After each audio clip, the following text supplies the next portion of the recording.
Majority Leader or Floor Leader? Mr. Chairman, I move that we adopt the ground rules of the Committee of the Whole House, copy of which have been distributed earlier. And may I be allowed to read the ground rules, Mr. Chairman? Is Number there any one, objection? N- Majority. Mr. Chairman, with your indulgence. Number one, members who wish to interpolate shall be given 3 minutes each to do so and shall be recognized alternately by the chairperson in the following order. First, the minority. Second would be the majority. And lastly would be the independents. And ground rule number 2, the Committee of the Whole shall prepare and approve its report, which it shall thereafter report to the plenary for action by the House. Is there any objection? Ob- The chair hears none. Objection. Majority. Mr. Chairman, may I request the Honorable Franz Castro be recognized. Thank you, Mr. Speaker. Congresswoman Fra- May I know, in number 1, so there will be minority, majority, and independent who will be interpolate in 3 minutes. So minority means 1 from the No, minority. this is just the sequence, So- Your Honor. Just the sequence. Okay. Members of the minority will be given priority, and next to be called would be For members just of the 3 majority. minutes kasi may mga concerns halimbawa na hindi rin naman. This is 3 minutes of the question, not including the answers po. Okay, so I manifest that I will be interpolating. With pleasure, Your Honor. Majority. Mr. Chairman, I move that we approve the ground rules for the Committee of the Whole. Is there any objection? The chair hears none. The Secretary General is directed to read the title of the House bill.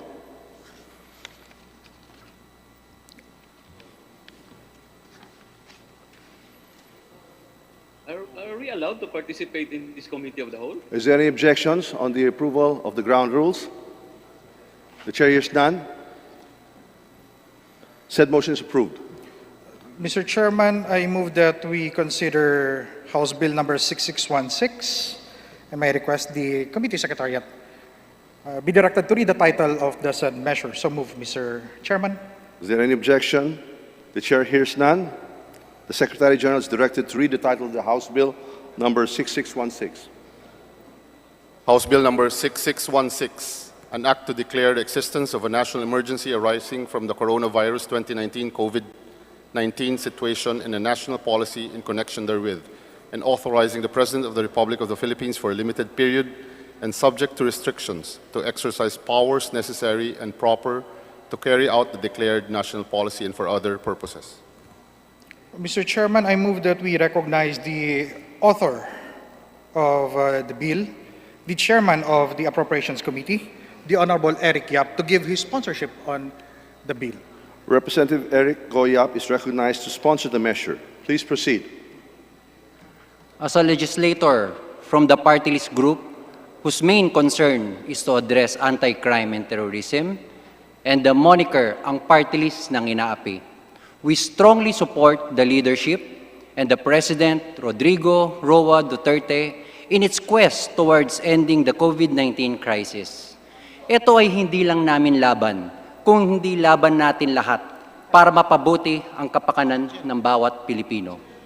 Ito ang panahon ng pagsasama-sama at ng pagtiwala sa isa't isa. Kahit ngayon lang po, kalimutan muna natin ang kulay sa politika. Kalimutan lang po muna natin ang galit. At kahit ngayon lang po, tayo po ay maging iisang Pilipino. With that, Mr. Speaker, on the part of majority, I strongly recommend the adoption of the Bayanihan We Heal as One Act. Magandang umaga po at maraming salamat. Majority.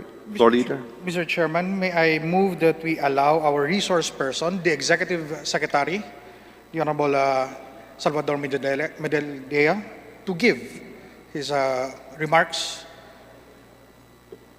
The Executive Secretary, Salvador Medellea, is hereby recognized to sponsor the measure.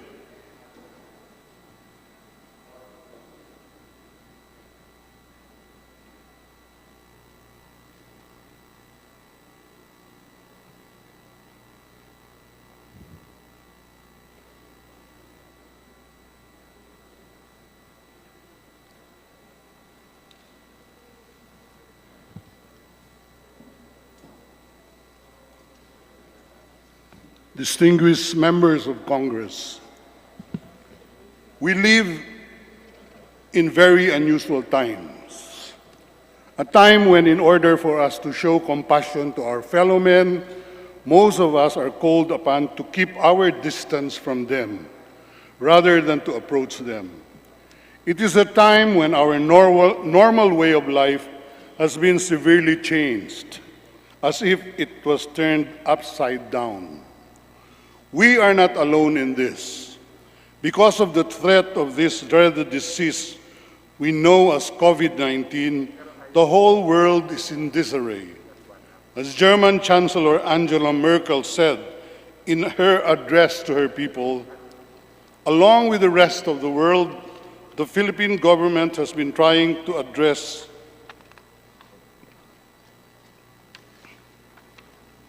this crisis through measures that are unprecedented.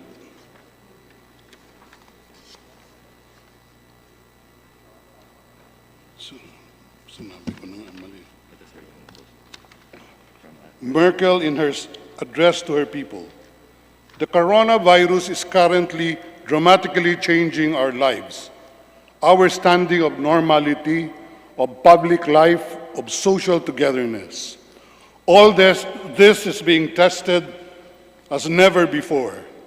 Millions of you cannot go to your work, your children cannot go to school or to kindergarten.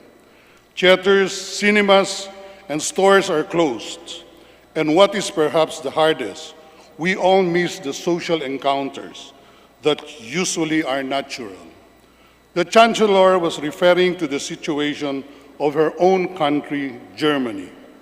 But her words ring as true to us as if she was talking to Filipinos. Along with the rest of the world, the Philippine government has been trying to address this crisis through measures that are unprecedented.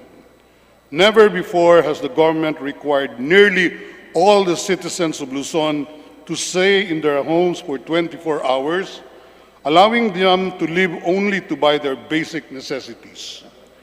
It is a step we were reluctant to take, but the circumstances and the experience of nations worldwide convinced us that we had no other choice.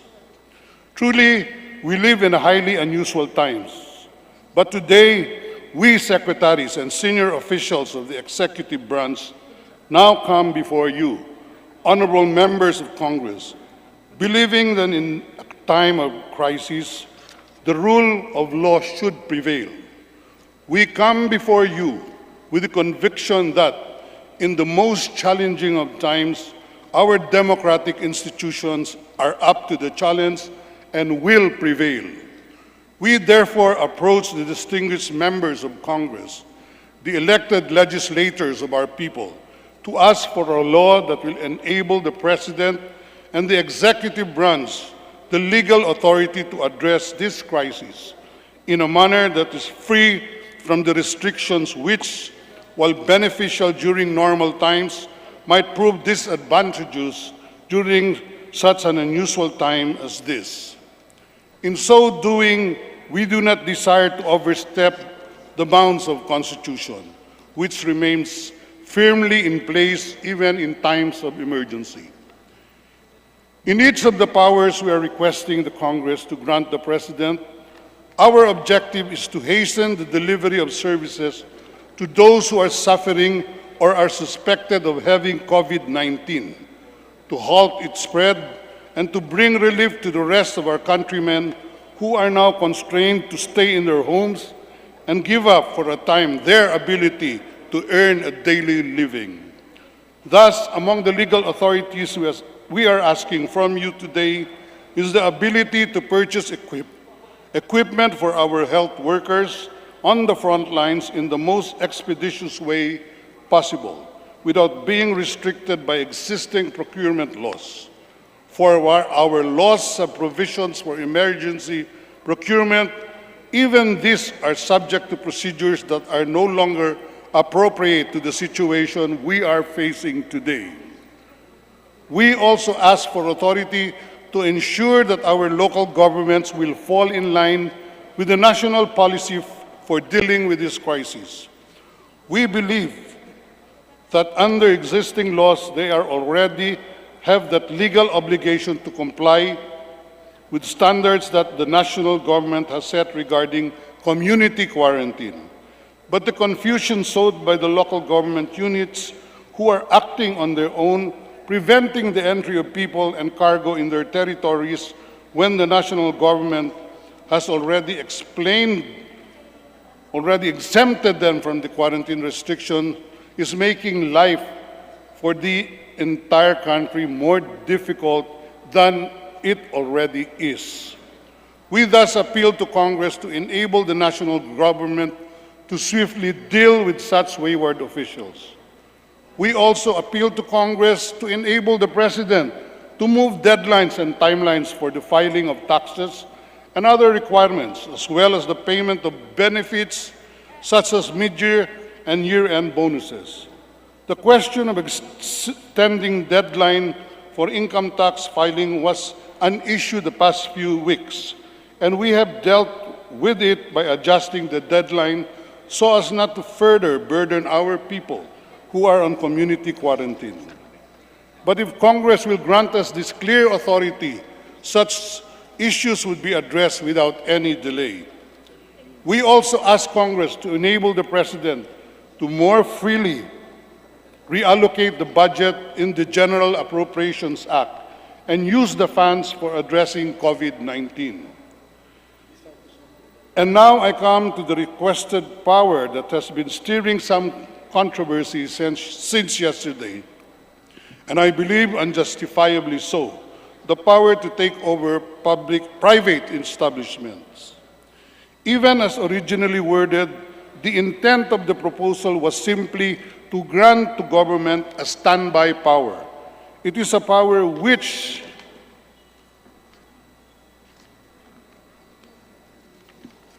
do not consider necessary to be exercised at all time, because the establishments that are needed to deal with this crisis have, to their credit, been mostly cooperating with government.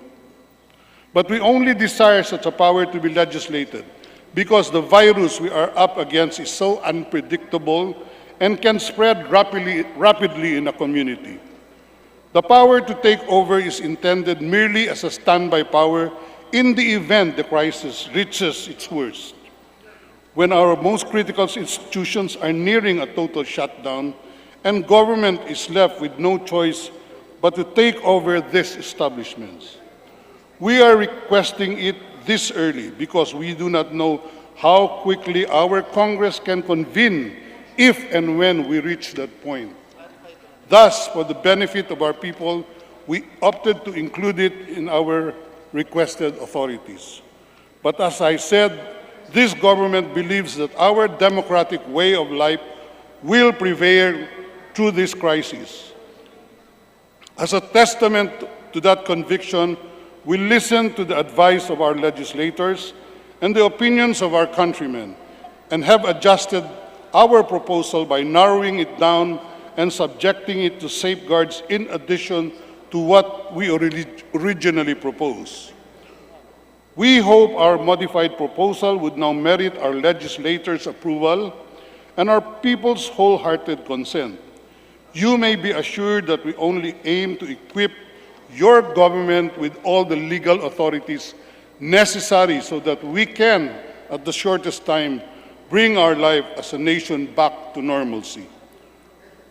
Our legislators would note that the powers we are requested today have their own expiry date, as they would last only as long as COVID-19 crisis would last. And Congress itself would be able to closely monitor the actions of the executive through oversight committee to be created by the proposed law. We assure Congress and our countrymen that this administration has no intent to abuse the powers we are asking of you today. When this administration declared martial law in Mindanao, there were similar speculations that we were about to do away with our democratic institutions. But what happened? Martial law in Mindanao came and went peacefully without the abuses prevalent in the martial law of 1970s and early 80s. In fact, the two cannot even be compared. It would be like comparing a rotten apple to a freshly picked orange. The President and his administration has no intention at all to use these powers to its own advantage, but only for our people's advantage. Your administration simply desires to be equipped with all the legal authorities necessary for us to serve our people during this crisis in the most expeditious way and to bring an end to this national order at the soonest possible time, all the while remaining true to our democratic institutions, abiding by the rule of law, and upholding the supremacy of the Constitution. We thus request the members of Congress to grant these legal authorities to the national government. Through this legislation and your continued support, magbayanihan tayo and let us all heal as one. God bless us all.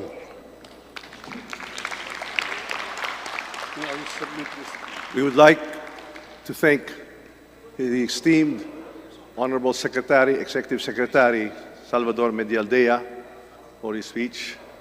We are one with him and the President with the Bayanihan Act and the We Heal as One Act that we will be propounding forward today. Mr. Chairman, Majority Leader. Mr. Chairman, I move that we suspend the committee hearing for a few minutes. Suspended.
Suspended na session, pwede na tayo magsalita.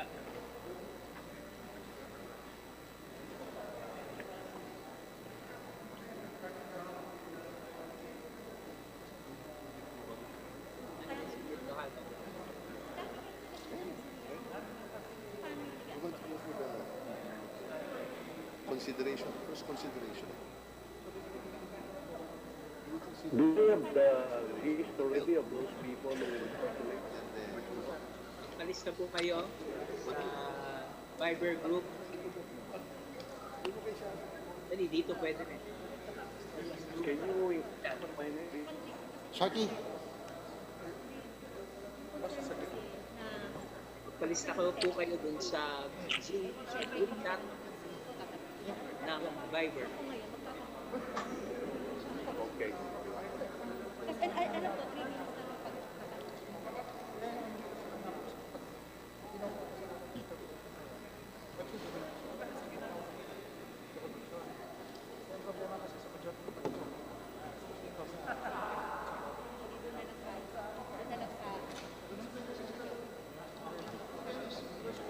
Okay na daw, okay na. Iba na?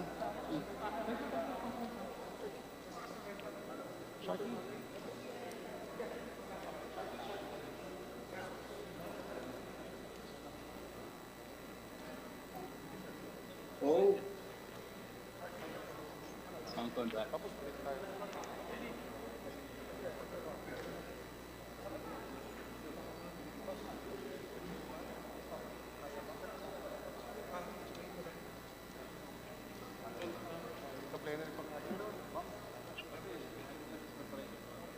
uy, Hector. Uy, boss. Was ko Guwapo pa rin. Pumapangalaw lang sa'yo.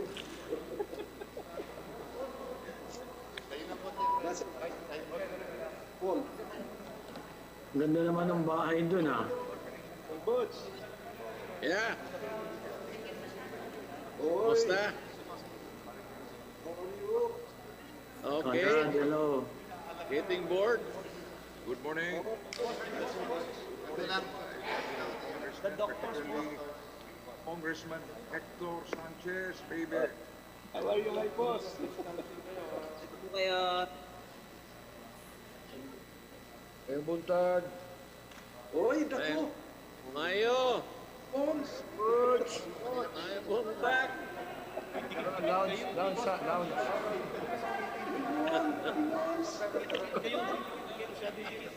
Tatanong. Sige, sasali na. Live tayo. Live tayo.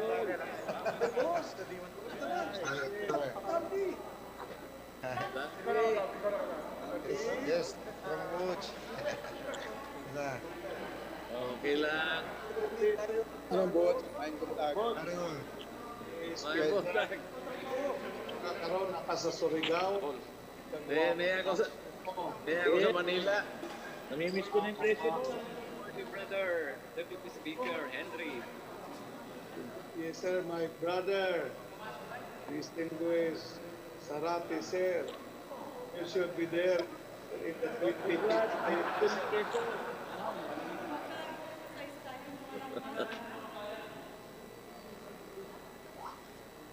Sunod, ganito na yung session natin.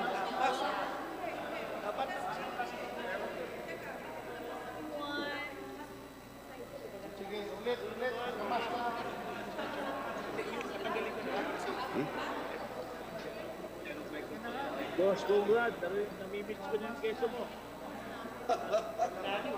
Anytime. Yes, thank you. Anytime. Padadalan kita. Oh, yes, thank you. Salamat. Papadala na kasi hindi makakarating. Lato, Rida. Ida. Good morning, everyone. Morning.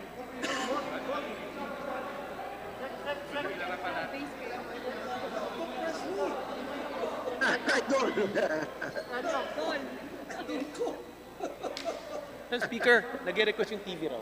Kailangan yung steak. Kailangan mo papakain sa akin steak. Patikok natin sila.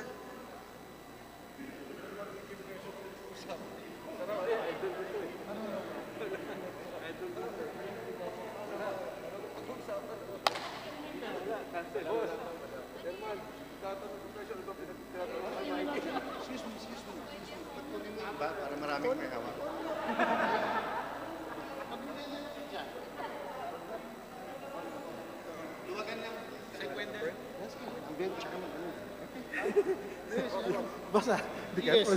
Sabihin mo kay PRRT, declare na ng resolution na government. The minority leader says. Are you ready? Hindi, mamaya, pagkatapos na.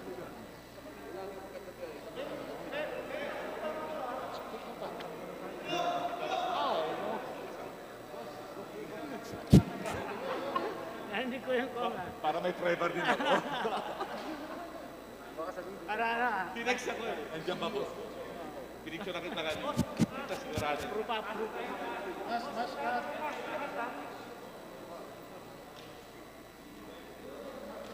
Speaker.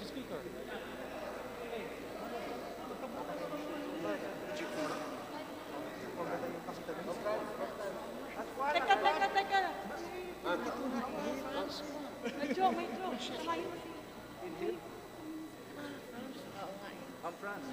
France. Mikey. France.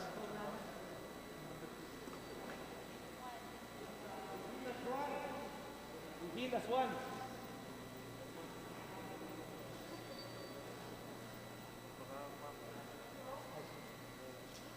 Okay, thank you.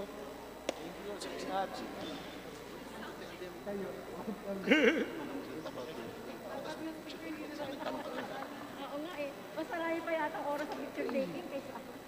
Pagkabigyan mo na ako sa dito, sumakay ka na ha. Okay, sabihin ko na mamaya na. Ha? Parliamentary inquiry lang po.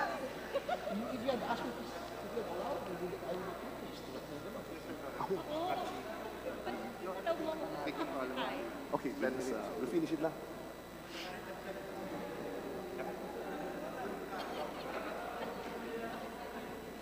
Okay.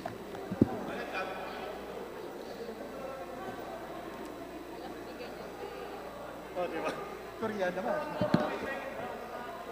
Boss, are you ready? Okay.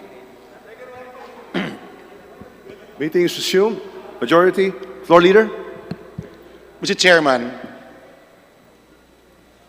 we have been receiving texts from our colleagues requesting to interpolate or to ask questions, to ask clarificatory questions. We have dissected their issues, and they are basically the same as what the people will ask here. To save time, Mr. Chairman, I move that we just ask these questions, or I move that we just entertain their queries when we go back to the plenary, to save time, to be more orderly, and they will be given more time in the plenary, because a while ago, the rules stated that we only have 3 minutes here. Mr. Chairman, these are real issues which concern our country. So I strongly believe that all of us will have better opportunities to explain ourselves or to ask questions once we go back to the plenary, when we are more liberal with a longer 5-minute rule. I so move, Mr. Chairman. There's a motion. Just a manifestation. Yes, Majority Congressman Franz Leader. Castro is recognized. Yeah. Yung pong sinabi ni Deputy Speaker Arroyo ay yun po yung concern natin. Yun po yung concern ng representasyong na ito. Kasi kanina po, pumayag tayo, 20 tayo, na we barely not represent 10% of our members na gamitin itong platform na ito dahil nga doon sa threat ng COVID. Pero I understand this is a committee of the whole. Pero ang ibig sabihin po ba ay hindi na pwedeng makapagsalita yung mga kasamahan nating naka-hook online? Kasi sinasabi nila, they are naka-mute sila. So, ang concern ko lang po, Mr. Speaker, ay yung procedural na inadapt naman natin kanina. So, yun lang po yung concern ko, Mr. Speaker. Sana mabigyan din ng pagkakataon yung mga kasamahan natin na makapagtanong din. Kahit na, this is a committee of the whole. So, remember na time is of the essence. Alam ko naman, time is of the essence. Pero wag naman nating isacrifice yung importansya ng procedure. Thank you, Mr. Speaker. Thank you. Mr. Speaker. Majority, floor leader. Mr. Chairman, we note the manifestation of the Honorable Castro. We agree with her that time of the essence, that's why we have to do this properly.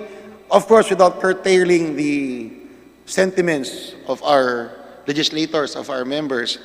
A while ago, Mr. Chairman, we were muting it appeared that everyone was on mute because there was someone talking, Mr. Chairman. It was not meant to silence the members of the lower house. Just to make it clear to the Honorable Castro. Thank you, Mr. So again, I would like to reiterate my motion that we just entertain interpellators or clarificatory questions once we go back to the plenary. I so move, Mr. Chairman. Second, We note your Mr. manifestation. Speaker, last manifestation na lang po.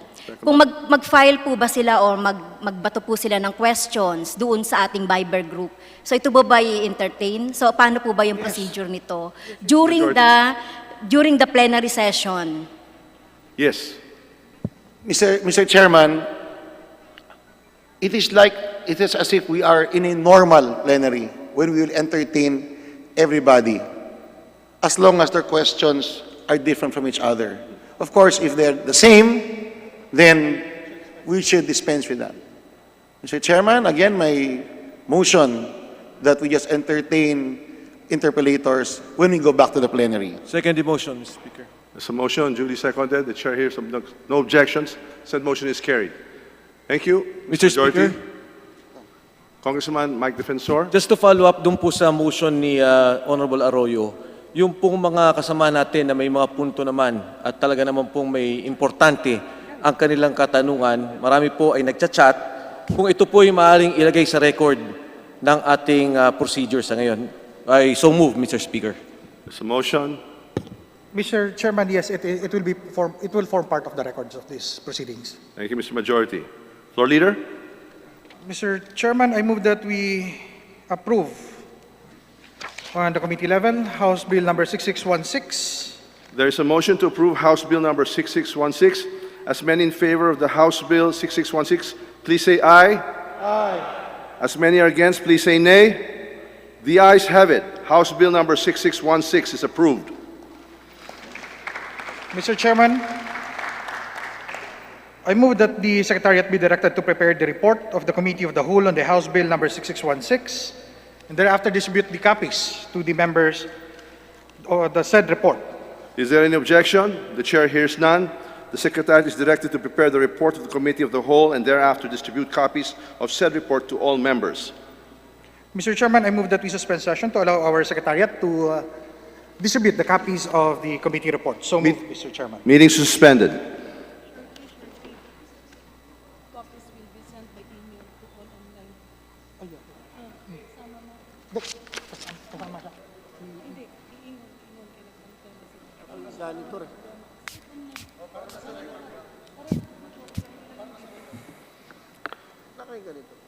Floor Leader. Meeting resumed. Floor Leader. Mr. Chairman, I also move that the copies of the report be given to our members who are online via email or via file through the Viber group so that the members who are already online may be appraised of the committee report. So move, Mr. Chairman. There is a motion to approve the report of the Committee of the Whole. As many in favor of the committee report, please say. Okay. There's a motion to send the copy of the committee report via email to the members online. The said motion is carried due to no objections from the committee as a whole. I move to suspend the meeting, Mr. Chairman. Meeting suspended.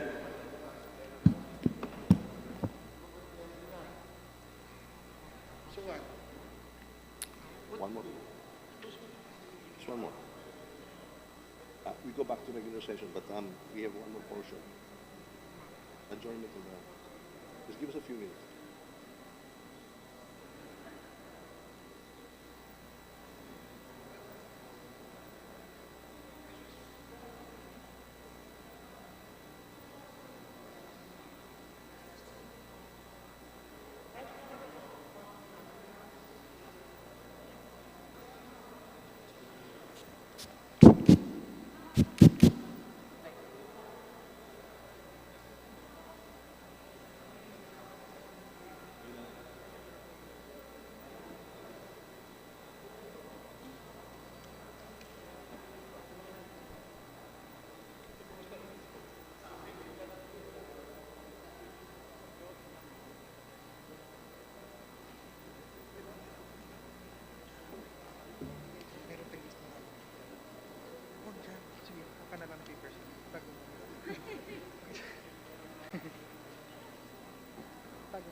The Committee of the Whole is resumed. Floor Leader. Mr. Please Chairman, recognize. the copies of the report of the Committee of the Whole of the House on House Bill 6616 has already been distributed to the members present and emailed or sent through the Viber chat group in our Viber group to the members who are online. And with that, Mr. Speaker, Mr. Chairman, I move that we approve the said committee report. So move, Mr. Chairman. There's a motion to approve the report of the committee as a whole. As many in favor of the committee report, please say aye. Aye. As many as are against, please say nay. The ayes have it. The committee report is hereby approved. Mr. Chairman, pursuant to Rule 18, Section 138 of the Rules of the House, the Chairman is instructed to report its action to the House. Noted. Mr. Chairman, I move that we adjourn meeting of the Committee of the Whole. So move, Mr. Chairman. The meeting of the committee of the whole is hereby adjourned.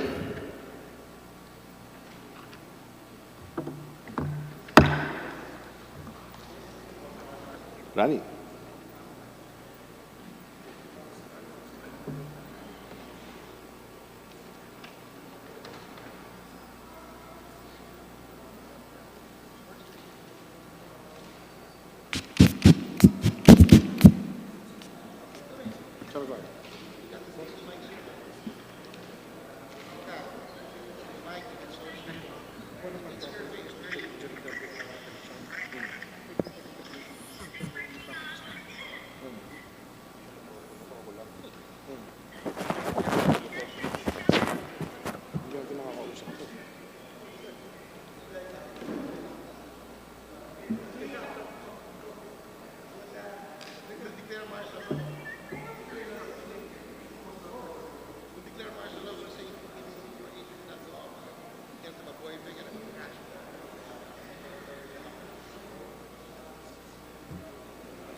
Reyes, nasa'yo na?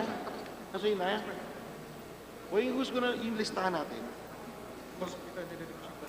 Yung sa'yo?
Sino naman magsasponsor? Sel Rey? No. Sel Rey yata maging sponsor.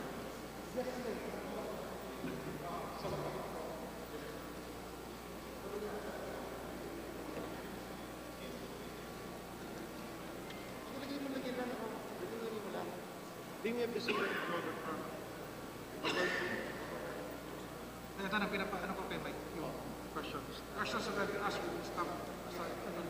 Pinapamit.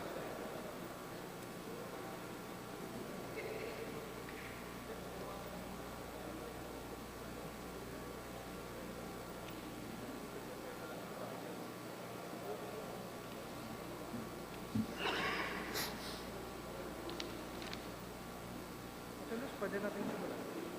Total, pwede mo si Fransa. Saan tayo? Ito na, sponsorship na.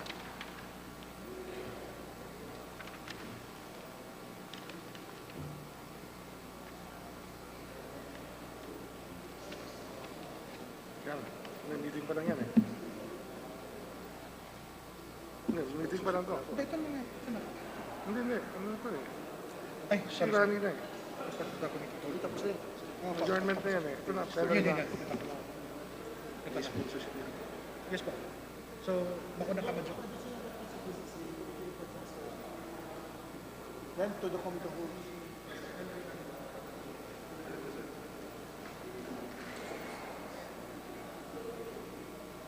Sponsorship sa medyo lang natin. Kasi pagkatapos. 13 to ano to, long page yun. Hanggang dulo na yan.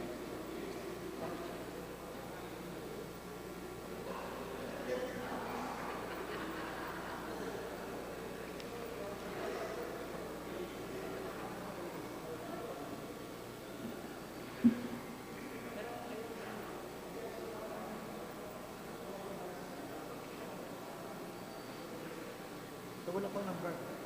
Hindi na sa nila.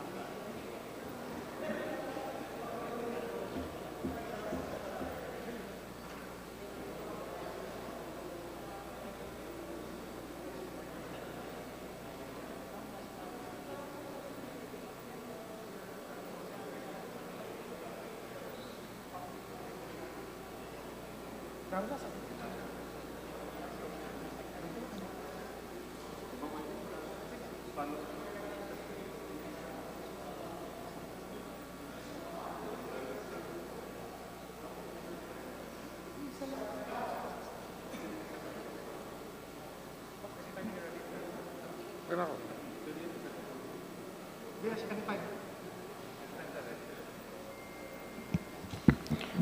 Sessions resume.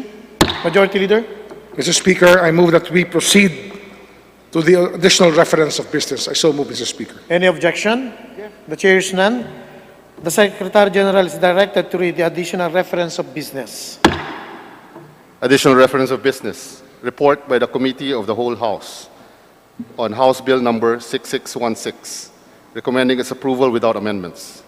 House Bill 6616, an act to declare the existence of a national emergency arising from the coronavirus 2019 COVID-19 situation and national policy in connection therewith, and authorizing the President of the Republic of the Philippines for a limited period and subject to restrictions to exercise powers necessary and proper to carry out the declared national policy and for other purposes. To the Committee on Rules. Majority Leader. Mr. Speaker, under the calendar of business, I move that we consider House Bill 6616 as contained in the report of the Committee of the Whole House and direct the Secretary General to read the title of the measure. Any objection? The chair hears none. The Secretary General is hereby directed to read the title of House Bill 6616. House Bill number 6616, an act to declare the existence of a national emergency arising from the coronavirus 2019 COVID-19 situation and a national policy in connection therewith, and authorizing the President of the Republic of the Philippines for a limited period and subject to restrictions to exercise powers necessary and proper to carry out the declared national policy and for other purposes. Majority Leader. Mr. Speaker, I move that we recognize the Honorable Ferdinand Martin Romualdez to deliver his sponsorship speech of the measure. So move. The Honorable Chairperson of the Committee of the Whole is recognized to sponsor the said measure. Please proceed. Mr. Speaker, dear colleagues, ladies and gentlemen, this bill to declare a state of national emergency over the entire country and grant special authority to President Rodrigo Roa Duterte to address this crisis spawned by the novel coronavirus.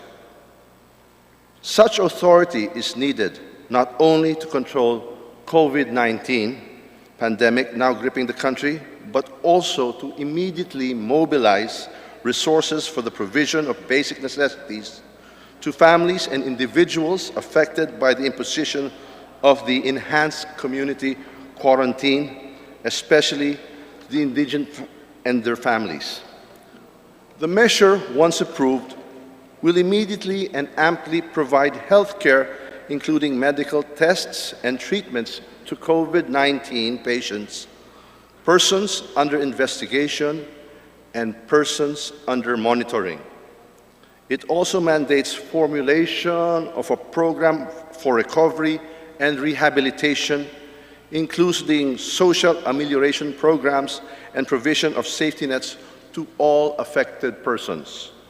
Specifically, the bill asks to empower the President to order the purchase of goods like testing kits, to lease properties, and to construct temporary medical facilities without going through the rules on procurement, as well as require businesses to prioritize and accept contracts for materials and services in connection with the fight against COVID-19.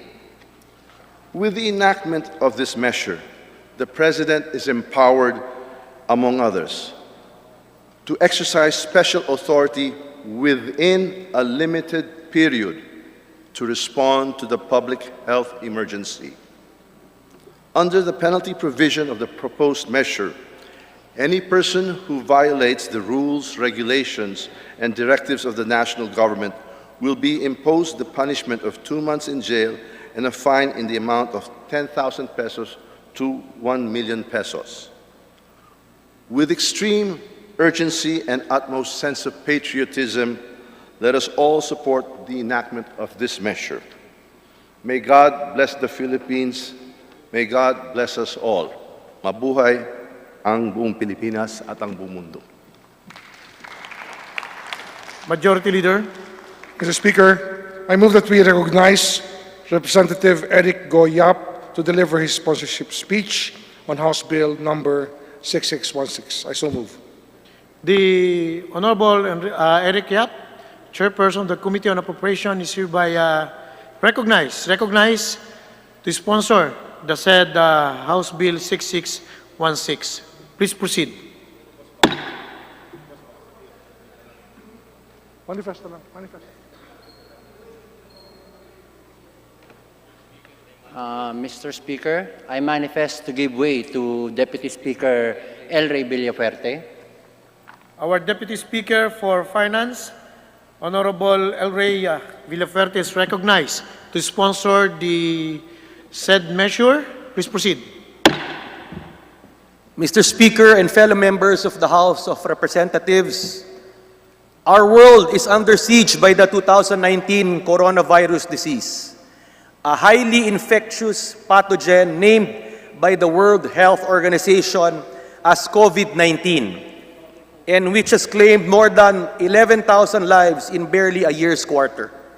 Here in the Philippines, this menace has infected to date 380 people and killed 25 of them. The Department of Health is now telling us to expect a surge in the daily caseload of infections as it upgrades its testing capacity with the arrival of a lot more rapid test kits from abroad. Along with the selection in my own home region of Bicol and other regions of additional facilities for COVID-19 testing other than the RITM in Muntinlupa City.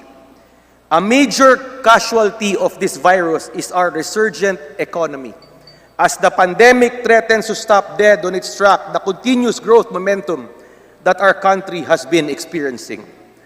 But other than the infected persons themselves, and more than the domestic economy, the biggest casualty from the pandemic are collectively the poor and low-income Filipinos who have lost their jobs or sources of livelihood as a result of the lockdown in Metro Manila and the rest of Luzon, as well as in other communities elsewhere where local government units have likewise restricted personal movement in the hope of containing COVID-19.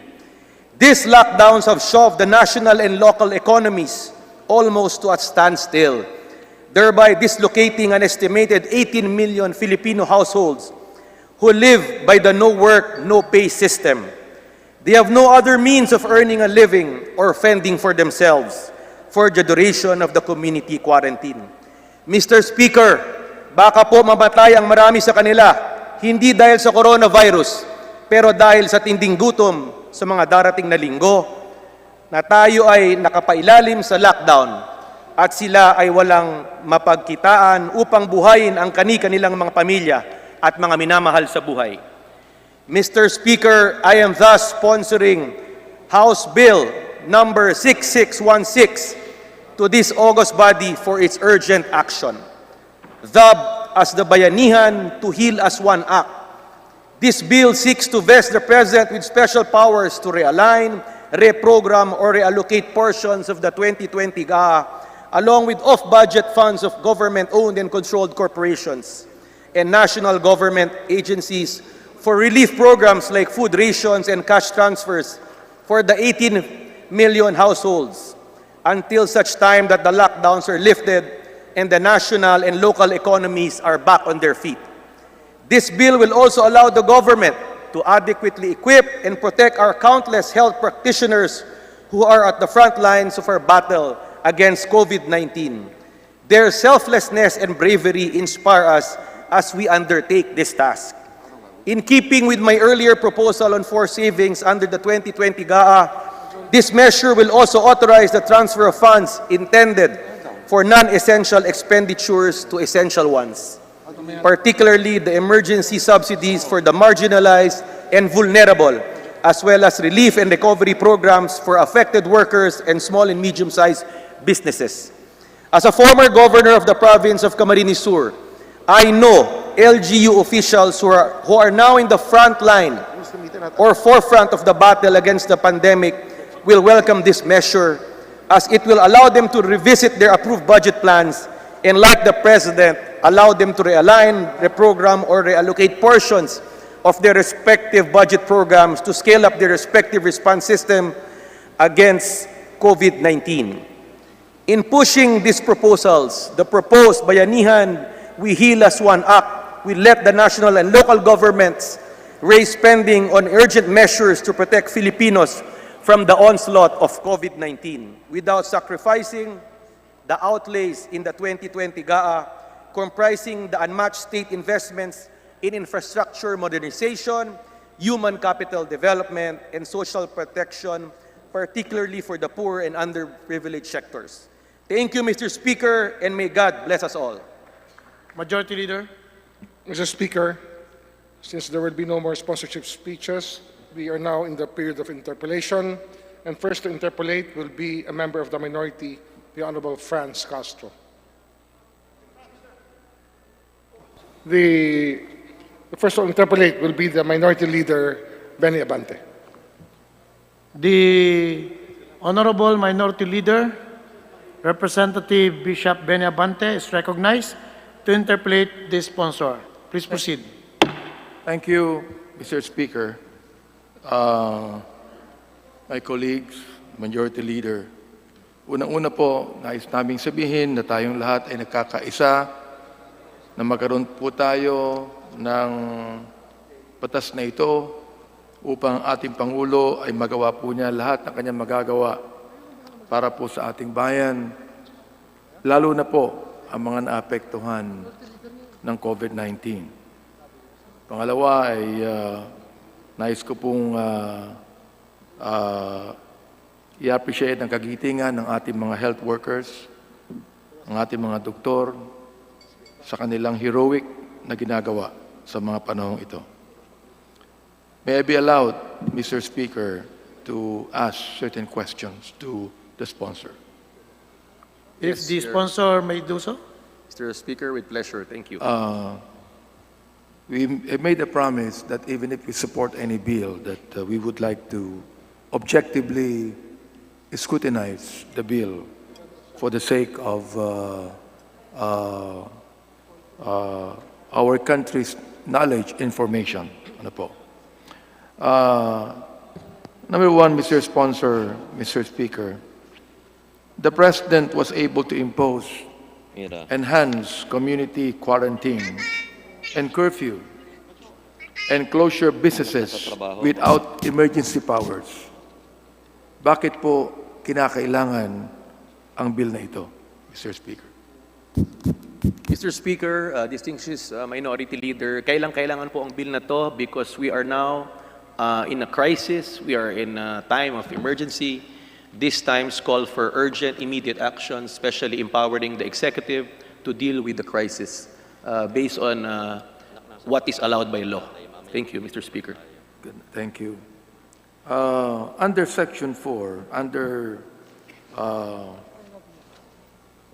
Section 4 of the bill, Mr. Speaker, Your Honor, the President is authorized to temporarily take over direct operation of any privately owned public utility or business affected with public interests. Does public interest here mean in consonance with the declared policy under Section 3 of the bill, Mr. Speaker, Your Honor? Mr. Speaker, yes, safety and security is public interest. So definitely during this time, Mr. Speaker, it is already within, it's part of the proposed bill under Section 3. Thank you. Do we have standards that will be used to determine what public utilities or businesses will be taken over by the government? Yes, public utilities as defined by law will be the basis.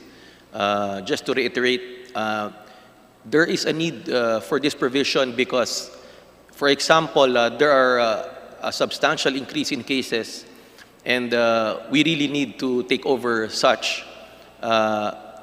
That's why importante po na magkaroon ng power ang executive to deal with this situation. Okay. Well, does this mean that the national government will not look to its own capabilities first before it tries to take over a privately owned public utility or business? As the need arises, Mr. Speaker, right now there is no need, but let's just say in a few weeks, in the coming days, there is a need. It's better to empower the executive branch to our president to deal with the crisis immediately. Yeah. Mr. Speaker, kayo po ay naging gobernador ng Camarines Sur ng matagal na panahon. So naniniwala po tayo that the President can delegate this power to the LGUs. Yes, Mr. Speaker, the President, through the DLG, has direct power and supervision over... Session suspended. Oh, yeah, nice. Sinusunod ko. Mali na yata, sir. Mali na bang akin, ano? Yun ang hawak ni Kan. Wala na yung hospitals na ngayon. Ano yun eh? Direct supervision. Section kasi hospitals na lang. Ito. In-update na. Hindi ba pinabasa sa inyo? Hindi na Ito. In the public, direct the operation of hospitals. Okay. Hospitals na lang. Hindi na pero maganda pa rin. approve pa nila, tanggapin natin. Yung amendments na sa mga online, pinapakliyo namin dito eh. I can answer them. Hindi, amendments lang naman, di tatanggapin mo lang naman. Hindi, depende kung ano partner.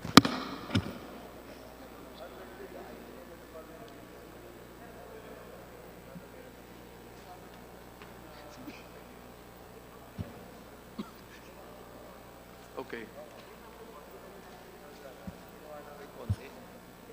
Meron. Oversight.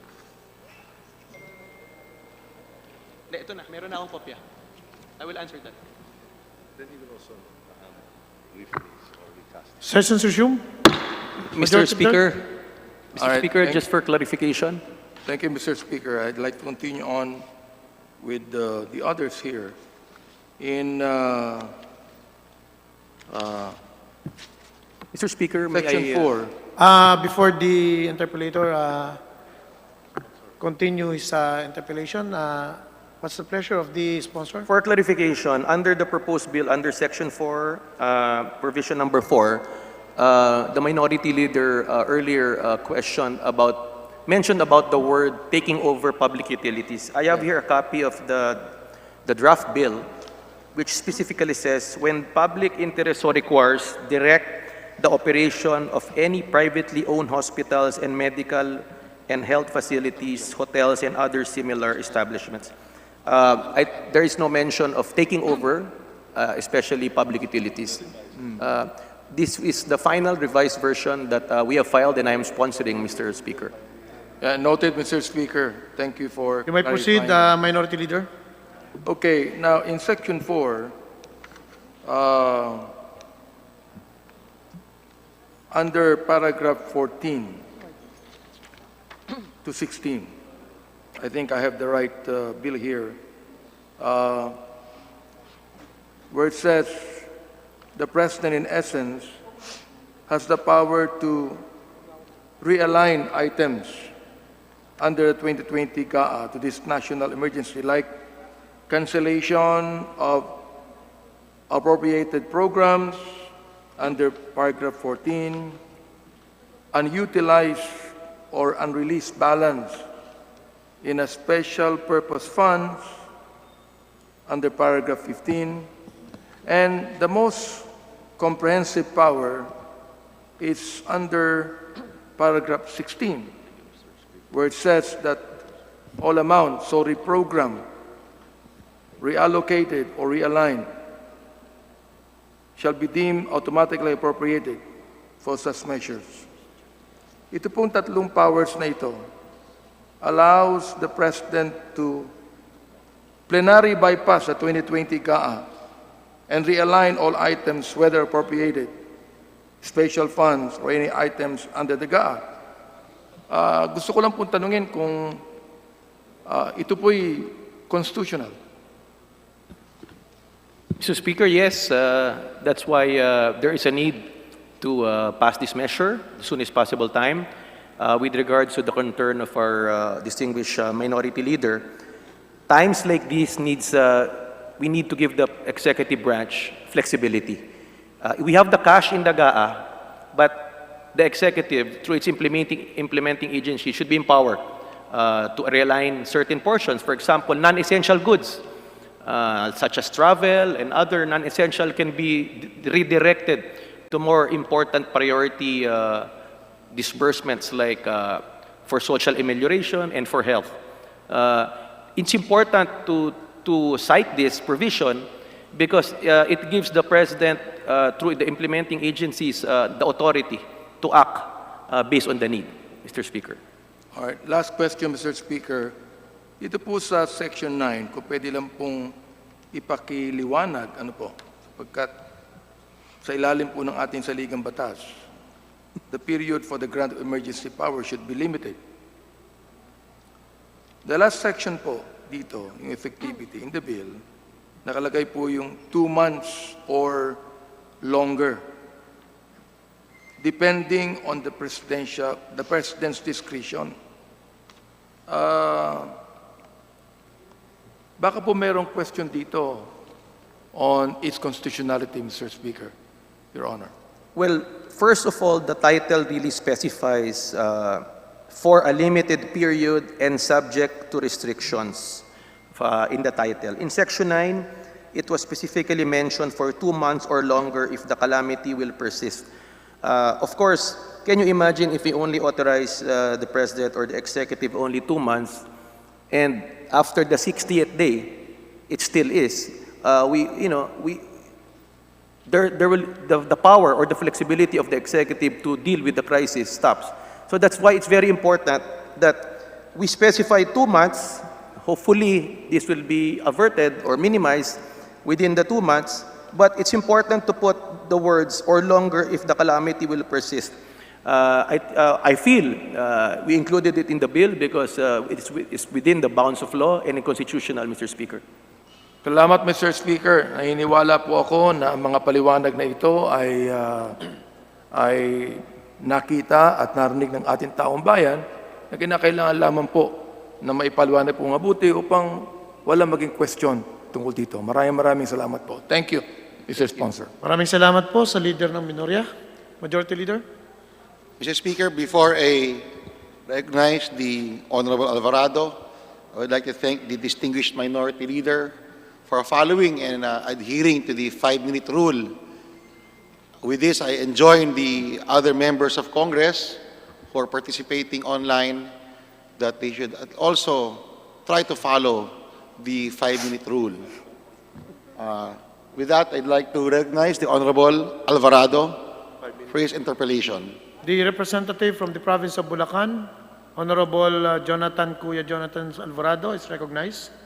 Maraming salamat po, Mr. Speaker. Will the gentleman from Camarines Sur yield for some questions? Yes, Mr. Speaker. It would be an honor, Mr. Speaker. Mr. Speaker, sa Facebook po ngayon at sa lahat ng social media ay kumakalat ang napakaraming katanungan ng ating mga kababayan. Ang ilan po ay mga nagtatanong, mga mayor, mga konsehal, mga kapitan, mga simpleng tricycle driver na nawalan ng hanap buhay ngayong panahong ito, mga simpleng manggagawa. Karamihan po sa pinagsama-sama naming tanong ay tungkol sa tinatawag nating relief goods o kaya yung suporta sa kabuhayan, Mr. Speaker. Ang katanungan ko po, Mr. Speaker, to the good gentleman from Camarines Sur, dito po ba sa pag-aaproba ng bill na ito ay madadagdagan po ba o matutugunan ba ang panaghoy ng ating mga kababayan sa paghahanap ng kanilang makakain para sa kanilang pamilya, Mr. Speaker? Mr. Speaker, maraming salamat po na na-mention po yan ng ating kagalang-galang na representante sa Bulacan. Dahil yan talaga ang pinaka dapat i-focus sa bill na to more than the special authority and other matters. Importante, why we want to pass this bill is to provide an emergency subsidy program dun sa mga mahirap at mga low-income sectors. Yung tinatawag nilang informal sectors, which amount to around 18 million households. So, ang plano po ng executive ay mabigyan sila ng flexibility na gamitin ang available funds ngayon para matugunan po itong problema, hindi lang sa pagkain at yung income. So, I think meron silang plano to give out around 5,000 to 8,000 depending on the area, depending on the minimum wage, in that specific area, meron silang formula na mabigyan ng cash assistance and food assistance po ang pinaka naapektuhan na sektor po dahil po dito sa COVID-19. Ito po ba, Mr. Speaker, ay karagdagang pondo? Puwera pa sa pondo na hawak na ng mga LGU ngayong panahong ito, Mr. Speaker. Maraming salamat muli sa ating kagalang-galang na representante. Importante po na ma-point out po yan. Ang malinaw po sa panukala ay yung existing 2020 General Appropriations Act, yung pondo po doon, ay pwedeng gamitin na para ma-address itong COVID-19. Pero mas maganda po, meron pong mga tinatawag na off-budget items na wala po sa budget na pwedeng immobilize, gamitin ng ating national government para matugunan po itong problema. So tama po yung sinasabi nyo, this is over and above the 2020 budget, estimated to be over 200 billion na available po sa ating pamahalaan. Maraming salamat po, Mr. Speaker. Sa madaling salita po ba, Mr. Speaker, yung sinasabi ng ilan sa ating mga basher sa social media na ang Kongreso ay patulog-tulog, maganda naman ang takbo ng bansa ng walang Kongreso, ay hindi pala totoo. Makapagdadagdag pala ang Kongreso, kung tama po ang aking naintindihan, makakapagdagdag pala ang Kongreso ng tulong sa mga LGUs, tulong sa mga bagay na kakulangan nila, tulong sa pagdadagdag ng relief goods, Yung transportation po ba, Mr. Speaker, yung ilan pong mga medical workers natin na nanggagaling sa mga probinsya, napupunta sa Metro Manila upang tulungan ang ating mga kababayan dito, pangkaraniwan po ay nai-stranded ngayong mga panahong ito. At marami po ang nagme-message sa Facebook ng kakulangan sa transportasyon. Ito po bang bill na to, Mr. Speaker, ay makatutulong to address the need for additional transportation for our medical frontliners, Mr. Speaker? Opo, nakalagay po yan sa panukala at importante po na bigyan natin pansin, importansya ang mga medical frontliners na talagang sinama po natin sa panukala, Mr. Speaker. Maraming salamat, gentleman from Kamsur. Mr. Speaker, papalapit na. Tumama na yung 5 minutes ko. Ngunit, Mr. Speaker, isang magandang Your time pangitain expired. po na sa araw na ito, Your time expired. hindi lamang pala You consume the 5 minutes. sakripisyo ang ibinibigay ng bawat isa, kung hindi ilaw para sa bawat mamayang Pilipino na ang Kongreso nila ay nagtatrabaho Your para consume sa the 5 taong minutes. bayan. Majority Leader. Mr. Speaker, with the wrapping up of the interpellation of the Honorable Alvarado, I now recognize the Honorable Franz Castro. Honorable Franz Castro of Gabriela is recognized to interpolate the good sponsor. Thank you, Mr. Speaker. But correction, I'm not from the ACT Party List. ACT Teachers ACT Teacher Party List. Mr. Sorry. Speaker. So marami pong salamat, Mr. Speaker. So naniniwala po ang kinatawan na ito na dapat nang kumilos ang gobyerno na para magkaroon ng mga solusyon sa problema natin ng COVID-19. Alam natin na ito ay global pandemic at problema. So hindi lang po yung tungkol sa peace and order ang nakaano dito, kundi yung mahalaga dito yung medical at yung mga socio-economic na mga pangangailangan ng ating mga mamamayan, since tayo po ay nagpapatupad ng quarantine sa ating mga nagpapatupad po tayo ng enhanced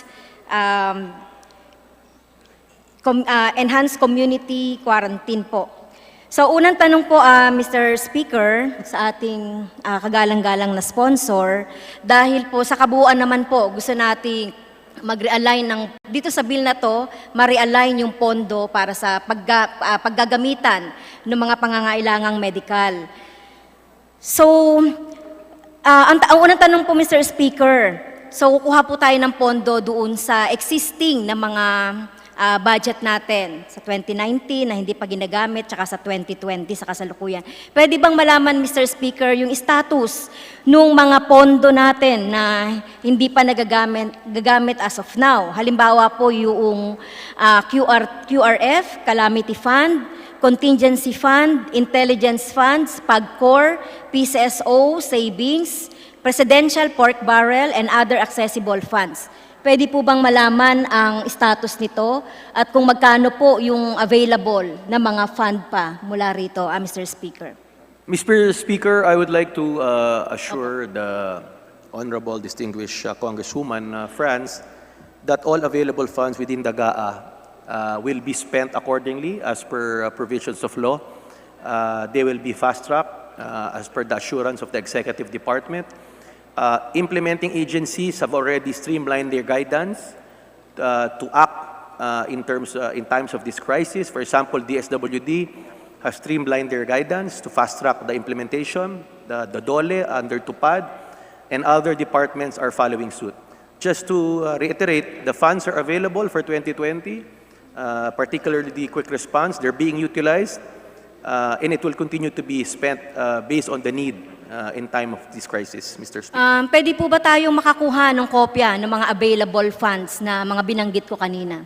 We will provide, as part of our oversight function, we will ask the implementing agencies and provide the distinguished Congresswoman copies of the utilization and availability of these funds. So magkano po, Mr. Speaker, yung ine-expect nating ma-generate na fund para dito, Mr. Speaker. Thank you for asking that, Mr. Speaker.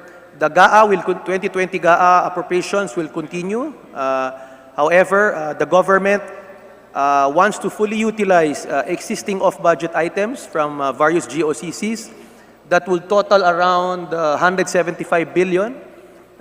Yan po ang off-budget na kailangan po ng batas na ito mapasa para may flexibility and may authority po ang ating ehekutiba through our President to disperse and assist dito po sa social amelioration program ng ating gobyerno.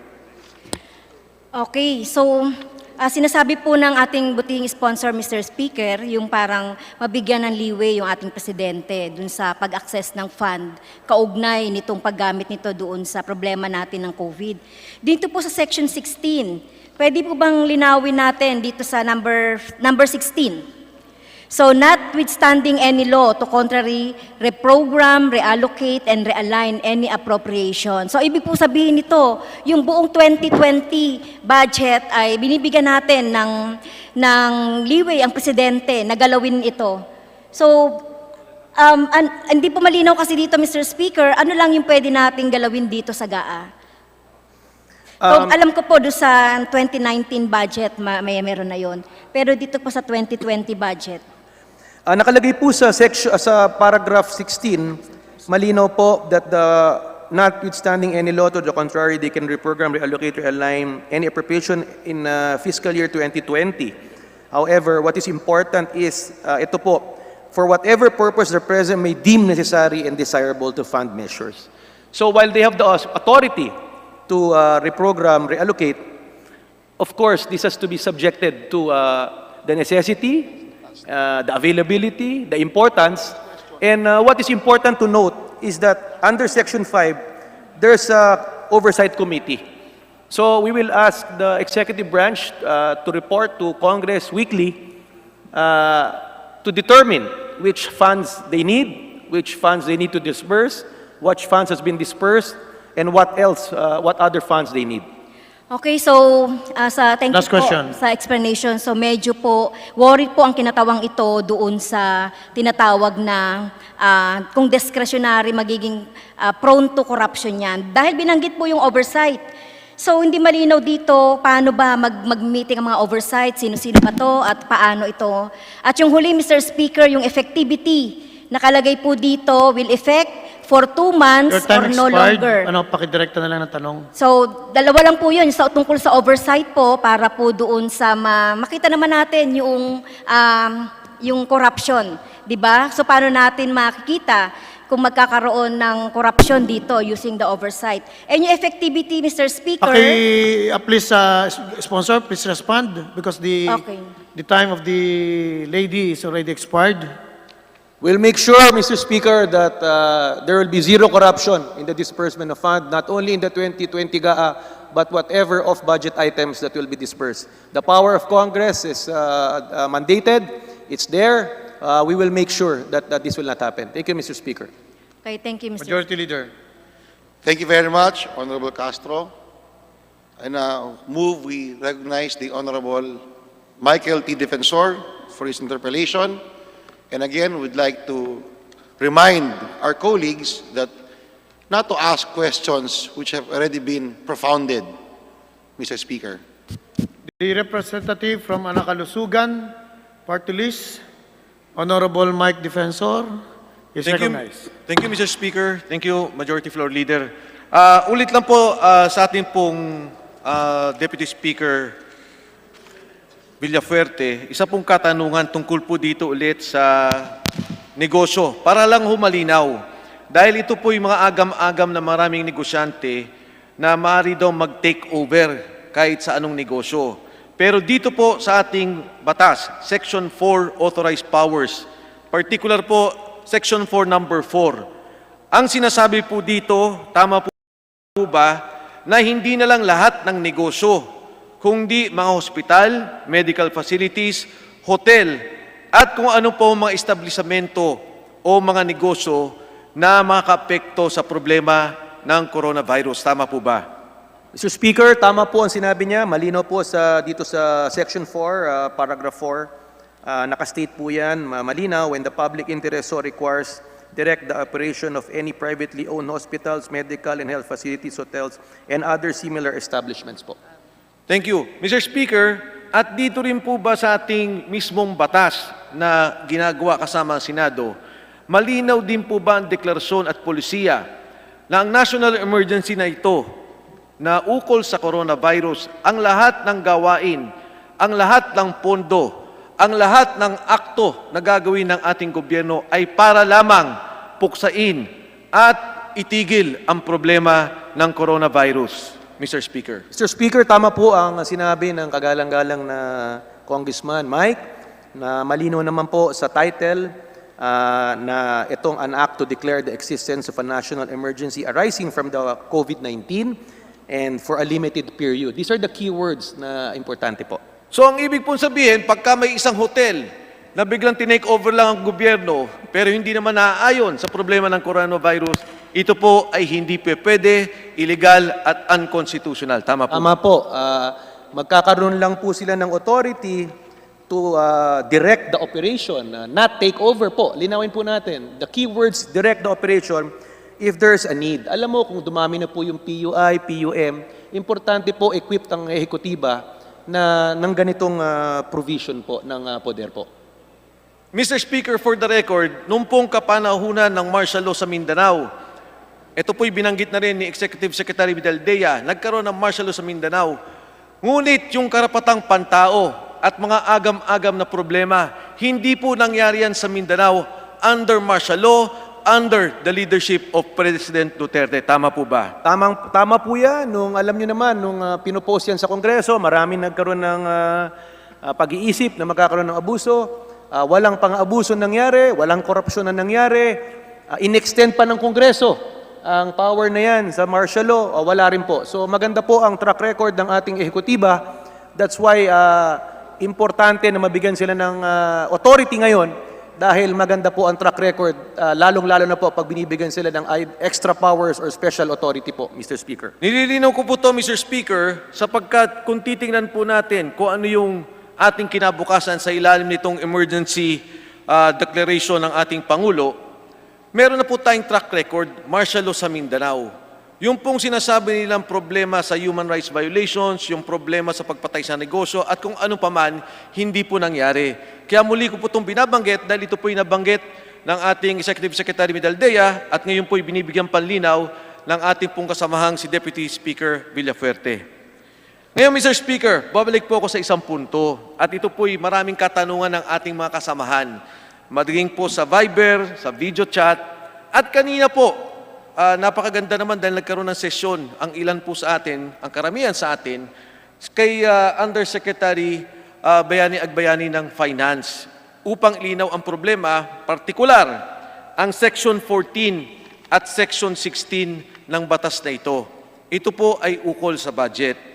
Ngayon, Mr. Speaker, uunahin ko po yung Section 14 kasi ang sinasabi po dito, notwithstanding any law to the contrary, direct the cancellation of appropriated programs, projects, or activities of any agency sa ilalim po ng GAA. Nandyan po, may kopya po tayong lahat. Ang ibig lang po sabihin nito, ang ating gobyerno pwede niyang itigil at imbento ang programa ng budget.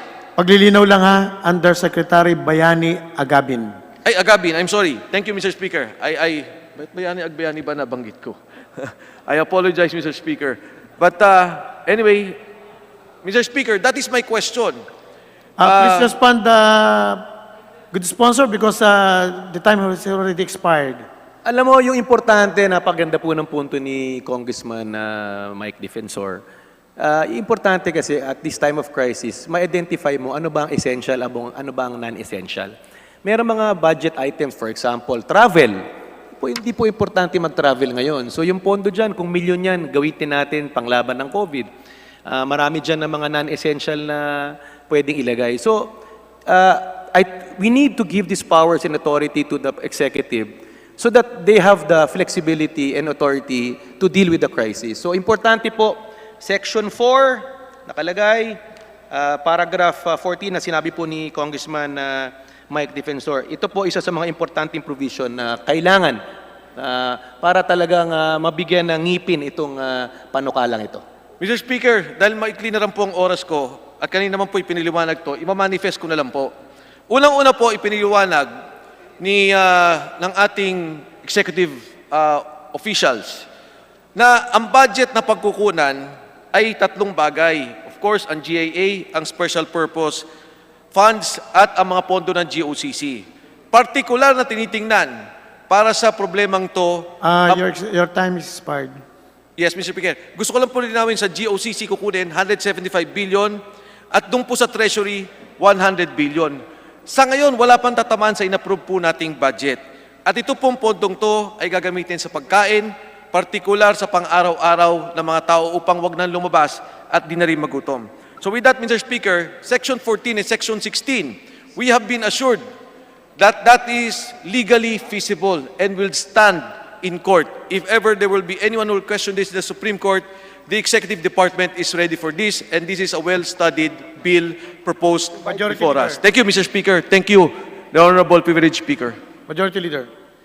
Thank you very much, the Honorable Michael T. Defensor.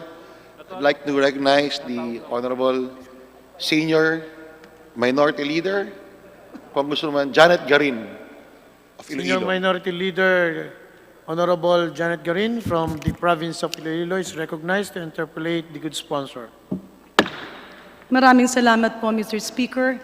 Distinguished Chairman, I would like to take off from the interpellation of the Honorable Mike Defensor. Kanina po sinabi niya, ang dami po ng haka-haka, takot, mga kwento na hindi naman dapat sa nangyayaring panahon nito. Ang dami pong nananakot na magkakaroon ng takeover ng mga pribadong kumpanya. At sinabi nga ng ating chairman, hindi po ito totoo. May posibilidad sa iilang pribadong hospital at iilang hotel na kakailanganin kung malawak pa ang tamaan ng COVID. Mr. Speaker, distinguished chairman, ang ibig po ba sabihin nito para bigyan ng otoridad ang ating gobyerno na gumastos ng pera kahit ito'y pribadong ospital at gumastos ng pera para ibigay sa isang private hotel at gawing quarantine center dahil po sa ating batas, ang pwede lang gastusan ng pampublikong pera ay government facilities. Ito po ba ang nakasaad sa House Bill 6616? Very clear po dun sa Section 4, Paragraph 4, yung word na direct the operation. So, importante kasi, for example, libo na po ang PUI, PUM, at lahat ng government facilities, kung nga rin, nagamit na po ang ospital, even yung mga eskwelahan na na-convert into PUI, PUM centers, kailanganin na po ng ating gobyernong gamitin ang private. Yan po ang objective na itong provision na to. Regards to your concern, all public funds spent will be within, for example, COA rules. So yan po, asahan po nyo, susundin po yan, hindi tayo lalabag sa batas.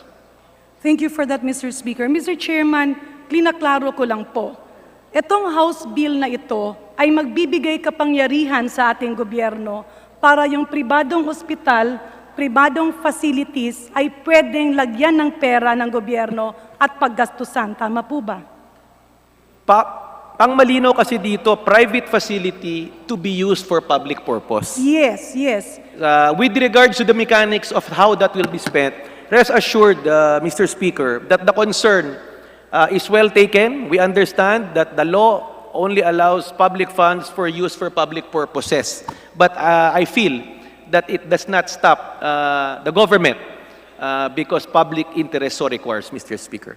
Mr. Speaker, kasama rin po dito yung pondo na pangangailangan para i-disinfect yung mga pasilidad na ito at walang dapat ikatakot yung ating pribadong sektor.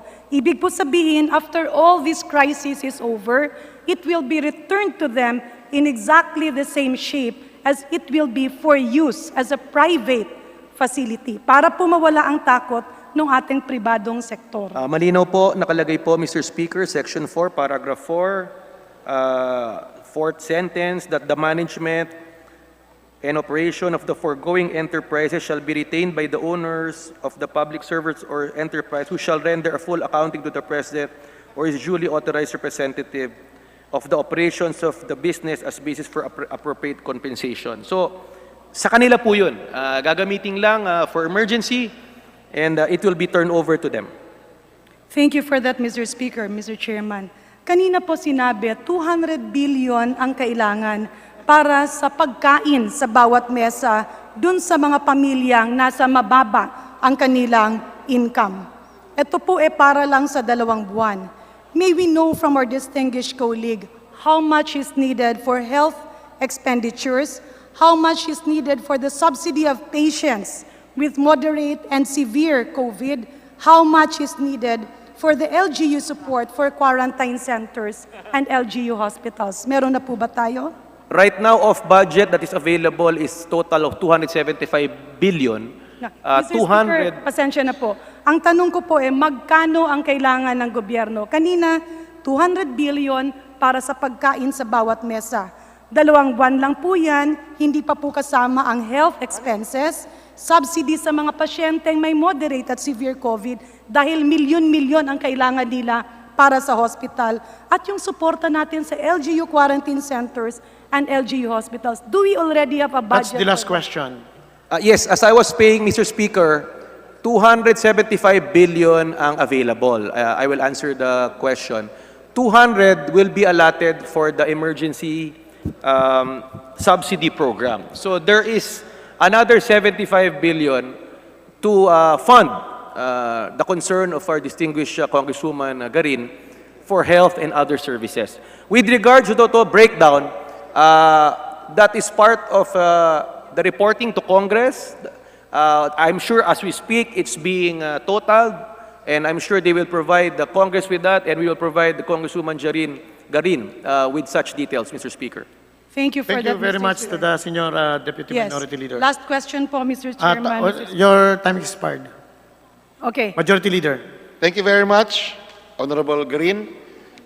We'd like to give way to our online participants, our colleagues who will interpolate through online. Before I recognize the Honorable Pablo John Garcia of Cebu, I'd like to remind everyone that we have already exhausted many issues with the 5 interpellators, and I would like to ask them not to ask the questions already answered and asked. Thank you very much. Again, I would like to move that we recognize the Honorable Pablo John Garcia of Cebu. The Honorable Deputy Speaker from the province of Cebu, Pablo John Garcia, is recognized to interpolate the good sponsor. Mr. Speaker,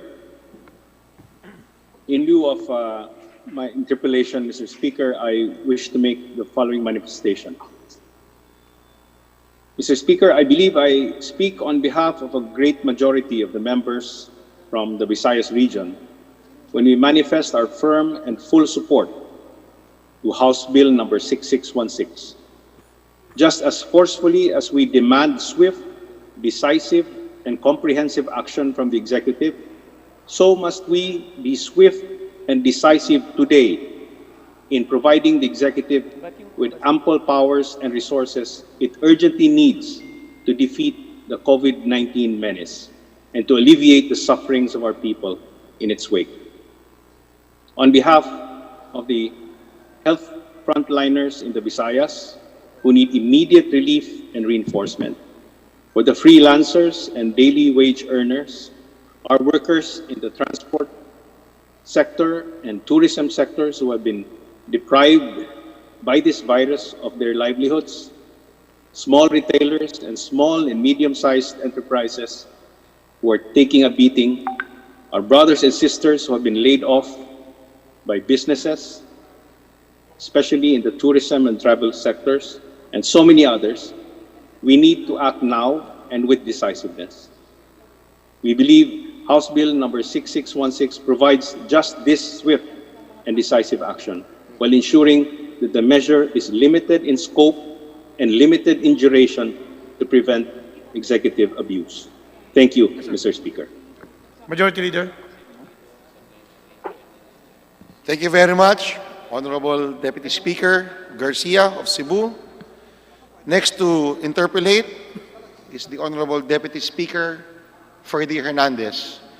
I move we recognize the Honorable Hernandez. I so move, Mr. Speaker. The Honorable Deputy Speaker from Mindanao, Deputy Speaker Ferdinand Hernandez, recognized.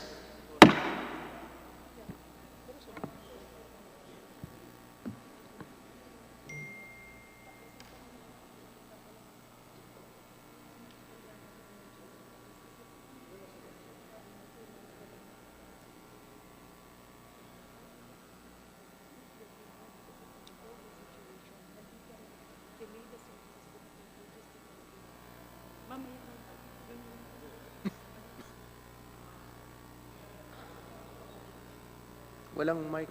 Nakamute. Wala pa. May kasi sino pa sa minority? Process lang. Deputy Speaker Ferdinand, please, nakamute ka lang, nakamute ka.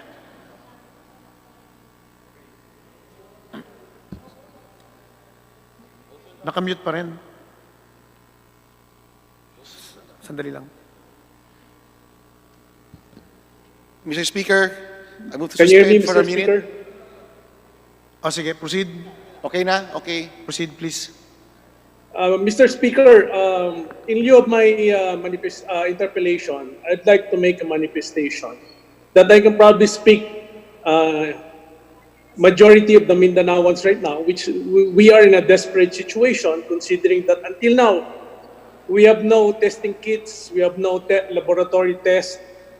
We need augmentation as far as the local government units. We need all the support, and we are in a desperate situation. Given this situation right now, Mr. Speaker, on the part of the Mindanaoans, I must say that I can speak for them.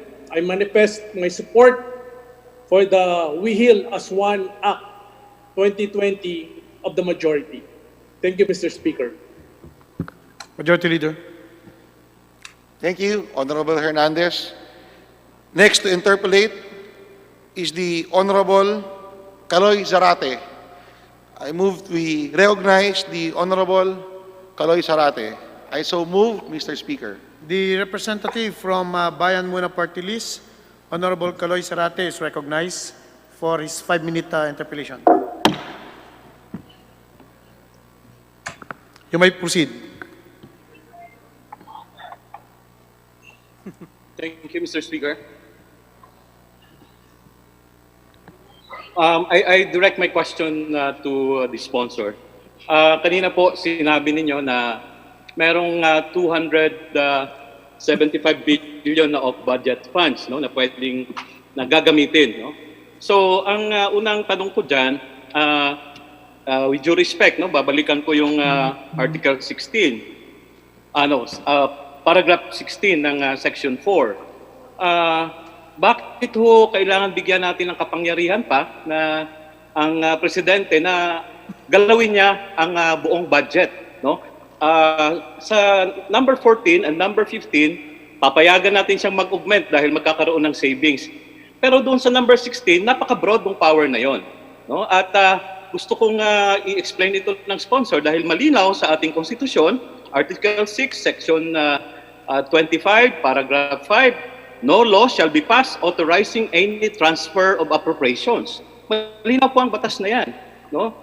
Nakalagay sa ating konstitusyon, pag naipasa na ang GAA, ay hindi ka na pwedeng magpasa ng batas para i-transfer ang appropriations. The only exception, kung meron kang savings at magkaroon ng augmentation sa budget. At yun ay hindi na sinasaklaw ng number 16. May I hear a reply from the sponsor, Mr. Speaker? Mr. Speaker, maraming salamat sa tanong ng ating kagalang-galang na colleague. Malinaw po sa Supreme Court decision, ang GAA batas, ang makakapag-amend lang sa isang batas ay isang batas na yan po ang ginagawa po natin ngayon. Ikadalawa po ang computation po ng ating gobyerno ay we need at least 100 billion dun sa mga informal sector na no work, no pay.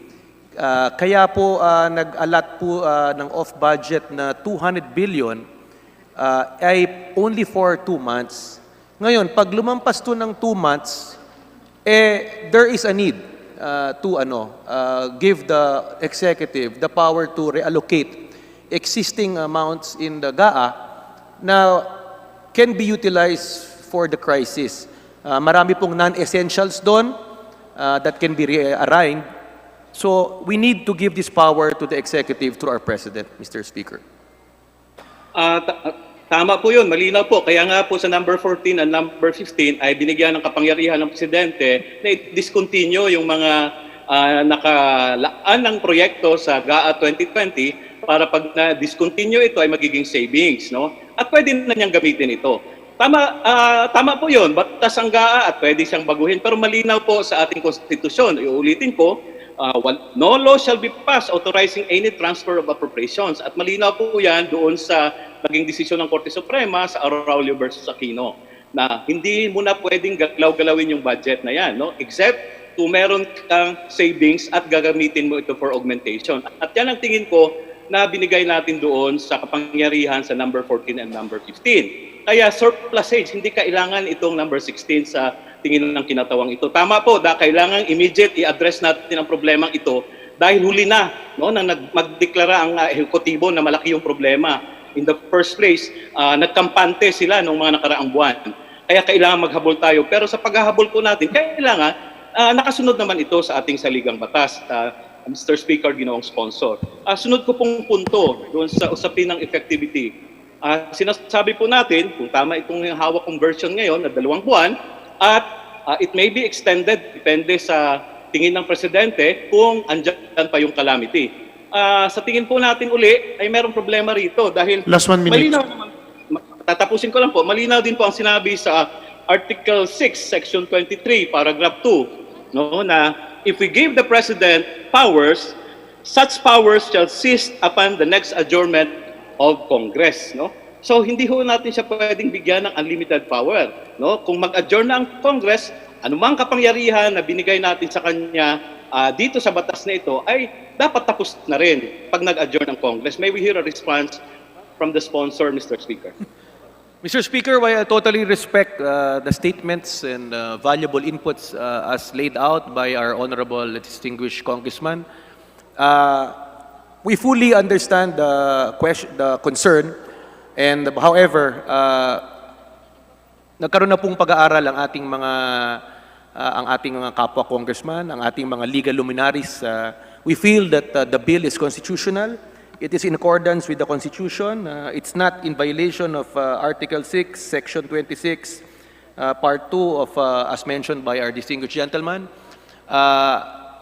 It can be questioned, certain provisions of this bill or when it becomes into law, but I feel very strongly that all our actions are within the Constitution.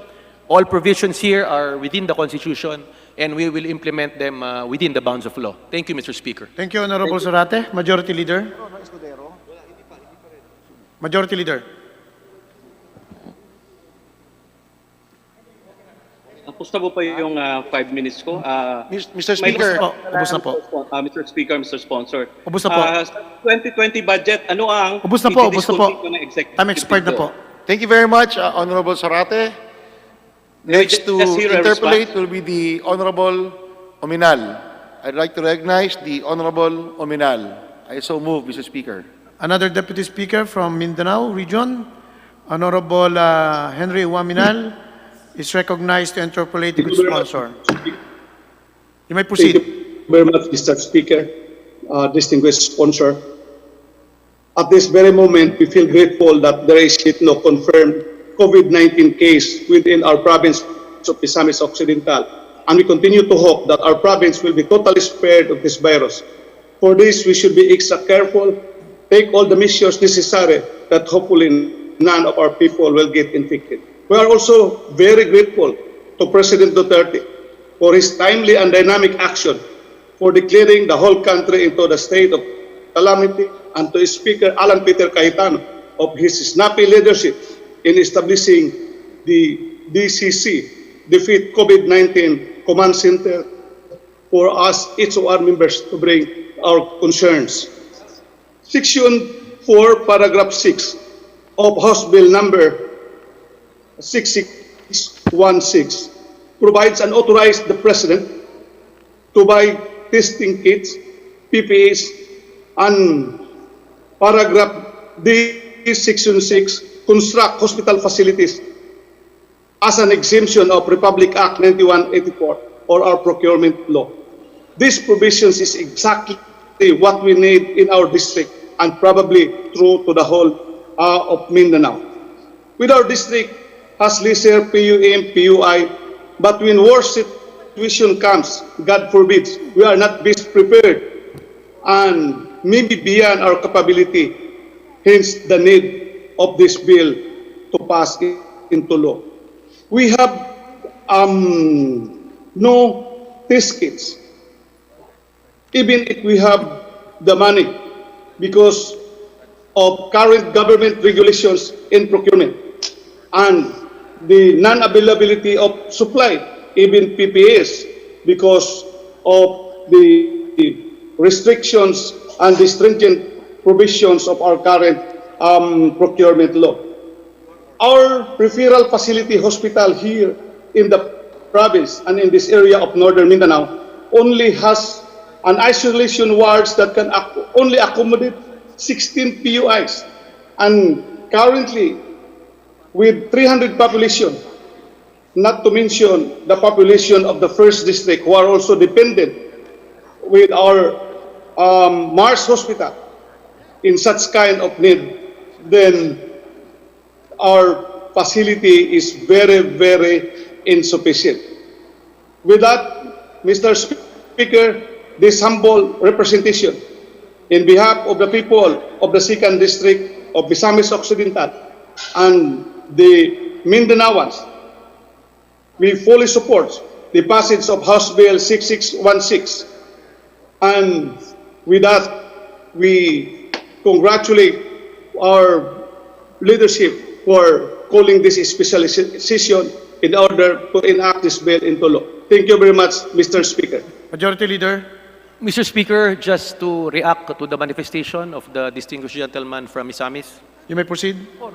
Precisely po, because earlier po, kine-question po or may mga concerns po ang ating mga kasama dun sa Section 4, Paragraph 15 and 16, dun sa allowing the executive to utilize unused portion and particularly dun sa 16, Paragraph 16 to reprogram, reallocate. Yung concern po ng ating kasama, Deputy Speaker Henry Ominal, yung pag-establish, construct, and operate of temporary medical facilities, wala po yan sa existing GAA. Kung gusto natin maglagay, for example, sa Misamis, wala sa GAA yan. That's why this bill is important to be passed to give the executive the authority to provide funds dun sa mga hindi pa na-isip na lagyan bago nagkaroon ng krisis. Thank you, Mr. Speaker. Majority Leader. Thank you very much, Honorable Ominal. I'd like to recognize the Honorable Stella Quimpo of Marikina. The representative from Marikina City, Honorable Stella Quimbo, is recognized to interpolate the sponsor, the Deputy Speaker for Finance. You may proceed. Mr. Speaker, will the good sponsor yield to a few questions? Yes, opo. Mr. Speaker, nabanggit po kanina ng ating sponsor na kailangan talaga natin ng malaking pondo para po contain ang spread ng virus. And he mentioned specifically that we need something like 75 billion pesos for our immediate health needs. Kasama na rin po dyan ang social amelioration. And this is precisely why nandiyan po ang Section 4, Item 14, which allows the President to mobilize resources as needed. So my question, Mr. Sponsor, is the following. Does the bill contain sufficient guidelines or limits so that only what is needed will actually be utilized? Thank you, Mr. Speaker. The concern is valid. The guidelines, of course, will be laid out after this bill has been passed into law. Again, as part of the oversight power of Congress, we will make sure that all concerns and na mga ating kapwa congressmen and women concern ng ating constituente ay may sama po dyan sa guideline na yan. Again, on Section 5, there's a creation of an oversight committee which will make sure that the guidelines are within the bounds of law, the guidelines are implemented at the soonest possible time, the guidelines are attuned to the needs of the crisis. Thank you, Mr. Speaker. That's good to hear, Mr. Sponsor, Mr. Speaker. Sana naman po dun sa guidelines na yan, masama na rin po ang preliminary estimate of the budgetary requirement. So let me move on po to my next question. The bill grants the power to cancel projects. So ang tanong ko lang po, may we know if there are criteria for canceling projects? Sorry, pakiulit po, Mr. Speaker. Ito pong bill po natin grants the power for the President to cancel projects. So may we know po if there are any criteria for the cancellation of projects? Definitely, they have to set the guidelines, parameters. Particularly, of course, ang main concern is to tackle, defeat this COVID virus. Yan ang pinaka-primordial concern ng bill na to. It's in the title, it's in the policy. We're giving them the flexibility, but again, it should be directed, all fund disbursement should be directed in tackling, defeating this COVID-19. Thank you, Mr. Sponsor. So siguro naman po, kasama din po dyan ang criteria para po sa reprogramming, reallocating, pati na rin po ang realignment. Tama po ba? Yes, as laid out in Section 4, kasama po yung reprogramming and realignment po, based on the necessity and the need to tackle the crisis, Mr. Speaker. Thank you po. Yun na lang po ang aking mga questions. Huling manifestation na lang po. Pasalamat na rin po na sa huling version po ng bill na to ay naging maayos po ang provision po para po dun sa takeover ng private enterprises po. Naging maliwanag po na yan po ay para lamang po sa public health concerns. Salamat po, Mr. Speaker, Mr. Sponsor. Majority Leader. Thank you very much, Honorable Kimbo. Next to interpolate is the Honorable Mayo Almario. Mr. Speaker, I move we recognize the Honorable Mayo Almario. I so move, Mr. The Honorable Representative from Mindanao Region, Honorable Mayo Almario, is recognized. Mayong hapon po sa inyo. Mayong hapon, Mr. Speaker. I hope I can be heard clearly from where I am now. Mr. Speaker, Mr. Sponsor, I support our frontliners, especially those in the medical field, treating patients and inevitably risking their lives for us. I also support the frontliners in the streets implementing the rules on self-quarantine, community quarantine. I support President Duterte in his sincere and genuine effort to address the crisis.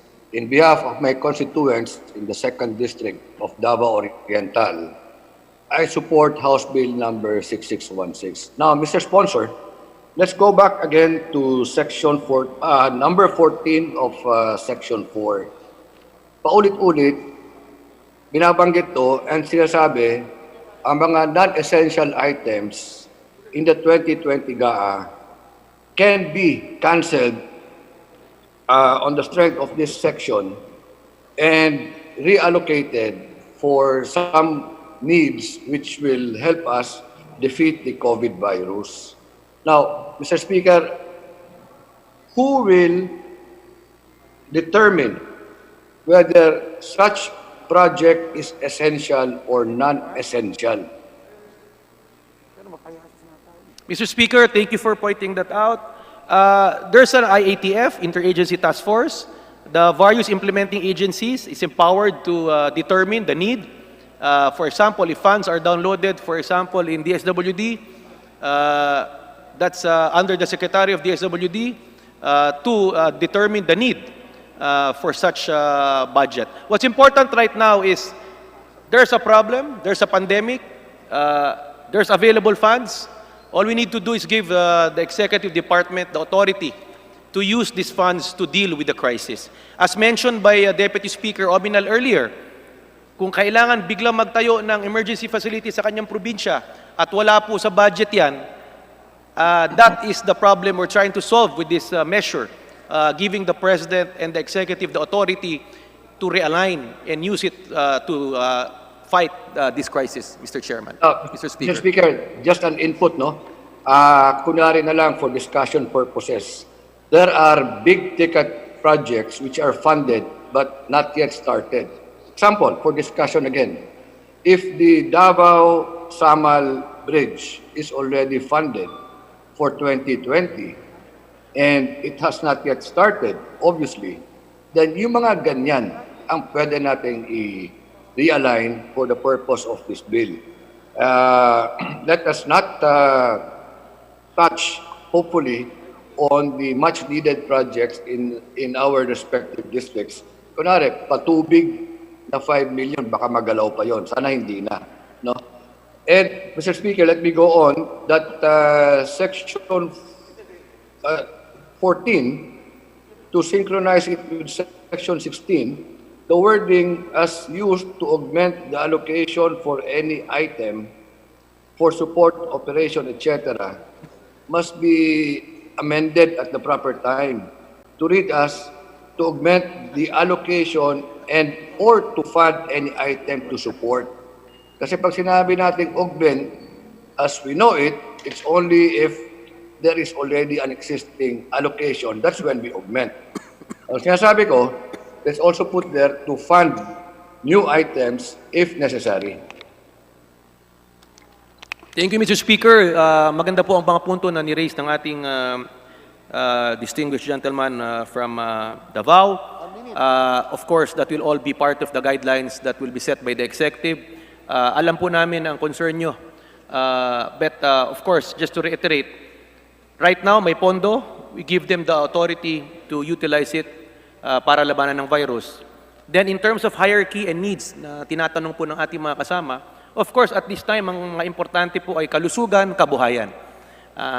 Kung may pondo to deal with the kabuhayan, kalusugan, kapayapaan, gagamitin po dyan yan. But so far, funds for infrastructure and other projects, wala pong planong galawin yan at this time. And hopefully, this virus will be minimized, if not defeated at the soonest possible time, especially if our mga kababayan mag-cooperate sa enhanced quarantine.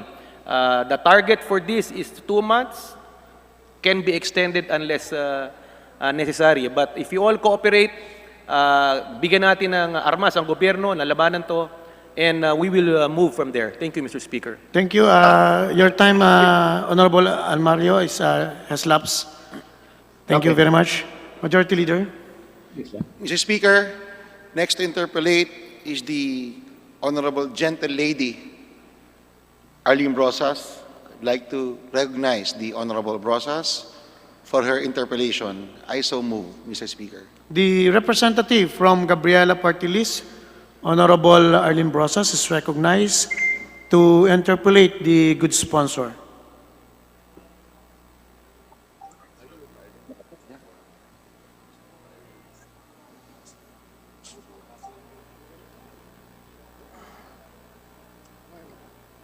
Thank you, Mr. Speaker. Thank you, Mr. Speaker. Ilang katanungan lang po sa ating good sponsor. You may proceed.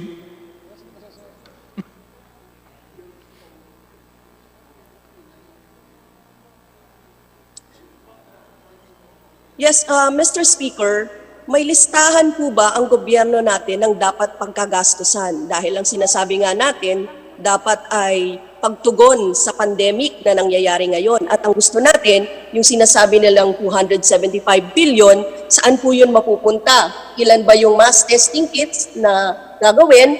Ilan po ba yung mga i-hire na volunteers? Ilan po yung econ relief o pagkain? O actually kasi inibilang po natin, hindi talaga sasakto yung 5,000 pesos para sa mga nahihirapan sa quarantine ngayon.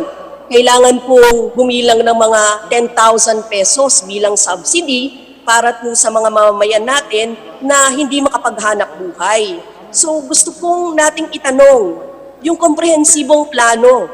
Kasi hindi naman naisabi sa atin yan kahit po sa committee, kung ano ang plano ng DOH at ano-ano ilan ang mga ito, ang mga mass testing kits, ilan ang i-hire, anong protection nila, at bakit nagpapatawag ng volunteer. Concern po ito ng mga doktor, nurses, at iba pang nasa mga frontline health workers natin. Ilan ang i-hire nila, mga quarantine centers, hospital na gagamitin, magkano ang overall natin na kailangan. Maraming salamat, Mr. Speaker, sa tanong. Unang-una, just to tackle the issue on kabuhayan. There are 24.6 million households in the Philippines. 6.6 million households belong to the formal economy.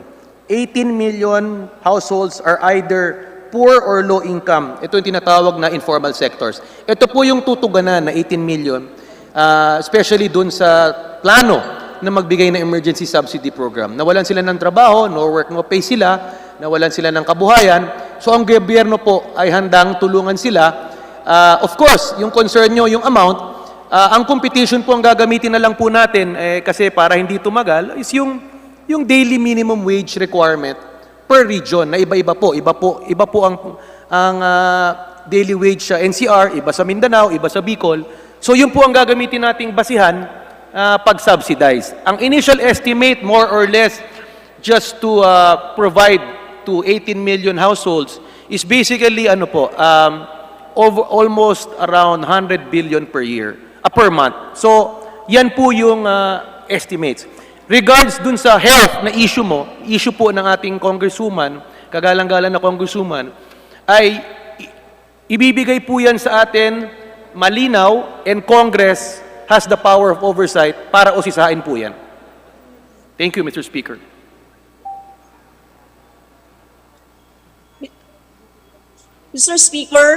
Mr. Speaker, mayroon po tayong 18 billion na pondo ng gobyerno para sa Universal Healthcare Program. Under the 2019, 197 billion ang ating unprogrammed funds. Magkano yung natira dito? Hindi ba't malaking pondo ito na pwede nating gamitin? Actually, nilagay nga natin sa particularly sa military and sa police, yung Oplan Tokhang at iba pa na mga iba't ibang mga pinaglagakan ng pondo natin ng 2019 and 2020. Bakit hindi po ito nakasasapat ngayon para mag-respond sa COVID-19? Mr. Speaker, unang-una po, yung... The current national budget, ano po? Mr. Speaker, unang-una po, lahat ng available funds, i-utilize yan. Pangalawa, nung pinasa po natin yung revision ng syntax, alam po ng Kongreso na merong gap, kulang po ang pera para mapondohan itong universal healthcare. Ang nangyari po, may projection po ang ating Department of Finance, pag napasa to, ay X number of billions they will generate. However, with the crisis po, bumagal ang ekonomiya, bumagal ang koleksyon, we cannot safely say now na yung perang pinrogram a few months ago is there. That's why there's a need to pass this law to allow the President to reallocate, realign, to fund the needs for this crisis. Thank you, Mr. Speaker. Thank you, Honorable Brosas. Majority Leader. Thank you, Honorable Rosas. Mr. Speaker, Mr. Speaker, specific na lang po. Your 5 minutes Speaker. Thank you very much, Honorable Rosas. Your 5 minutes has expired. We are following strictly the 5-minute rule. May I remind our colleagues that not to ask questions Mr. Speaker, which have I would already like been to manifest propounded. na lang that Mr. Speaker, I'd like to in the proper recognize time, I'll propose Majority Leader. amendments to ensure that Police these are interpellation. reflected I so move, in Mr. the Speaker. text of the bill. Please repeat, Majority Leader. Mr. Speaker, I'd like to apologize to the Honorable Rosas that we are strictly following the 5-minute rule. I hope she understands there are so many in the list. We have 16 or 17 more people in the list who will also ask equally important questions. I'd like to appeal to everybody to heed our reminder not to ask questions which have already been propounded on the floor or on the internet. Mr. Speaker, with this, I'd like to recognize the Honorable Suntay for his 2-minute interpellation. Thank you very much, Mr. Speaker. From Quezon City is recognized. Maraming salamat, Mr. Speaker. While I recognize the need for to empower the President, meron lang ho akong dalawang concern. First of all, alam ko na kailangan natin maglikom ng pera, which will be used by our President. First, to minimize the spread of the pandemic, to give assistance, at saka yung sa social amelioration program. But we can only do this, we can only empower the President if there is savings. First, doon sa Supreme Court decision sa DAP kasi, savings can only be determined after the end of the fiscal year. Unless projects will be discontinued or canceled. Yung problema ko dito, yung cause of concern ko, and I want us to take note, pagka diniscontinue yung program at project, for the next 2 fiscal budget years, hindi na pwedeng ulitin yung project na yon. So yun yung concern ko. So kung kunyari ang pagkukunan ng savings, kunyari ay allotment from the DPWH, for 2 fiscal years, hindi na pwedeng i-propose kaagad yung project na yon. So if it's needed by a particular district, hindi na natin magagamit. Yun yung una kong concern. Yung pangalawang concern ko ho, nakita ko, as I mentioned, these are all for social amelioration program. Pero pagka humaba pa ho, itong usapin na ito, yung problema natin with regards to yung coronavirus, we would also need to have a package to support yung mga SMEs natin, which was not considered dito sa batas na ipapasa natin. There is no economic stimulus package which has been included. Paano po yun? First of all, we'd like to assure our distinguished colleague from Quezon City that money will be dispersed within COA rules, within the Constitution. Secondly, these are uncertain times. We cannot really predict when this will end. All we need to do is plan, act, and pray that this will be defeated soon. That's why there's really a need for this law to be passed at the soonest possible time. Because you are correct, Mr. Speaker, tama po siya. Wala pa nga yung economic stimulus package dito but which I think will follow. However, in order to have a package, you need to give the President, through the Executive, the power to realign. Because when we pass the budget, we did not take this in consideration. So again, these concerns will be addressed as soon as these bills are passed, becomes into law. I think most of these concerns are already in the minds of our top leaders in the country, especially our President. Thank you, Mr. Speaker. Okay. Thank you, Mr. Speaker. As I mentioned, I'm very supportive of this proposed bill. Pero kasi dito sa bill na ito, meron tayong management team which is being created kung saan magre-report yung executive department. Kaya ako lang binanggit to para so that the management team could keep in mind na pagka nag-cancel tayo ng mga programa which has already been allotted, and even under the executive department, for the next 2 fiscal year, hindi na pwedeng i-propose ulit yon. So mawawala yon for the next 2 years. Pangalawa nga ho is we also have to ready to prepare for an economic stimulus package to support naman yung ating SMEs. Thank you very much, Mr. Speaker. Speaker, duly noted all those valid concerns raised by our distinguished congressman. Majority Leader.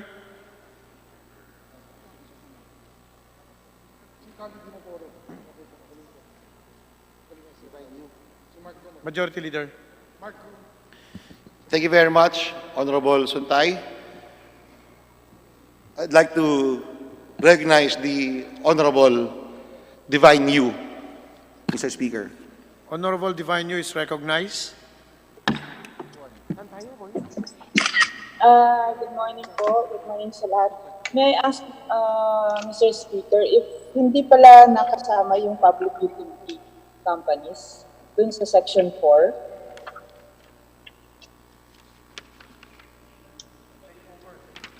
Mr. Speaker, very clear po, Section 4, Paragraph 4, wala pong mention of the word takeover, wala pong mention of the word public utility. so with that, Mr. Speaker, I just would like to manifest our concern here in Region 9, specifically in Zamboanga del Sur. Kasi po, it seemed okay kami kasi no positive individual, no positive sa COVID na individual. But the real problem is yung mga samples namin, swabbing samples, hindi pwedeng ipadala dyan sa Manila because we have no flight here in Region 9. And when I talked to the AFP, sabi yung C-130 schedule would be on March 25 pa. So, with that, Mr. Speaker, I think it would be,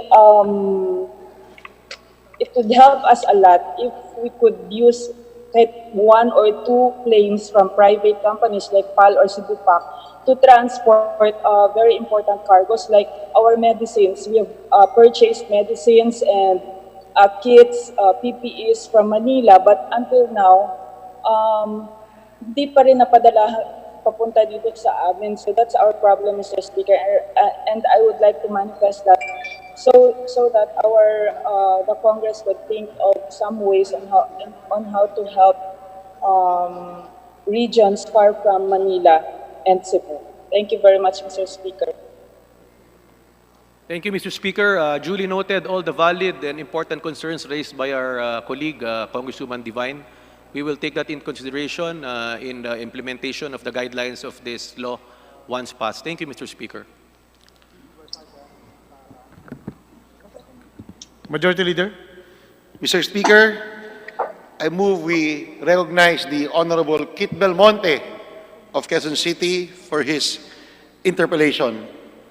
I so move, Mr. Speaker. Honorable Kit Belmonte from Quezon City is recognized to interpolate the good sponsor.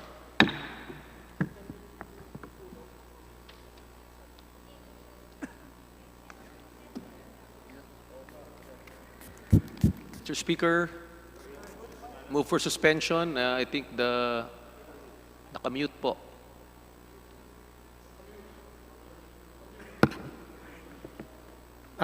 Tol, nakamute ka. Please unmute. Yun. Okay. Okay, you may proceed. Good afternoon, Mr. Speaker. May the distinguished gentleman yield to a few questions. It would be an honor, Mr. Speaker. Thank you very much, Mr. Speaker. As most of my colleagues know, nandito po kami sa hot zones. Halos 2 barangay ko ay mataas na po yung cases. Ang unang concern ko po, Mr. Speaker, ay yung kwento po ng isang kapitan ko na sobrang dedicated supporter ng gobyerno at ng mga kailangan gawin. Nagpapakamatay na sila sa ground for the past 2 weeks para i-enforce yung community quarantine, i-locate at i-isolate yung mga PUI at PUM, mag-disinfect, magpakain, mag-deliver ng pagkain. Pero dahil sa halos imposibleng ma-enforce doon sa mga depressed communities na dikit-dikit ang mga pintuan, napakalaki ng mga pamilya, kabit-kabit at unsanitary mga conditions, hindi ho nila napa-perfect. Kahapon po, may nagsumbong na pumunta daw sila sa barangay hall, hindi sila nakatanggap ng pagkain, at across the street ay may nagsuway sa kanya. Nagsumbong po yung tao at ang napagbintangan ay ang aking barangay captain, and hindi lang po siya napagbintangan. Publicly po siyang nakastigo ng isang USEC po ng ating gobyerno. My question po, Mr. Speaker, is hindi ho ba under Section 6 of our bill, hindi ho ba siya maapektuhan dito? Lalo-lalo na ho yung dulo which says na perpetual disqualification na napakagaling na public servant dito. Dahil lang doon sa intriga na yon, nadali na ho siya. And paano ho yung mga nagkakalat ng mga fake news na yan? Saan sila masasakop dito sa bill na to? My first question, Mr. Speaker, Your Honor. Mr. Speaker, magandang punto po yan. Unang-una, ina-acknowledge natin ang mga frontliners, kasama po dyan ang mga barangay captain na naghihirap, nagpupuyat para ma-implement po lahat ng guidelines as laid out by the IATF. Malino naman po sa Section 6 kung sino po ang pwedeng kasuhan. Yung na-point out po ng ating kagalang-galang na congressman from Quezon City, wala naman pong batas na nilalabag ang kanyang ginagawa. So we encourage these LGUs to continue what they're doing. Just follow the guidelines as laid out by the IATF. Just follow the local government code. Just follow the law. And I think ang tao dapat talaga ang ma-encourage magdisiplina at sumunod sa kautosan nito. At lahat ng mga LGU kasama ang kapitan, they are empowered to instill discipline dun sa mga lumalabag. Thank you, Mr. Speaker. Thank you for that, distinguished sponsor. Ang point ko lang po is, doon sa mga depressed communities na dikit-dikit po talaga, halos impossible kasi ang iinit ng mga bahay, naglalabasan pa rin sila paglagpas ng mga tanod. Technically, and yung mga kailangan kumuha ng pagkain, lumabas, technically, pag tinignan po natin yung mga guidelines, pwede na rin sumabit yung mga nag-enforce kasi hindi nila ma-perfect ito. Ano yung protection ko para sa kanila, Mr. Speaker, Your Honor? Well, naintindihan po natin ang problema sa NCR, dikit-dikit ng bahay. Sa aming probinsya, isang bahay, 1 kilometro. So I think the executive branch knows these problems and concern. Kasama po natin dito ang Secretary of the ALG, nakikinig. Ay importante lang po, sundin yung guidelines basta hanggang kaya nila, sundin nila yun. At this point, talagang dapat talaga, we should really stay in our homes. Di ba sinasabi nga, a lot of our frontliners are staying out so that we can stay home. So siguro as much as possible, as much as practicable, sundin na lang po natin ang guidelines and protocols. Thank you po, Mr. Speaker. 1 minute. Yes, Mr. Speaker. Sinasabi ng WHO, World Health Organization, na ang kailangan natin ay test. Naintindihan ko yung mga binibigay nating powers, emergency powers. Tingin ko, kailangan naman po talaga kukunin yung mga hospital, pag kailangan yung mga public utilities. Pero ano yung malinaw na plano? For example, kailan po natin masasabing magagawa, mai-implement yung test? Kasi parang ang pakiramdam namin dito sa ground, halos lahat PUM na o PUI kasi hindi naman namin matetest. Mr. Speaker, Your Honor. So, we're giving all the budget, kinukuha niyo yung budget, sabi niyo, i-implement, sundan ng local government yung mga batas, yung mga rules and regulations. Pero, anong linaw po nito? For example, yun, kailan yung test na may implement? Anong timeline nito, Mr. Speaker, napakaganda po ng punto. Yan po ang gusto marinig na ating kababayan. Dati po, RITM lang ang nag-umpisa po ang testing center. Magandang balita po, I think the government has laid out, as per the DOH, 15 na po ang magiging testing center. Kasama na rin po dyan ang Bicol Medical Center sa Camarines Sur, sa Bicol. So, tinutugunan po yan. Ang kailangan lang po natin kasi maintindihan itong virus na to, kahit na 100 po ang testing center ngayon, kahit i-test po yung 100 million Filipinos ngayon, hindi po ibig sabihin na pag tinest sila ngayon, next week, hindi sila pwede magkaroon. So I think non-stop po ang demand and need for testing. Ang importante lang po, ang dapat i-test lang talaga, yung talagang meron symptoms. Ngayon, kung may available, bigyan sila sila ang bibigyan ng pansin.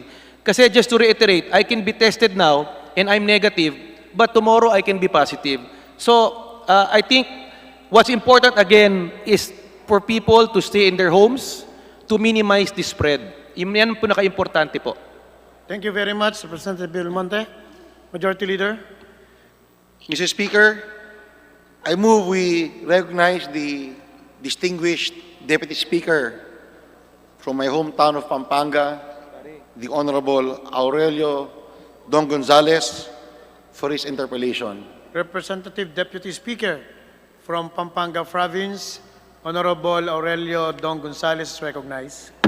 Thank you, Mr. Speaker. Thank you, Mr. Sponsor. Well, I will just combine my manifestation and interpellation to the good sponsor.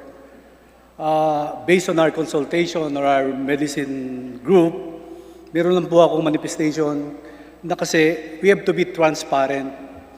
Yung COVID-19 and the PUI, halos pareho na lang po yan. Kailangan the Department of Health sabihin na po kung ilan yung positive at ilan yung PUI. Ganyan po kasi yung nangyari sa Kuwait at Italy. Number 2, we need millions of testing kit for PUMs, PUI, COVID-positive patients. Each patient needs more than one testing kit. to monitor the progress. We also need isolate the quarantine this patient in our facility, not to send them home. Number 3, kung pwede po, yung mga ospital sa government, which is ginagawa na po to sa probinsya namin, sa Pampanga, i-separate po natin yung COVID-19 at saka yung mga PUIs and government and private para separate na lang po sila. Para ma-entertain po natin yung mga ibang may sakit sa puso, diabetes, hindi naman related sa COVID-19. So the focus of the bill should be on the health care that provides and even private hospital. The government should tap university also, base the professor consultants, the retired doctors, retired medical professionals, and if allowed, the foreign medical consultants. Like for example, in UST. In UST po kasi, mayroon tayong magaling na infectious consultant. Ang pangalan niya po yan, if I'm not mistaken, Doktora Angeles Alora. Yan po yung magaling. Kung magagawa po natin yan, bawat pribado, kunin po natin yung mga consultant. According to the UST doctor, the COVID plus 19 will continue to spread. Kakalat pa po yan. At lalong-lalo na to adopt the strategies of other countries. In New York and California, completely locked down their respective states. So, in the name of transparency, the Department of Health should release the data of PUIs and COVID. So on that, Mr. Speaker, we are on the difficult times, even more difficult than war. The President is the most informed in our country. Let us trust him. So we will pray hard. God bless the Philippines. God save the world. So ito po ang aking manifestation. Mr. Speaker, Mr. Sponsor, I have this data with this almost 112 million population all over the country. And we have 243 legislative district. Wala po tayong planong maglagay ng center bawat distrito para ma-check lang natin yung mga COVID-19 and PUIs. Mr. Sponsor.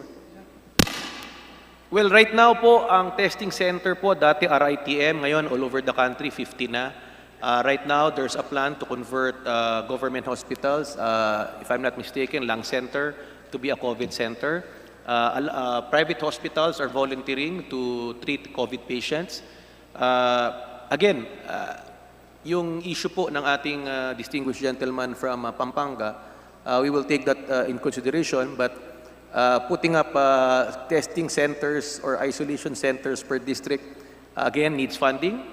That's why there's really an urgent need to pass this measure as soon as possible so that all plans, programs in tackling this virus will be funded. Thank you, Mr. Chairman, Mr. Speaker. Thank you, Mr. Speaker, Mr. Sponsor. Last 1 minute. I have my data for the total number of employees. Ito po bang ginagawa natin? Ilang ahensya po to? DOLE, Department of Health, DA. Ano pa po ba ang covered ditong batas na House Bill 6616, Mr. Speaker? Mr. Sponsor. Well, wala pong nakaspecify dito which implementing agency, but just to start, siguro DSWD is mandated, of course, to help the poor, the indigents in crisis. Palagay ko, kasama po dito yan. Ang Department of Labor and Employment, meron silang programa na tupad, nagbibigay ng kabuhayan, hanap buhay, income, sa mga tao, palagi ko kasama yan. Ang iba't ibang ahensya po are free to submit whatever needs, funding requirements they need, subject of course to the guidelines, and of course make sure that these are programs that will tackle the COVID. So as of now po, let's give the President the authority to determine yung need. Again, Congress has the oversight power to check. Thank you, Mr. Speaker. Thank you, Majority Leader. Thank you, Mr. Speaker. Thank you, Mr. Sponsor. Mr. Speaker, I move that we recognize the Honorable Ferdinand Gaite for his interpellation. So moved, Mr. Speaker. Honorable Ferdinand Gaite from AK Teacher Party List, recognized. Mr. Speaker, correction, I represent Bayan Muna. Bayan Muna, Party List. Yes, correction, Mr. Speaker, I represent the Bayan Muna party list. Please proceed. Yes, Mr. Speaker, to our proponent, a few questions. But before I proceed, some have been questioning if there is a proposal to provide emergency powers for the President. It does. Section 3, Declaration of Policy, clearly states that the imperativeness to grant emergency powers to the President. And ang tanong ko po, Mr. Speaker, to our distinguished Congressman El Rey Villafuerte, gaano karami ho bang binabalak na itayong mga hospital? Maraming pinag-present kayong binabanggit, pero I do not find this in the proposed House Bill 6616. Ilan ho bang bibilhin ng mga gamit pang testing na kailangan natin? Ilang bang tinatawag na ventilators at iba pang gamit na kailangan na kulang ngayon sa ating mga hospital? I do not find this in the bill, which is very, we have very short time, pero walang specifics itong proposed bill, Mr. Speaker. Thank you, Mr. Speaker. Napakaganda po ng pinoint out niya. That's why there's really a need to pass this bill as simple, as effective as possible. If we will go to the details, ilang ventilator, ibang safety kits, ang budget hearing po natin inaabot ng 3 buwan. 14 hours tayo nag-hearing. Hindi po tayo matatapos kung isa-isahin natin ilang testing kits. Mag-hearing po tayo, iba't ibang sektor. Palagay ko ang importante is empower the President, give him the authority. We trust him, he has his officials with him to determine what is needed. Papasok po to sa guidelines. Ilan, magkano, which again will be within the guidelines, and Congress has oversight powers over this. Thank you, Mr. Speaker. Thank you, Mr. Speaker, Your Honor.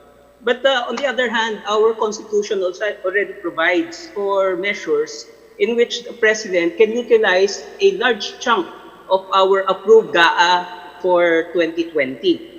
Balikan lang natin, we have a 4.1 trillion budget approved for 2020.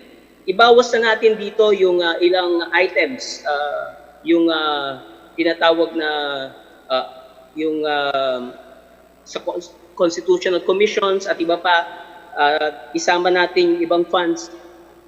Doon sa 4.1 trillion, we have about 1.75 trillion that we can already utilize even without these special powers, even without these emergency powers. Gamitin lang yung provision ng ating saligang batas, mas malaki pa yung inaasahan natin maibigay para sa ating mga mamayan sa panahon na kailangan natin ang mga benepisyo at serbisyo nito.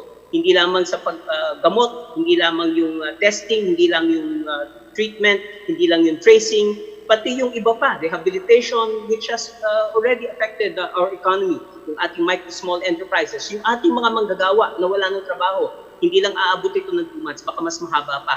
Walang details, hindi natin makita dito sa provision na ito. And kailangan na meron ng details. Paano natin makikita ito ngayon sa panahon na kailangan natin, sinasabi nyo, na aprubahan natin ang naturang panukalang batas? Mr. Speaker, Your Honor. Thank you, Mr. Speaker. Ang sinabi po ng ating kasama po, our distinguished gentleman, Congressman Gaite, tama po siya. Sinabi po niya na ang 4.1 trillion budget may available po na 1.7 na pwedeng gamitin. Talaga pong gagamitin yan. Pero balikan ko po, yung 3.4 trillion, yun po isa sa mga pwedeng i-realign, i-reprogram. And we should give the President, the executive branch, the power to realign, reprogram this based on the need, based on the crisis. Again, if we uusisain po natin itong isa-isa, ay hindi po tayo matatapos. Baka tapos na po ang krisis. Yung tao na, di ba po ang hiningi ng tao natin ngayon, immediate action. So that's what we're providing with this bill. Thank you, Mr. Chairman. Last question. Mr. Chair, yes, ang punto ko lang po, there are provisions in our Constitution which provides checks and balances on how such funds can be utilized.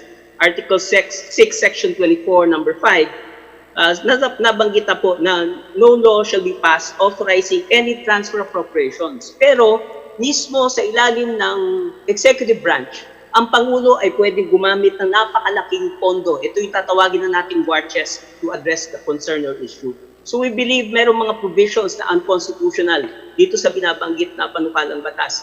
At in the appropriate time, kami po ay magre-rehistro ng aming mga tindig na dapat yung bigyan ng focus. Yung 10,000 pesos para sa ating mga manggagawang mawalan ng trabaho, yung mga testing ng ating mga frontliners, lalo na yung ating mga health workers, at iba pang mga panupala na dapat makatulong sa mga mamayan at hindi magamit sa ibang mga posibleng katiwalian at korupsyon para ma-ensure na meron pa rin checks and balances, lalo na sa panahong ito. Maraming salamat, Mr. Chair. Maraming salamat, Mr. Sponsor. Thank you, Mr. Speaker. Rest assured, all our colleagues, that all provisions here we've been discussing we feel are all constitutional, and it does not stop anybody from questioning it before the Supreme Court. Thank you, Mr. Chairman. Majority Leader.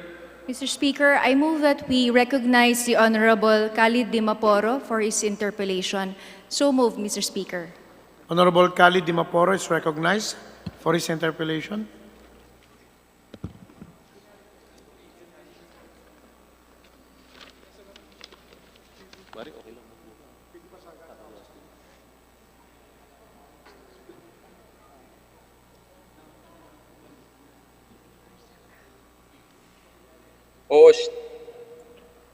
Hello.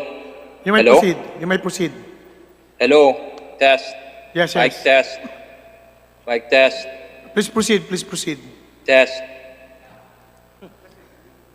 Mic test.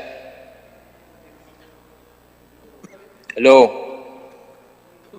We can hear you. Okay. Does the honorable gentleman will he yield to some questions from this representation? It would be an honor, Mr. Speaker. Thank you, Mr. Speaker. My concern is actually quite personal. And first, I'd like to acknowledge the hard work of all our leaders there in Congress.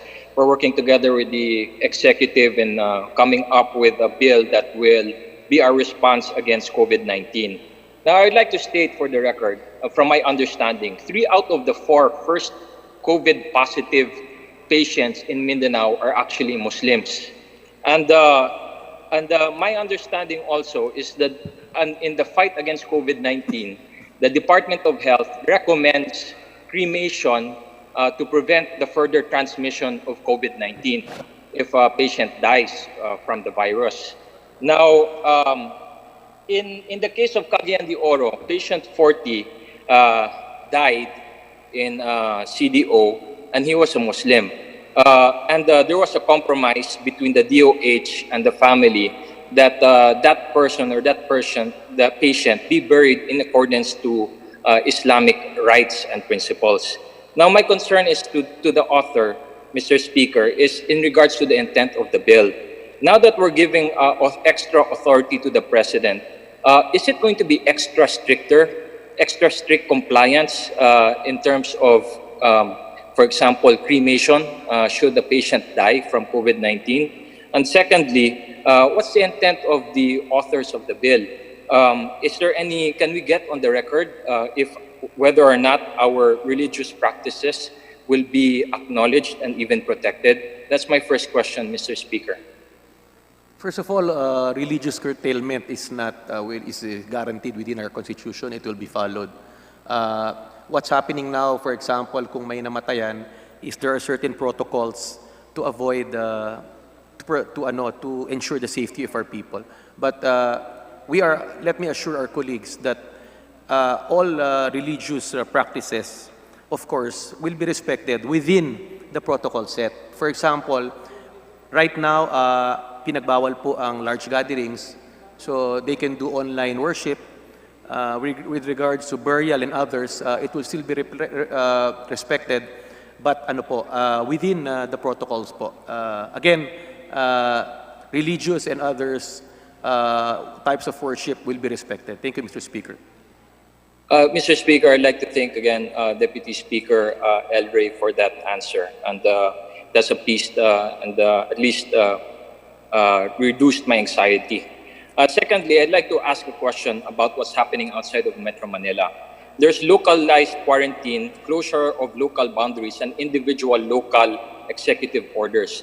Does the extra powers that we're giving to the president override the local government code, and to what extent? Not to override, Mr. Speaker. The local officials should strictly follow the local government code, number one. They should strictly follow the guidelines set by the IATF. The problem is, some local government misinterpret the law, misinterpret the guideline. So this has to be cleared. The executive has direct supervision and control over LGUs. What this empowers the executive is to align the guidelines. Kasi, for example, meron isang probinsya na naka-lockdown na, yung munisipyo gusto rin mag-lockdown and it affects the flow of goods and services, then the executive can step in. Because it might be contrary to the, number one, protocols. It will be contrary to the flow of goods and services. So what basically the LGUs are, what powers they have now, they continue to have it. The executive has direct supervision over them through the DLG. Siguro with this special authority, mas malinaw po sa ating mga LGUs na lalo nilang ipatupad ang protocols at ipatupad nila ang nasa local government code. That's basically what they need to do. Thank you, Mr. Speaker. Time expired. Mr. Speaker, just expired. as a follow-up, I'd like to point out Section 6 for penalties so that it will be made very clear to the municipal mayors or the local chief executives that should they penalize, should they violate or extend what the national government allows, because of with what we're passing here today, they would be liable for certain penalties such as disqualification from office. I hope the good Deputy Speaker El Rey can clarify this, and that was my last question. Thank you, Mr. Speaker. Yes, malinaw po kasi may guidelines ng IATF, dapat sundin po nila yon. Kasi for example, may balita na nagbebenta ng mga pass, unacceptable yun, illegal yun, di ba ho? Then secondly, may order rin ang IATF, kung mag-i-issue man sila ng pass, dapat siguro ibahay-bahay. Yung iba, kinu-convert siya barangay hall. So mga ganyan maliliit na bagay, but at the same time, it's violating the enhanced community quarantine.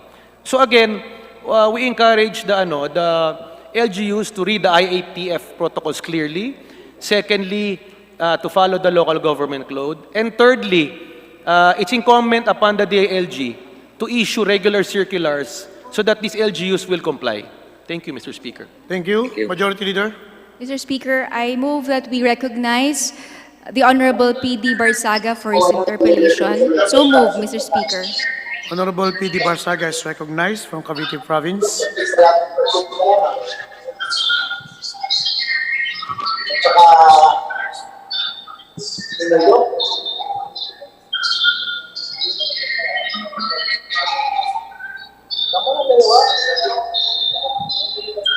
Honorable P.D.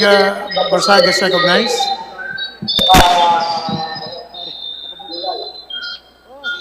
You're recognized. Martin.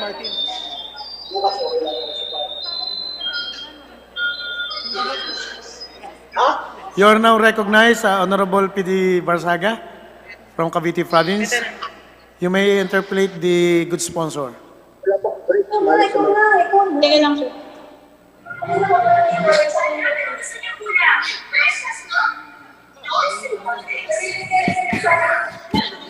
Mr. Speaker, I move to suspend. Session suspended.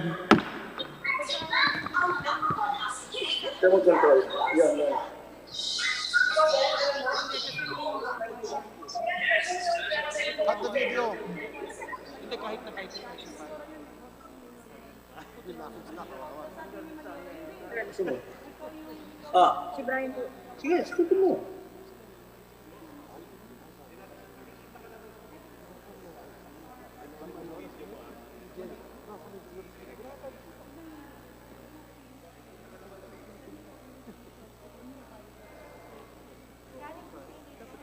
Boss PD, it was your turn.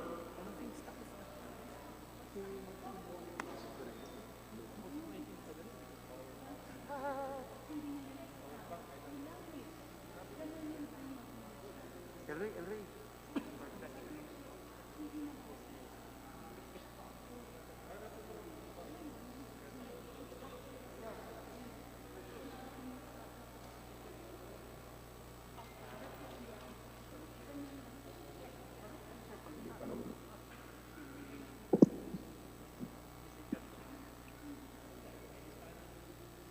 na yung chance to ask questions?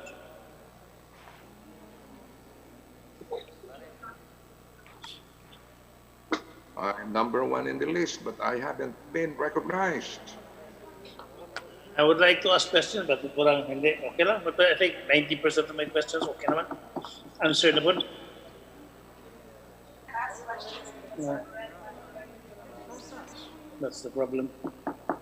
Gabi, tawagan mo si ML. Well, just wait. Anyway, more questions coming in. We will have more discussion.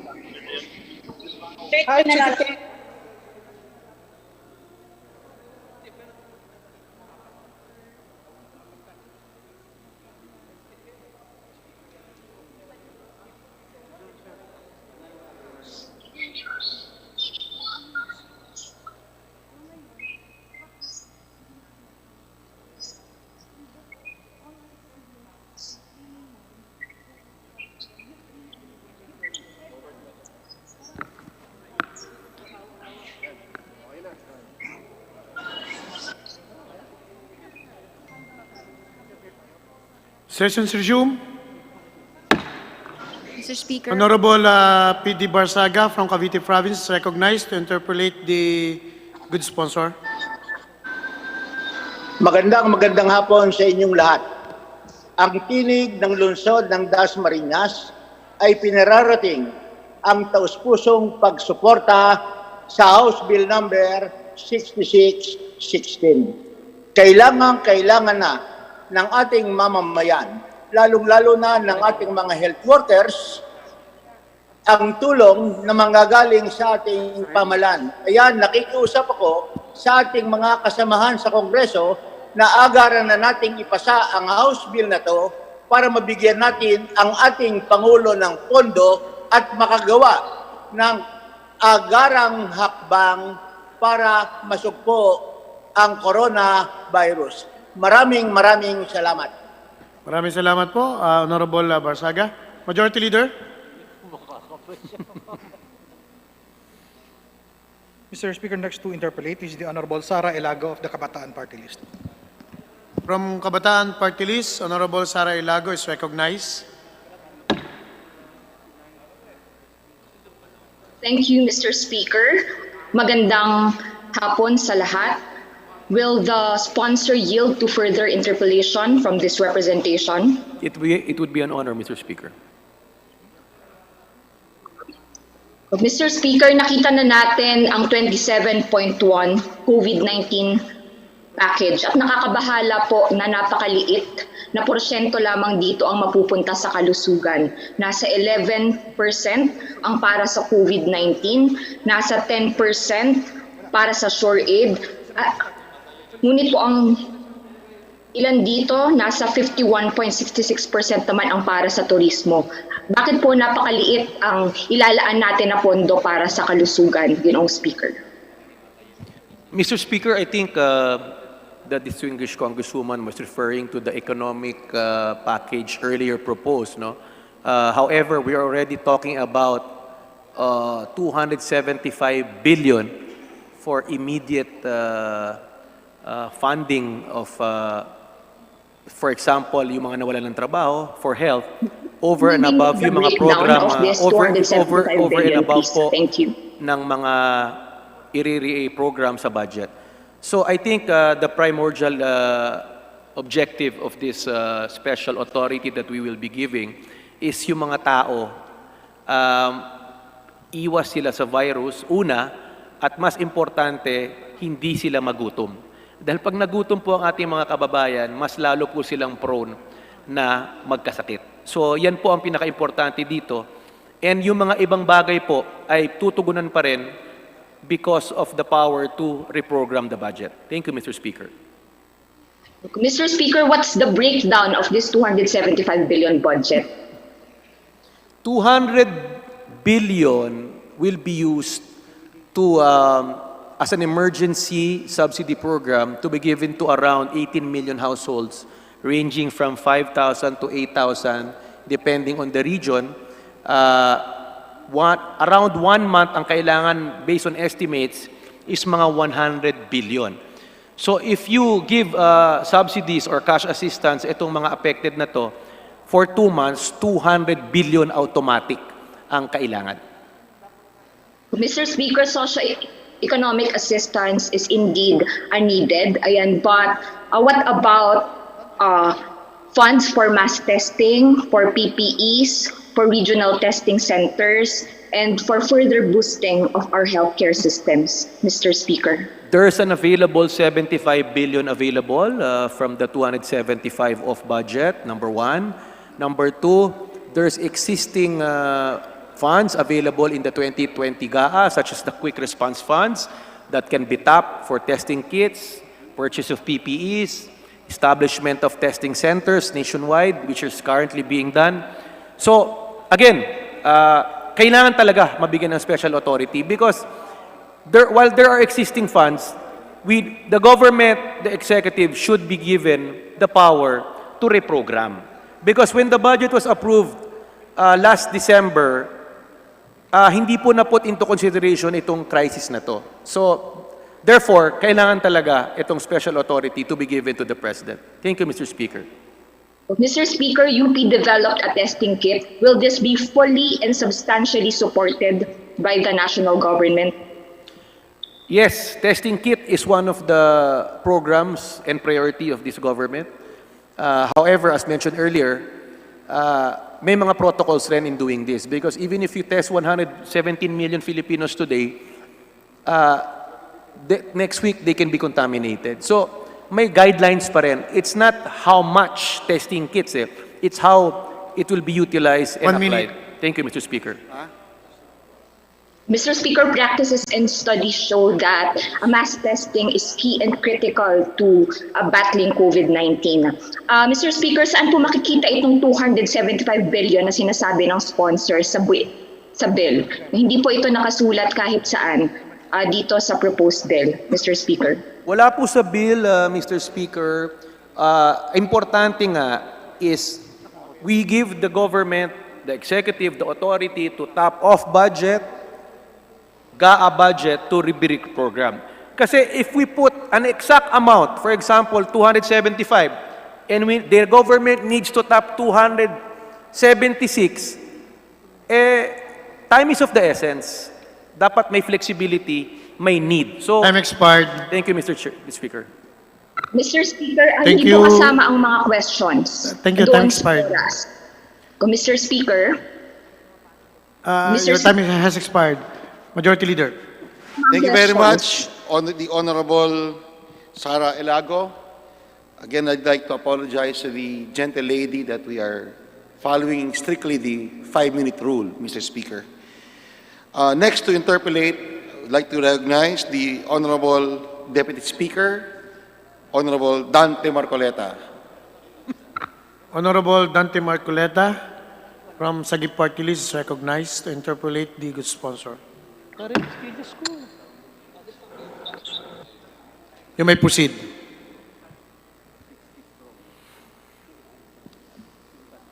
Please proceed, Deputy Speaker. Please unmute. Yes, nakamute ka.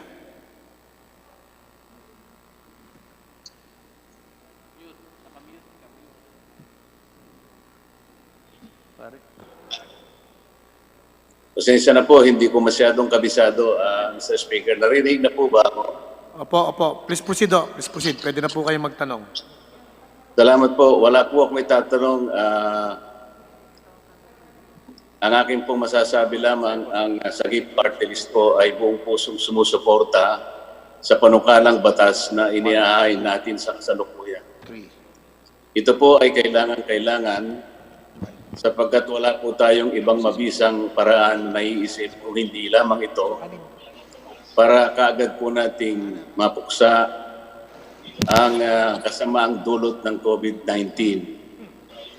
Ang Sagip Party List po ay nakikiisa sa ating pamahalaan at sa lahat ng ating mga kasama ngayon upang sana ay agaran nating may sakatuparan sa pamamagitan ng ating Pangulo ang mga dapat gawin upang maisalba natin ang ating mga kababayan sapagkat ang pinag-uusapan po natin ngayon ay hindi ang ating mga karapatan, kung hindi ang buhay ng bawat isang mamamayan na kailangan po nating matulungan sa panahon ito.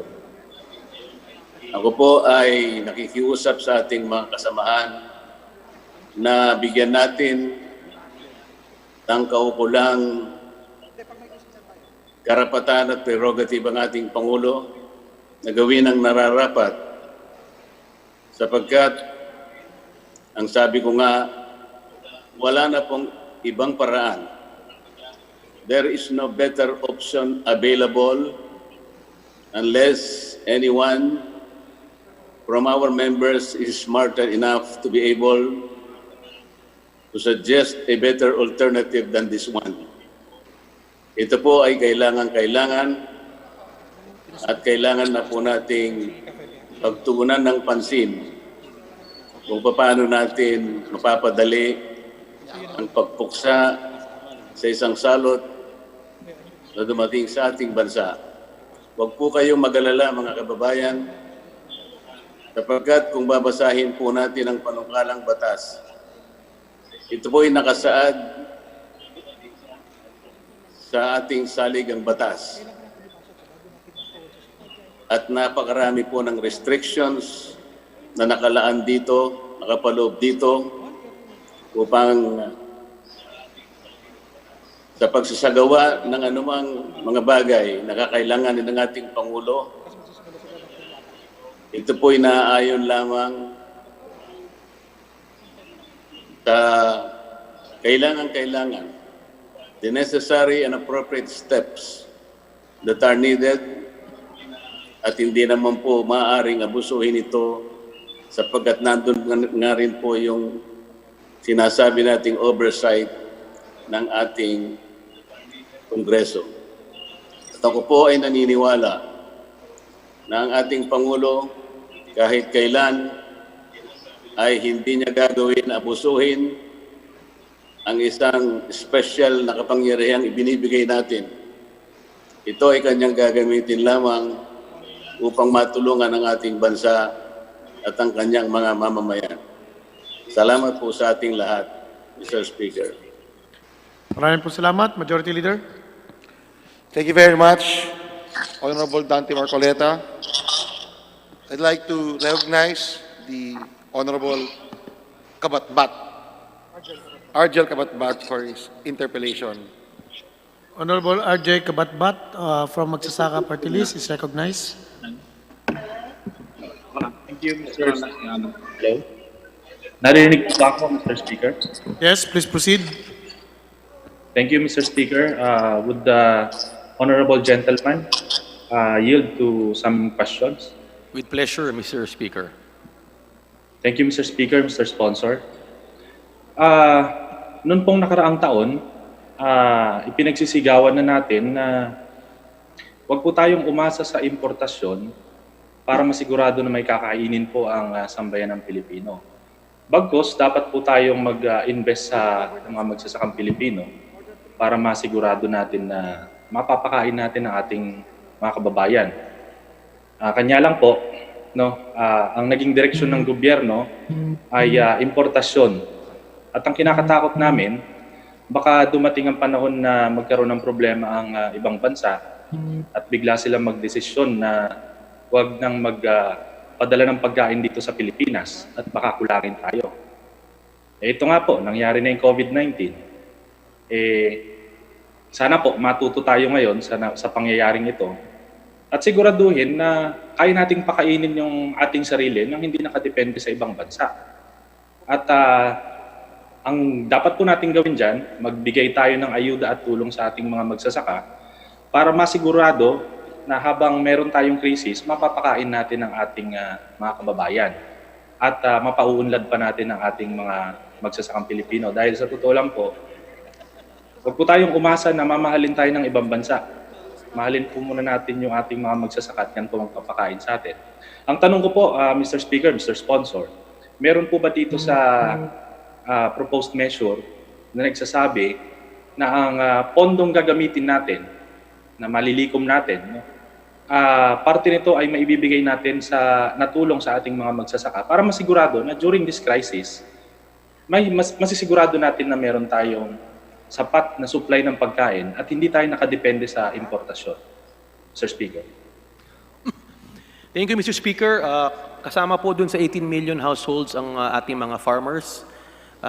Una, pangalawa, may pondo po na nakalaan sa 2020 budget, particularly yung farmer assistance, yung tinasabing 5,000 subsidy cash assistance dun sa mga naapektuhan na mababang presyo ng palay. Dahil bago pa naapektuhan na tayo ng COVID, hirap na po ating mga kababayan na mga farmers. Yung pondo na po yan ay nasa GAA. Dapat i-release na po yan ng Department of Agriculture, una. Pangalawa, kung kailangan i-augment po yan, andito po ang Kongreso. Kasama na rin po sa power na bibigyan natin sa Ecodibo na ma-reprogram ang ibang pondo para mabigyan ng pansin ng ating mga kababayan na mga farmers. Pangatlo, yung punto po nyo regarding self-sufficiency, importante po yan. Dahil bawat bansa ngayon ay siyempre may problema. Gusto rin nilang pangalagaan ang kanilang pagkain. Kausap ko lang po kagabi si Secretary Dar, marami na po silang magagandang programa to make our country self-sufficient in terms of food. Of course, balik na naman tayo, kailangan po ng pondo niyan. In times like this, kailangan talaga quick action. That's why there's a really need for the passage of this measure. Thank you, Mr. Speaker. Thank you, Mr. Speaker, Mr. Sponsor. Karamihan po ng aking mga tanong ay naitanong na. Isa na lang pong maikling manifestation. Sa atin pong lahat, sa mga nakikinig sa buong Pilipinas, ilang dekada na po nating pinagwalang bahala ang pagtulong sa ating mga magsasaka. Ngayon, may COVID-19, sana maintindihan nating lahat na ang magsasalba sa atin ay hindi magsasaka ng Thailand, magsasaka ng Vietnam at ng ibang bansa. Ang magsasalba sa atin sa krisis na to ay magsasakang Pilipino. Kaya sana po, bukod sa mga frontliners natin, pasalamatan din po natin ang mga magsasakang ilang dekada na nating inapi at pinagsawalang bahala. Dahil bandang huli po, sila din ay isa sa mga bayani na magsasalba sa atin sa buong Pilipinas. Maraming salamat po, Mr. Speaker. Salamat po. Mr. Speaker, bilang kadagdagan sa kanyang comment, napakaganda po. One positive aspect na nangyari po dito sa COVID ay tumaas na po ang buying ng palay. Dati 10 to 12. Ngayon, ang balita ko, 19 to 20 na. Ang mga local traders ay agresibo ng namimili ng bigas ngayon. So one positive aspect po ay tumaas na po ang presyo ng palay. So ang mga farmer ay may positibo silang balita. Salamat po, Mr. Speaker. Salamat po. Majority Leader. Mr. Speaker, I move we recognize the Honorable Gabi Bordado for his period of interpellation. Honorable Gabi Bordado from Camarines Sur Province is recognized.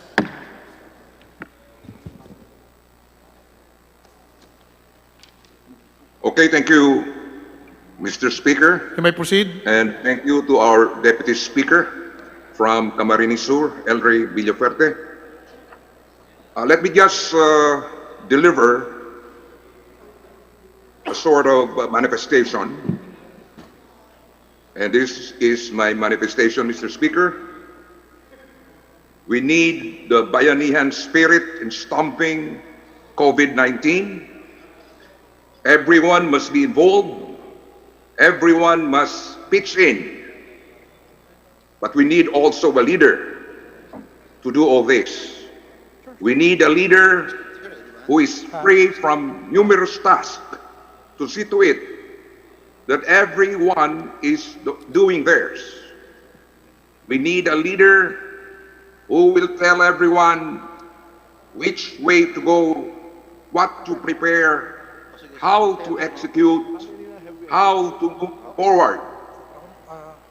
Mr. Speaker, the powers proposed to be given to the President in order to realize the purposes of the bill are already in our laws, wisely apportioned and distributed to the many agencies and offices under the executive department and widely decentralized to different local government units in order to make the burden lighter for everyone.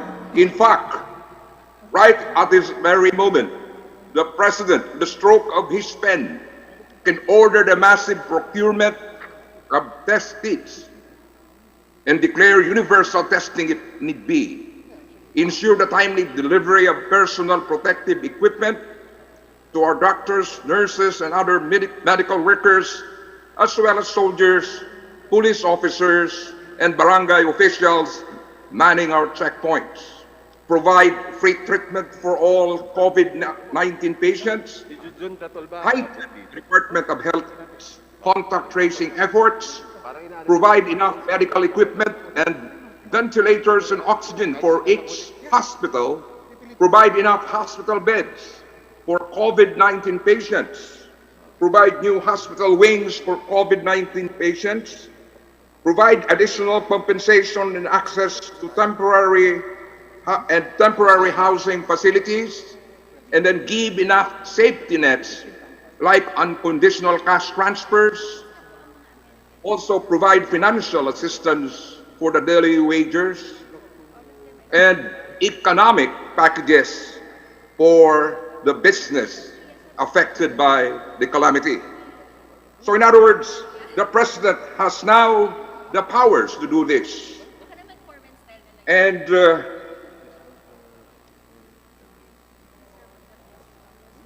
let me just ask one question, Mr. Speaker.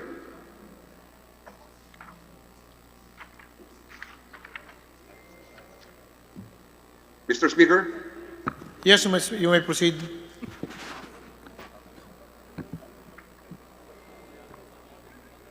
In the bill, there is this provision restricting the powers of the local government unit. Mr. Speaker? Mr. Speaker, may the distinguished gentleman from Camarines Sur point out which provision?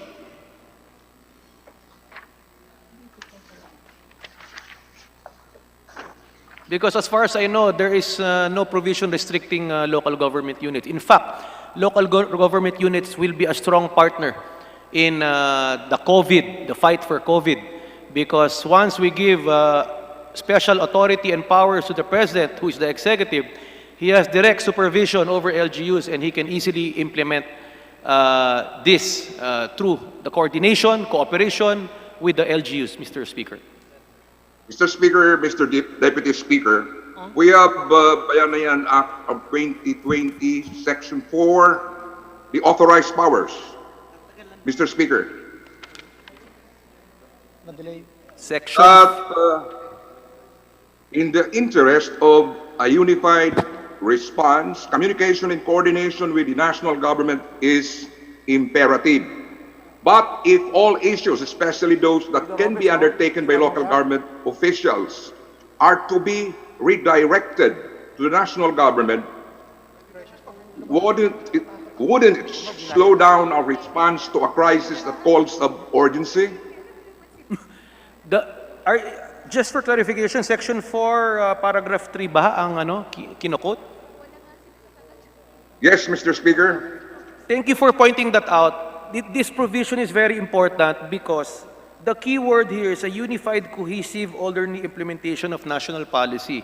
Because there are LGUs that are working contrary to the policy.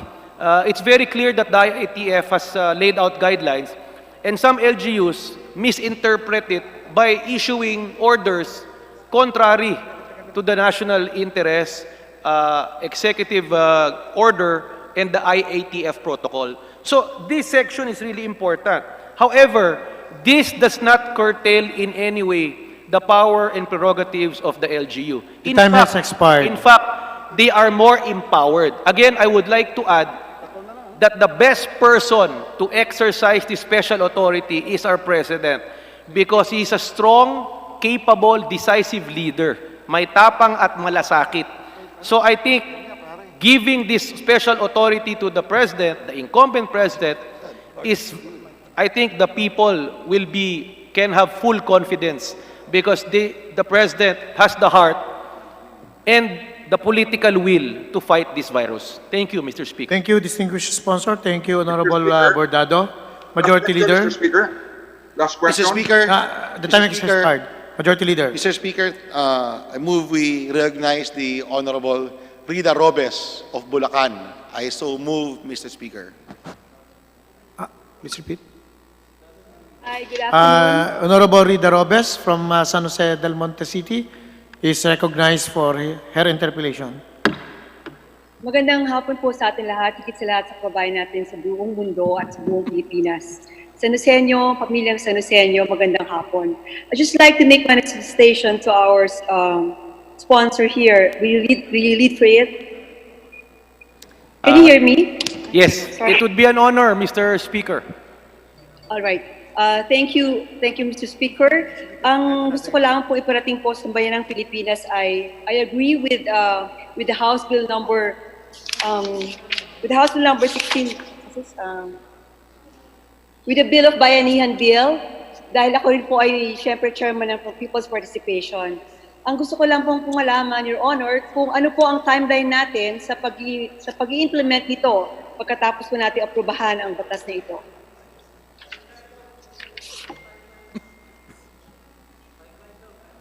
Mr. Speaker, can you hear me?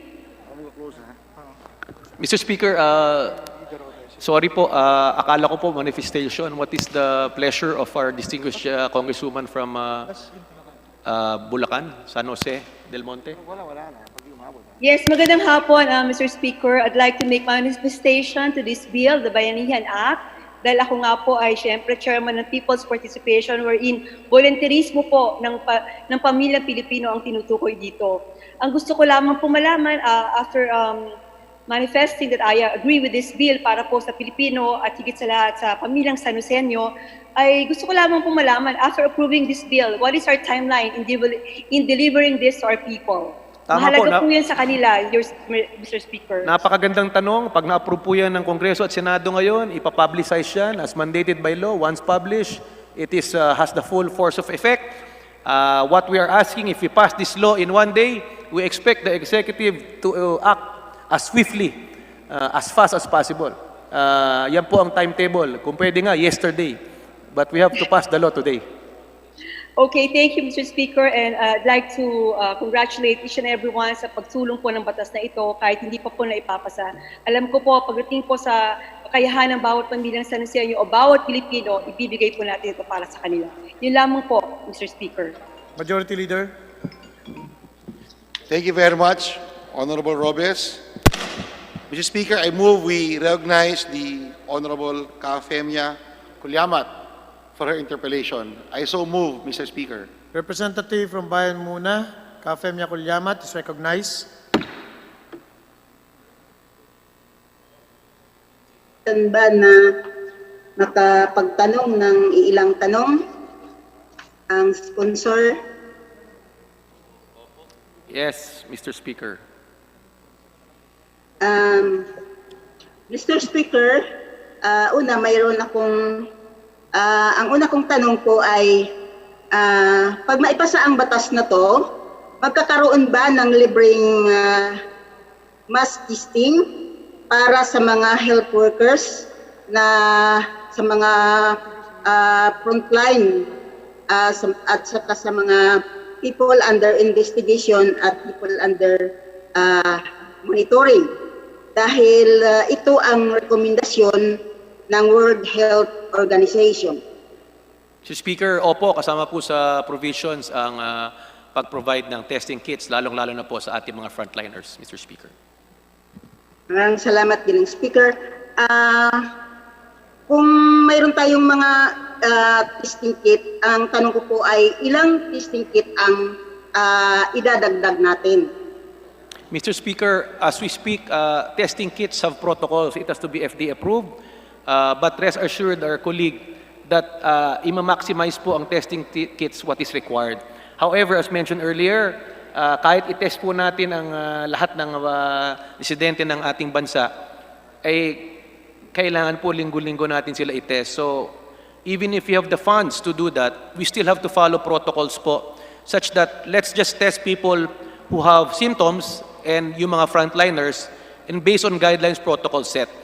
But yung direct question to the last number kung ilan, I can assure you that we will have, we will make sure that we will have what is needed, lalong-lalo na po dun sa mga frontliners.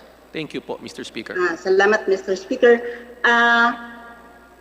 Kinakailangan po natin ng mga laboratories. Ilang laboratories ba ang itatayo sa bawat rehiyon na magkakaroon ng COVID? Right now po, ang meron lab, testing kit and lab is RITM. Ang plano po ng gobyerno ngayon is to have 15 testing centers with lab. Sa aming probinsya, sa Bicol, kasama na po ang Bicol Medical Center. So all over the country po, ang target 15 initially. Yung mga ibang private hospitals po are also planning to do it. So ano po yan? Kasama po sa plano po yan. Maraming salamat. Ginong Speaker, mayroon ba tayong tinatarget na mga personnel para sa mass testing? At ilan po bang personnel ang kailangan natin para sa pag-provide ng mass testing? We will provide our distinguished colleague and all members of Congress yung exact numbers for their scrutiny and comments. Just to assure everyone, all of this will be submitted to the IATF. The executive branch will have to report to Congress, and it will be part of the guidelines. Thank you, Mr. Speaker. Mr. Speaker, kung ganun, magkano ba ang budget para na kinakailangan ito? Magkano ang ilalaan na natin na budget para sa mga sa testing na ito? Again, Mr. Speaker, line by line and details will be tackled sa guidelines. Again, it's going to be under scrutiny of this August body, because if we put all of these details in the bill, sinong beneficiary, ilan, magkano, I think hindi po tayo matatapos. That's why we understand the concern of our colleagues, particularly Congresswoman. However, let me assure them that Congress has oversight. We trust the executive that they will do your job and they will provide the details as needed. Thank you, Mr. Speaker. Mr. Speaker, 1 minute. Gusto po ng kinatawan ito na ito na sa buong bayan muna, yung emergency medical action, no? At sa tingin namin ay malakas na nga ang kapangyarihan ng ating presidente. Pero kung kailangan pa talaga ng power ng ating presidente, ang mungkahi lang namin na tukdin natin yung 2 buwan na limitasyon at tanggalin natin yung no longer, ang naisip namin dito na kasi meron tayong 2 months or longer, kaya sa mungkahi namin dito, tukdin muna natin yung 2 buwan. Time expired. Tanggalin natin yung no longer. Tapos pagka magkaroon pa talaga ng kung sa 2 buwan ay hindi pa matigil yung COVID. Tapos na po ang oras. Sa sunod na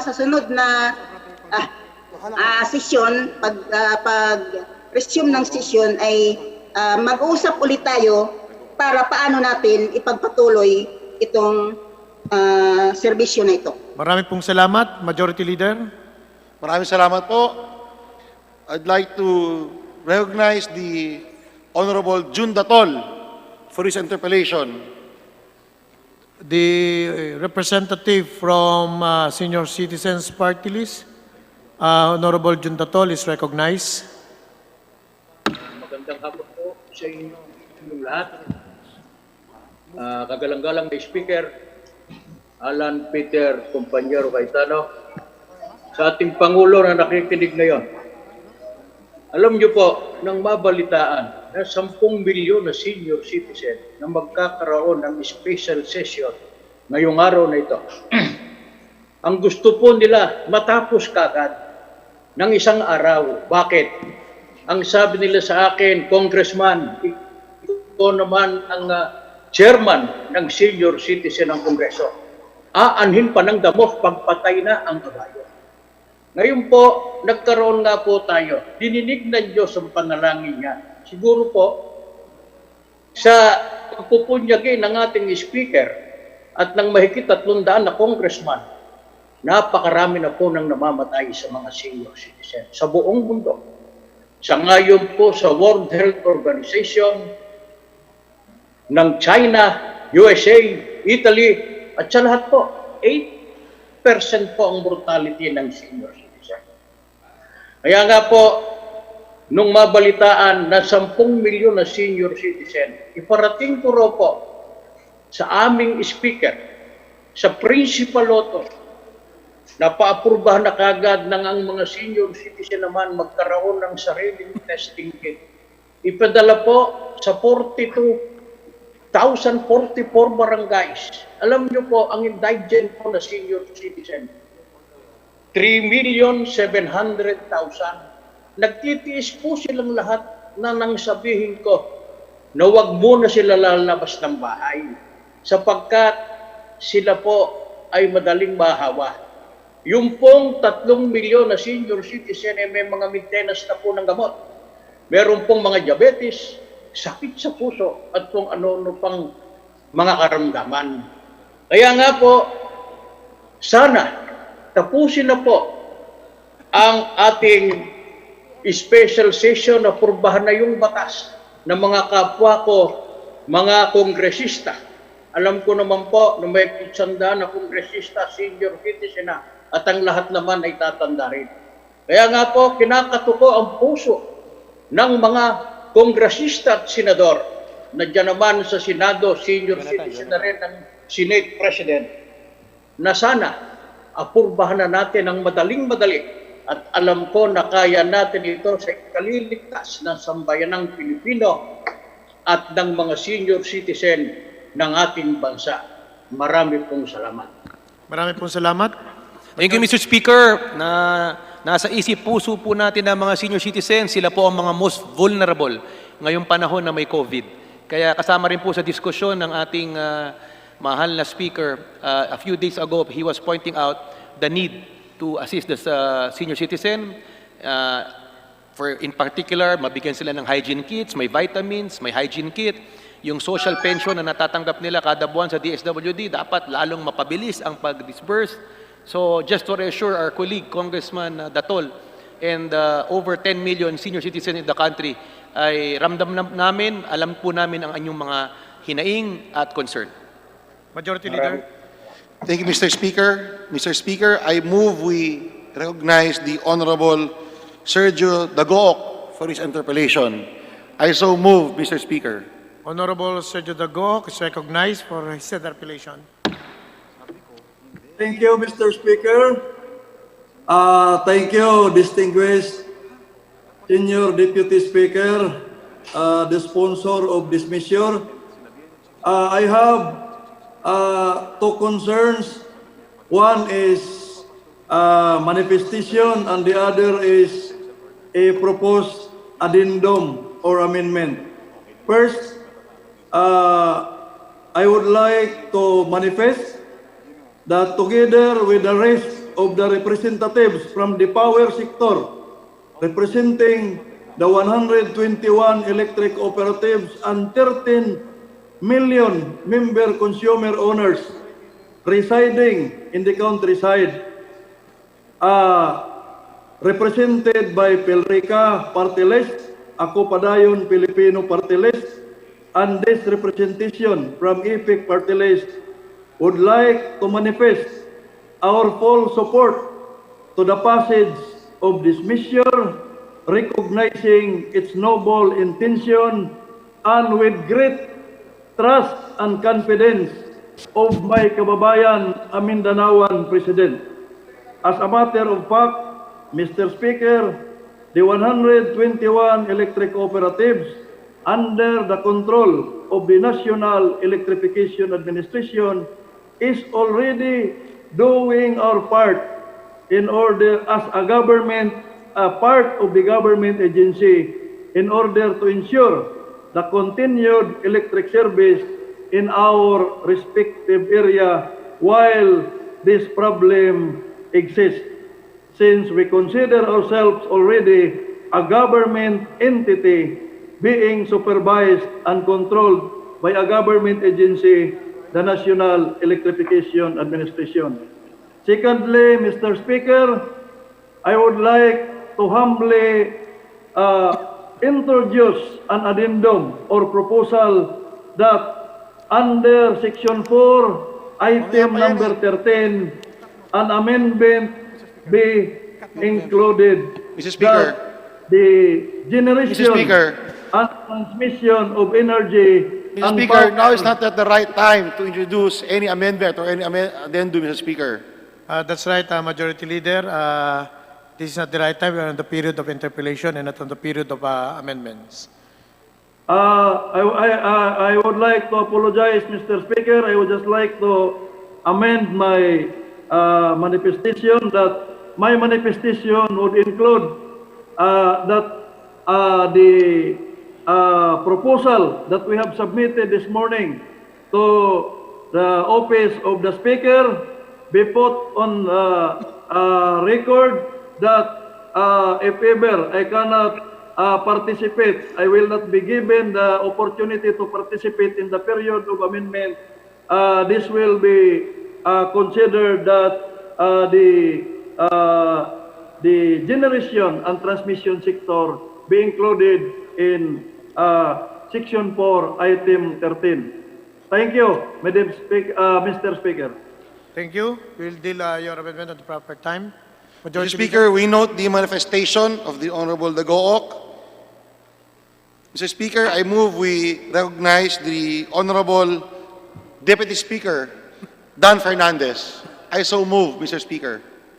Honorable Deputy Speaker Dan, my idol Fernandez, from Thank you so Southern much, Tagalog, Mr. from the Speaker. province of Laguna, you're recognized. Yes, thank you, Mr. Speaker. Hindi po to interpellation. I just wanted to congratulate the House leadership to come out with this virtual session wherein we will all be protected. But allow me also, Mr. Speaker, to say my piece. Alam naman po natin that ang ating pong mga hospital are being mandated by the Department of Health para magamit sa ating mga COVID-19 cases, patients. At this medical workers.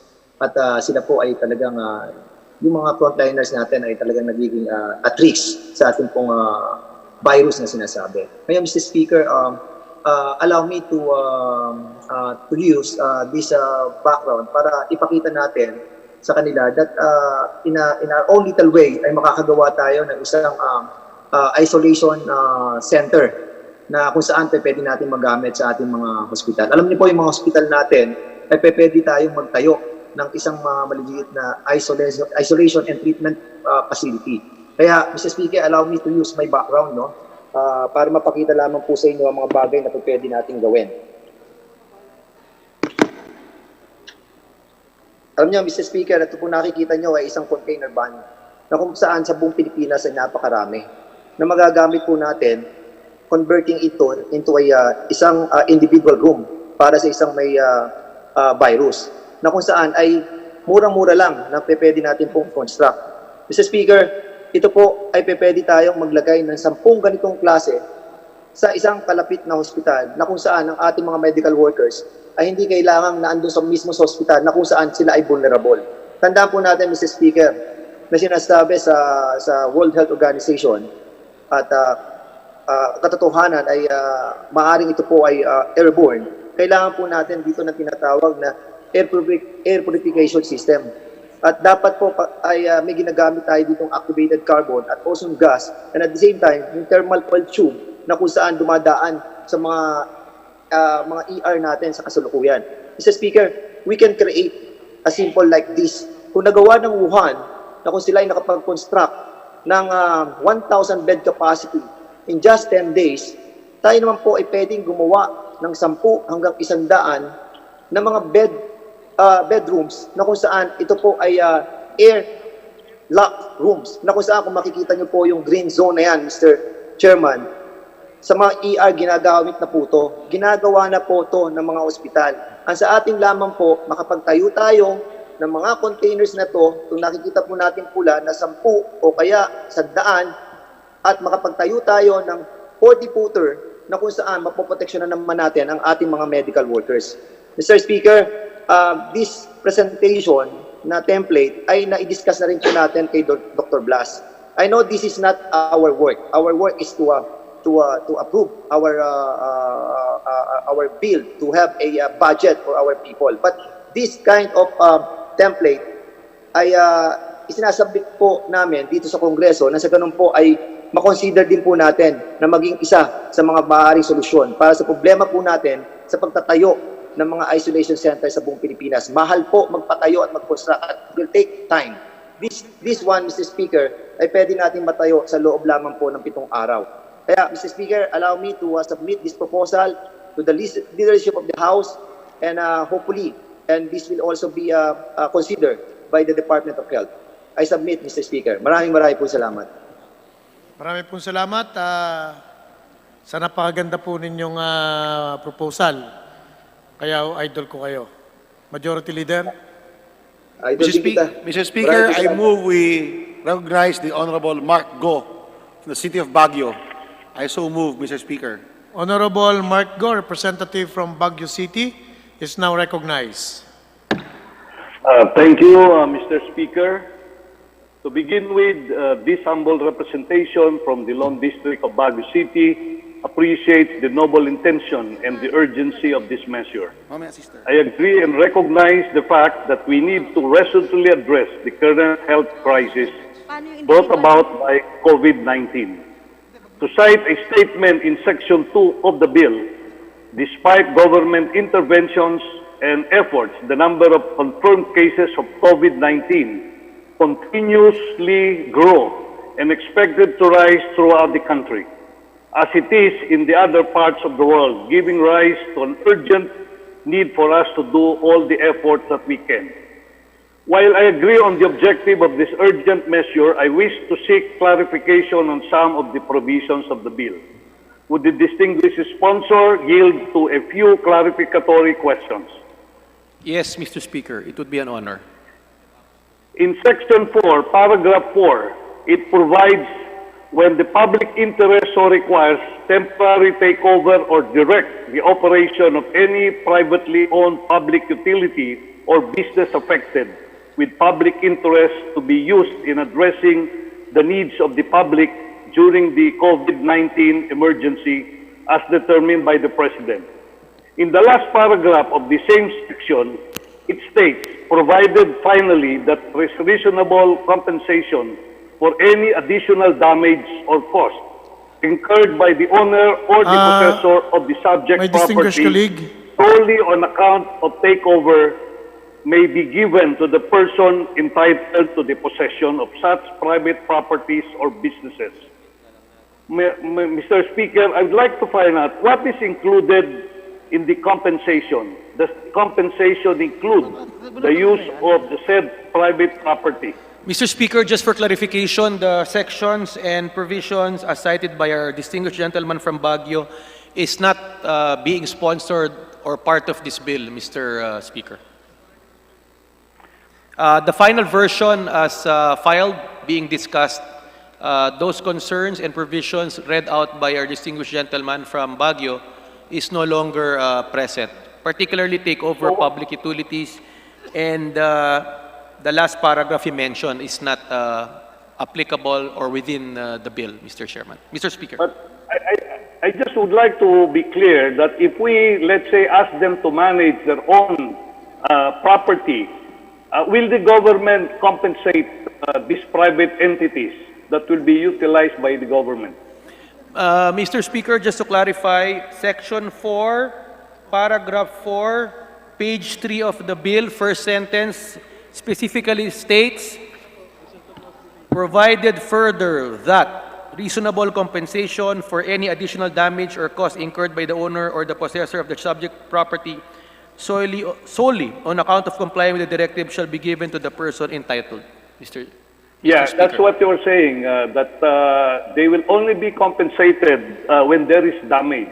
What about the actual use? Let's say the government asks them to operate it for this purpose. Will they be given reasonable compensation? Mr. Should Speaker, they be, Mr. Speaker, it's very clear. taken over by the government, these private properties? Mr. Speaker, it's very clear in the provision, reasonable compensation or cost incurred by the owner. So the concern of the distinguished gentleman from Baguio has been addressed in this measure. Thank you, Mr. Speaker. So you are saying in effect that if the government will utilize these private properties, they will be compensated at the start and not simply after having incurred damages. Please refer to paragraph 6, letter C, page 3. List of real property or venue for use to house health workers or serve as quarantine centers, medical relief and aid distribution locations, or temporary medical facilities. Mr. Speaker, insofar as the concern of Congressman Marco, my answer is yes. So they will be compensated at the start when the government decides that they will be used for this purpose. As mentioned earlier, it's in the provision that reasonable compensation or cost incurred by the owner. Yeah, but the provision that you are mentioning just stipulates that the compensation shall be made Time expired. if there is an additional damage or cost incurred. But when you, Time has expired. let's say, identify a particular private gentlemen. property or establishment, Mr. Speaker, under just to clarify, no, it says there that reasonable compensation for any additional damage or cost incurred by the owner. So the concern has been addressed. Thank you, Mr. Speaker. Thank you. That's- Sponsor, Majority Speaker. Leader. Thank you, Honorable Mark Go.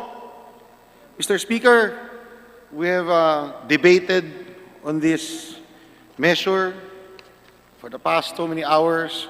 I believe we have already exhausted all the issues, Mr. Speaker. We have been repeating our questions time and again.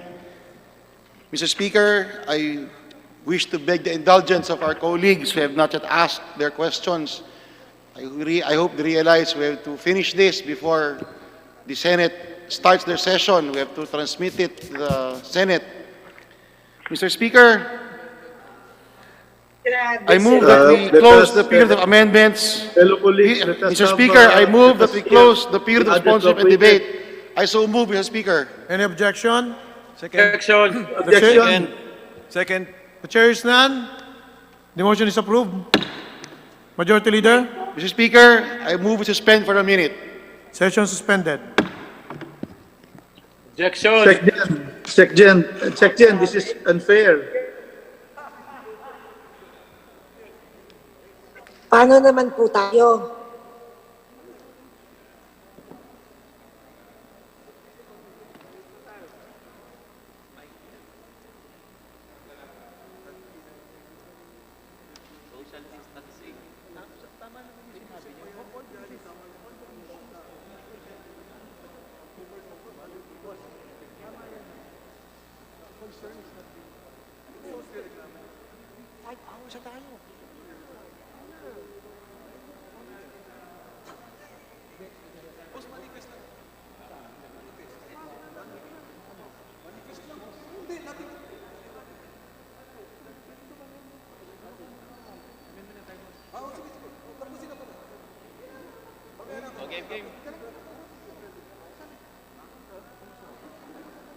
El Rey, may individual amendments daw sila.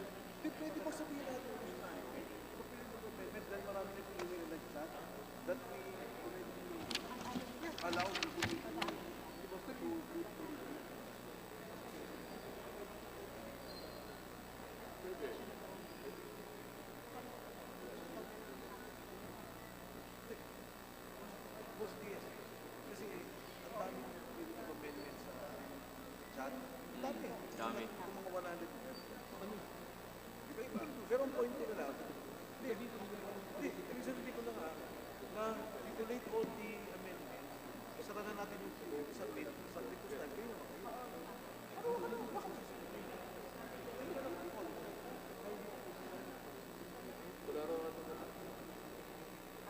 Yeah, okay. So the final. So, ikaw na magkano yan.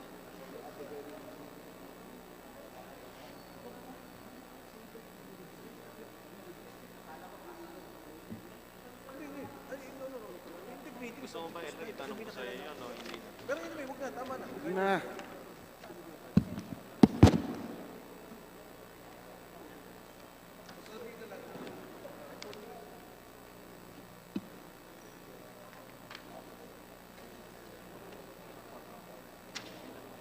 Uy, gusto po si Abisado. Hindi ba nagkanda si speaker sa'yo? Ceiling lang yun. Sabi ko kay Abisado. No, pero sabi ko yung bro mo, hindi na makatulog. Yes, sir.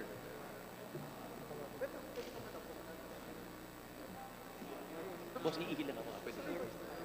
CR lang.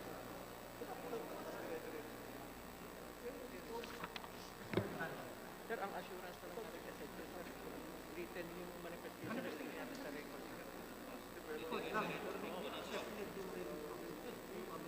Yung manifestation nila, sir.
tayo lang gusto na lang. Sige.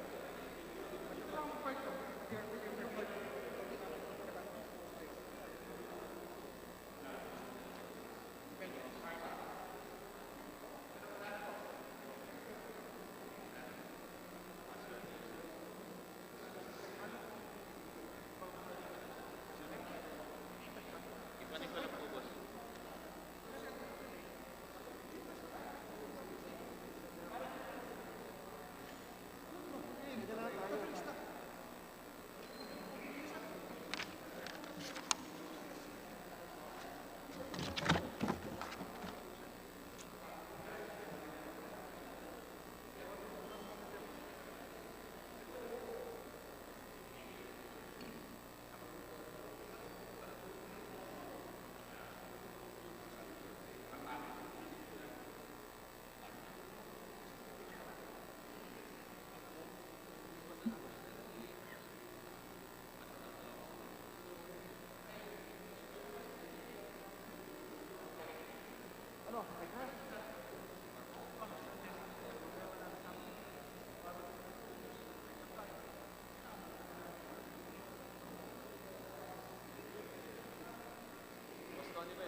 Problema niya kasi si Cotto at si Frank de Leon.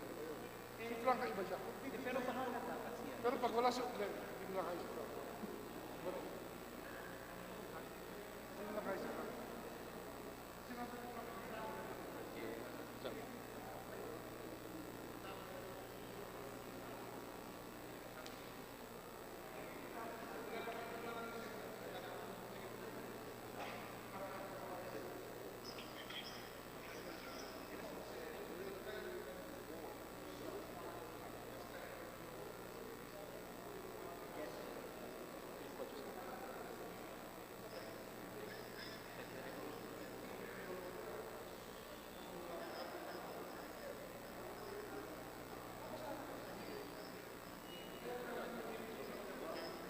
There you go, ano?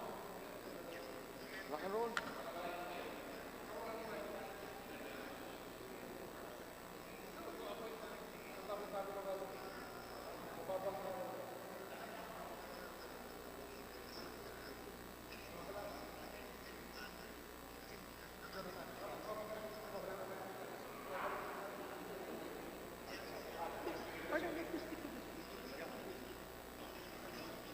Everyone. So,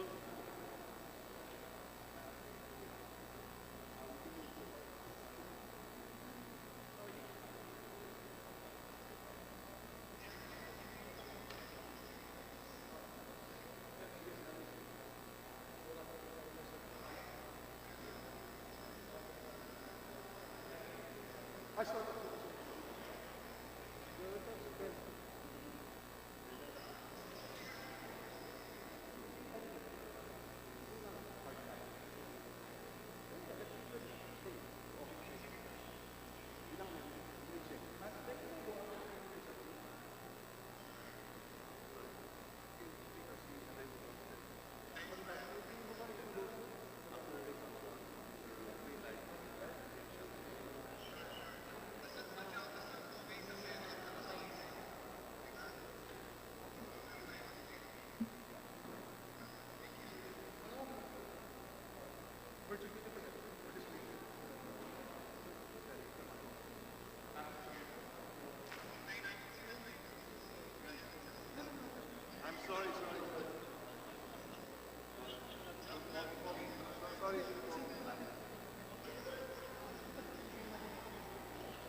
Hindi, ito lang, ito lang, ito lang. Ito lang.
Laki ng problema sa Senate. Si Drilon. Senate President. Ano yan? But, Senate, 24. Kasi whatever the final version, sabi ko, whatever the final version, We should wait. Ito ginagawa natin. nasubmit na yung problema ngayon. Teka na, pare. Sa Senate ngayon, magbabay kami pa nun. Ito ang status ngayon sa Senate. I just talked to them. Drilon as an amendment speaker. Lahat, basta tsaka puro conditions. Sa Senate? Oo, kaya walang nangyayari. Nag-focus sila. Ngayon,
Majority Leader.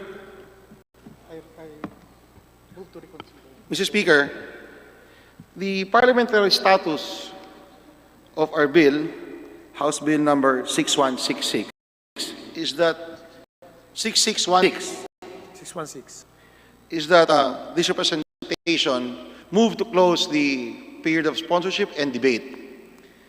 Mr. Speaker, I would like to withdraw the previous motion and reopen the period of sponsorship and debate to give our colleagues time to ventilate their issues.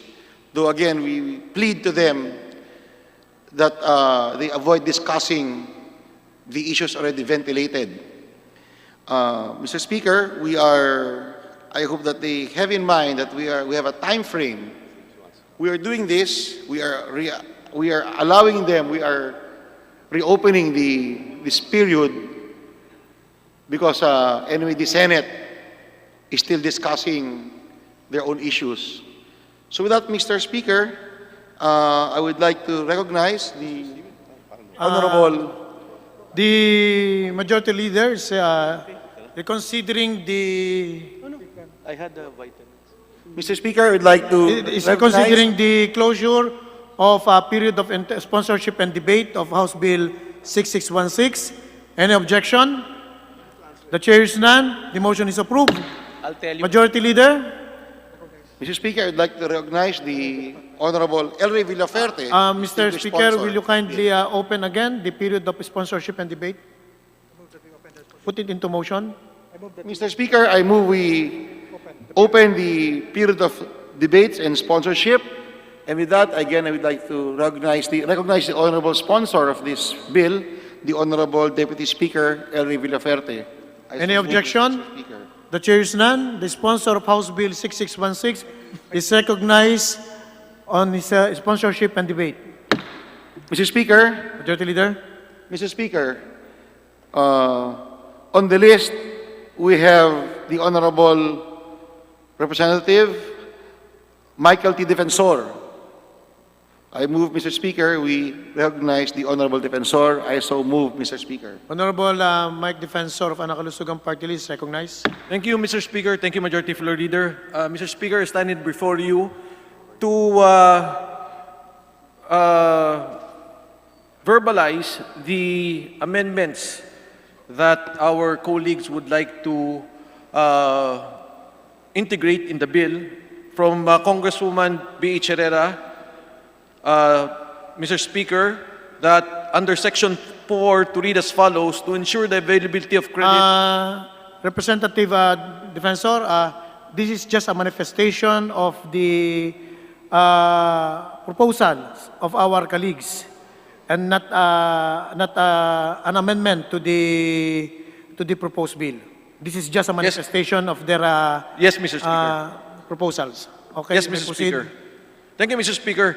To provide credit for the productive sectors of the economy through the MSME or the micro, small and medium enterprises. Mr. Speaker, to provide emergency loans, so far and so forth. I will, for the record, Mr. Speaker, forward this to committee if the honorable sponsor would accept this manifestation. Noted the manifestation. At the proper time. And we will deal it with the proper time, Mr. proper Speaker. time. Thank you, Mr. Speaker. In the Section 4, Mr. Speaker, under the bill, Section 419, that to correct the wordings of cancellation to suspension, Mr. Speaker.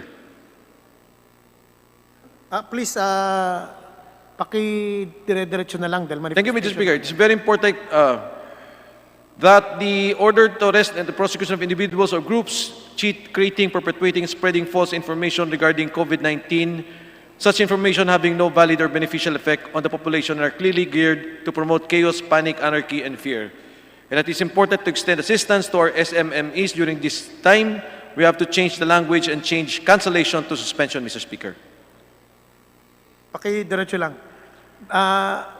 From Congresswoman Ria Fariñas, Mr. Speaker, Section 4, number 4, to include the phrase that the government shall pay for the use, damages, and additional costs incurred by the owner of the possessor of the subject property or after complying with the directive and the situation is stabilized or at the soonest time practicable. Again, Mr. Speaker, provided that finally, that if the foregoing enterprises unjustifiably refuse or signify that they are no longer capable of operating their enterprises for the purpose started herein, the President may take over the operation subject to the limits and safeguards enshrined in the Constitution. From Congressman Noy Defensor, paragraph 14 and 16, pursuant to Section 25(5) of Article 6 of the Constitution, the President shall be allowed to augment any pertinent item in the 2020 General Appropriations Act from the savings of any department, the executive branch of government, including government-owned and controlled corporations, which funds shall be applied to address and respond to COVID-19 emergency as the President may deem necessary.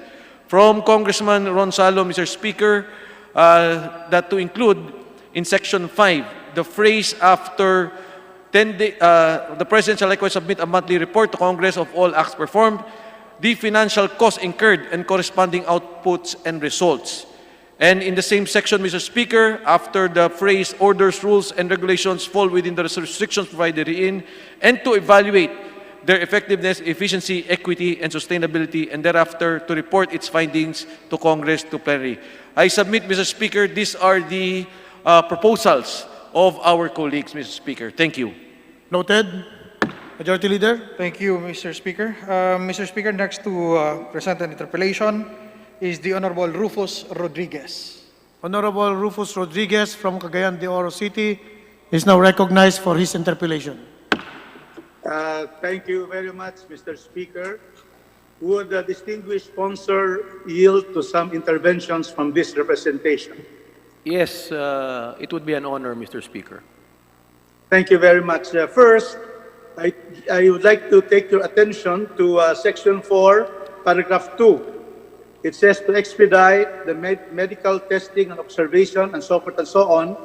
And I would just like to state that in Cagayan de Oro, the capital of Region 10 and most of Mindanao, they have no testing kits, they lack PPEs, and I would like to therefore the proper time would Deputy Speaker agree that this could be amended to include in all regions in the country, to assure that all regions will receive testing kits, etc.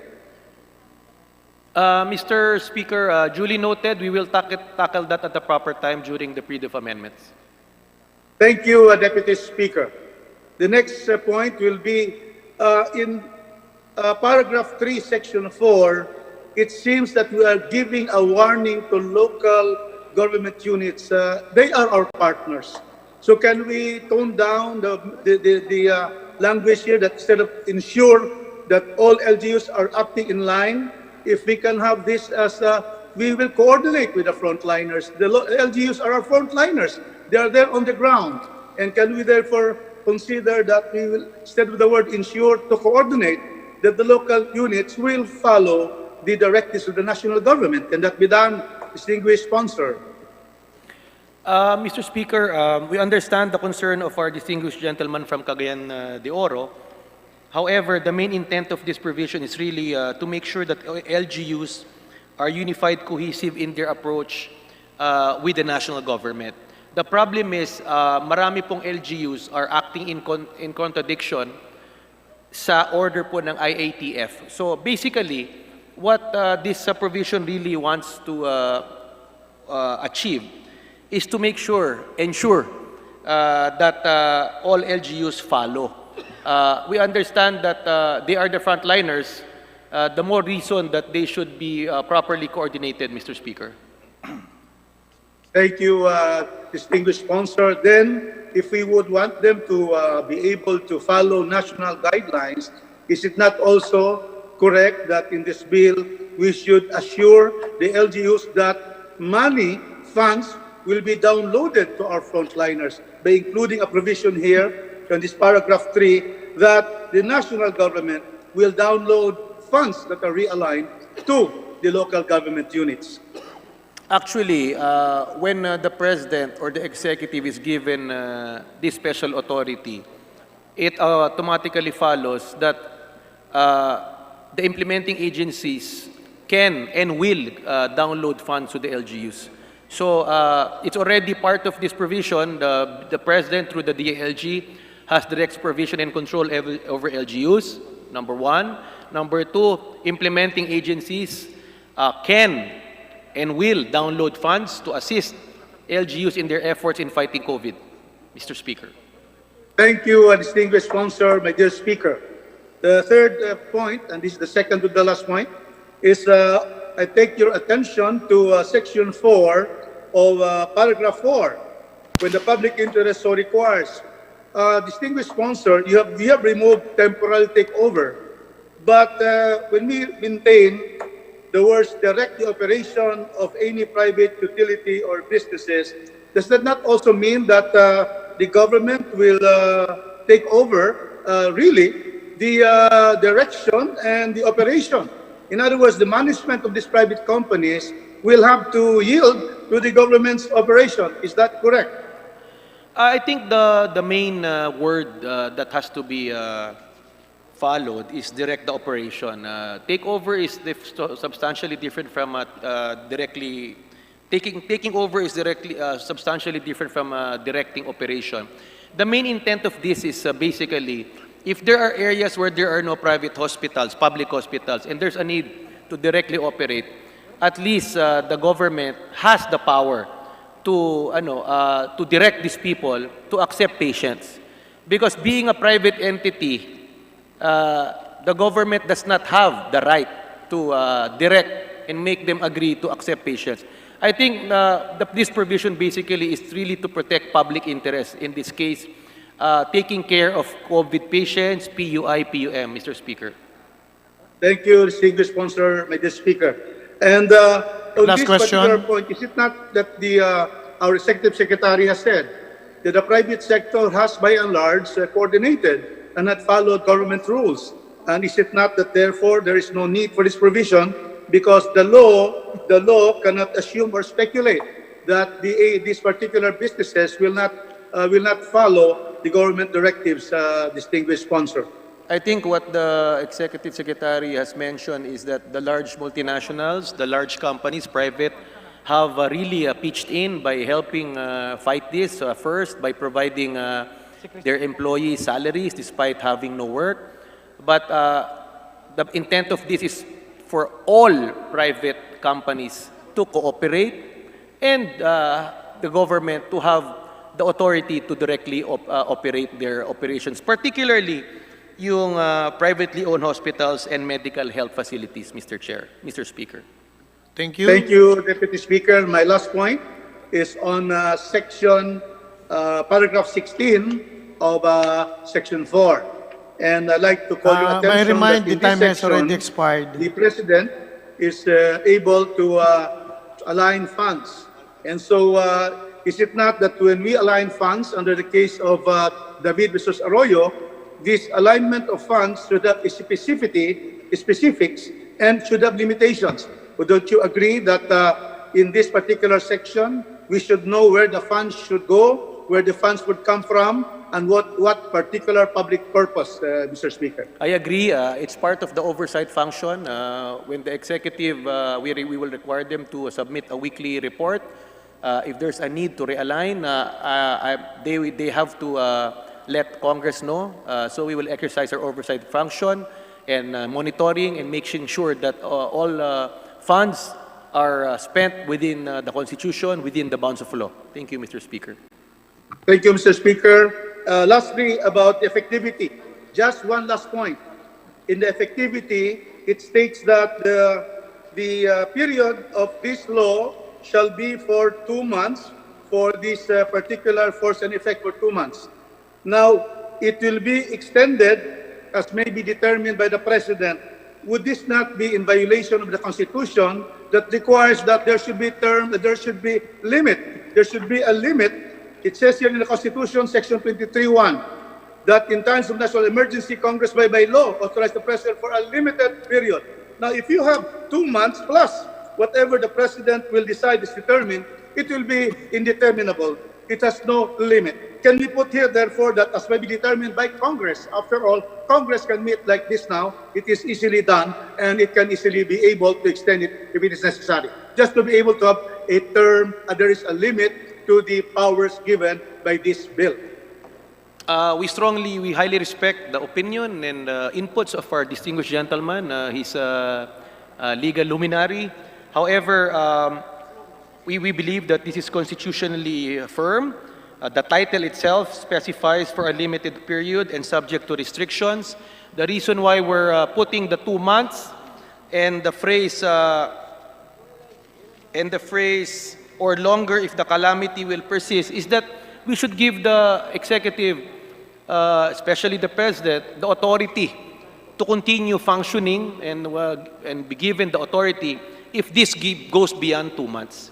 So we strongly believe that this is constitutionally sound, firm, and anybody can question if they think that there are flaws in the law if one spots. Thank you, Mr. Speaker. Thank you. Thank you very much, our distinguished sponsor, also my good friend, Deputy Speaker Villafuerte, and thank you, Mr. Speaker, for the opportunity. Thank you very much. Thank you. Majority Leader. Mr. Speaker, next to interpolate is the Honorable Crystal Bagatsing. But before we recognize the Honorable Crystal Bagatsing, may I remind our colleagues that we will adhere to the 5-minute rule. With that, Mr. Speaker, I move that we recognize the Honorable Crystal Bagatsing. We now recognize Honorable Crystal Bagatsing from the City of Manila. Thank you very much, Mr. Speaker. Would the honorable gentleman yield to some questions? Yes, Your Honor. Will passing this bill assure the public that things will be moving much, much faster than it is now? Mr. Speaker, yes, with the special authority, they're compelled to act faster than what they're doing right now. Thank you for that. Now, I would just like to make a short manifestation. This is a global pandemic. We must act fast. We must expedite everything fast because this virus is very, very fast, as experienced by my family on the loss of my brother-in-law, Joey Bautista, last March 19. He was the lead singer of the band Mulato, and he passed away 5 days upon check-in in the hospital, and who died without receiving his COVID-19 test results. This virus is very cruel. Salbahe po itong virus na ito. Gusto ko po maintindihan ng lahat at seryosohin ito dahil sobrang bilis po nitong virus na ito. Nung namatay ang brother-in-law ko, wala man lang sa amin ang makalapit para i-console ang kapatid ko na si Belinda. And now, my sister Belinda is in the hospital also. This virus is serious and seriously fast. Let's not put roadblocks right now. The idea is to move fast because the virus, the disease, is moving faster than us. These are abnormal times. We have to trust the President and give him the benefit of the doubt. At sigurado ako na hindi naman natin kakalimutan ang mga may experience natin as we go through this. The fight to defeat this COVID-19 virus. That's why we have the power of oversight, which sigurado naman ako na gagamitin natin ito to its full effect sa tamang panahon. When all are healthy, when this virus is gone, we can investigate when the time comes. But first, we must kill this virus. We must protect our people. At sana po, sa lahat ng ating pinag-uusapan ngayon, hindi din mawala sa ating isipan na ang pinaka-apektado ay ang NCR. Lalo na ang aking distrito na madami ay dikit-dikit ang mga bahay kung saan 2 to 3 people or more live in one house. Hindi lang din po ang mga transport groups ang nawalan ng trabaho. Pero lahat ng mga umaasa sa arawan na nakukuha nila pambili ng pagkain para sa kanila at kanilang pamilya. Sana ay masolusyonan din natin ito, na mabigyan natin lahat sila ng kaukulang tulong. Hindi lang katulad ng ating mga frontliners na talagang hirap na rin. meron tayong mga kasamang isang kahig, isang tuka. Sana ma-address din natin ang mga needs nila. Having said all that, I have faith that if we band together, we can defeat this COVID-19. And therefore, if this bill will address everything to move faster, then I support this because now is not the time to play politics. We must unite para mawala itong common enemy natin na ang COVID-19. To all the frontliners, the people there in Congress present today, thank you for all that you have done for us and for all that you do. To everyone else, please listen, makinig kayo. Take this virus seriously, stay home. Bond with your families, but be safe. Stay healthy. And above all, let's join together in storming the heavens that God help us find a cure and to remove this COVID-19 virus na. Yun lang po, maraming salamat. Maraming salamat, kagalangal ng Crystal Bagatching. Majority Leader. Mr. Speaker, the next to interpolate is the Honorable Alfredo Pido Garbin. Honorable Alfredo Pido Garbin from Ako Bicol Party List is now recognized.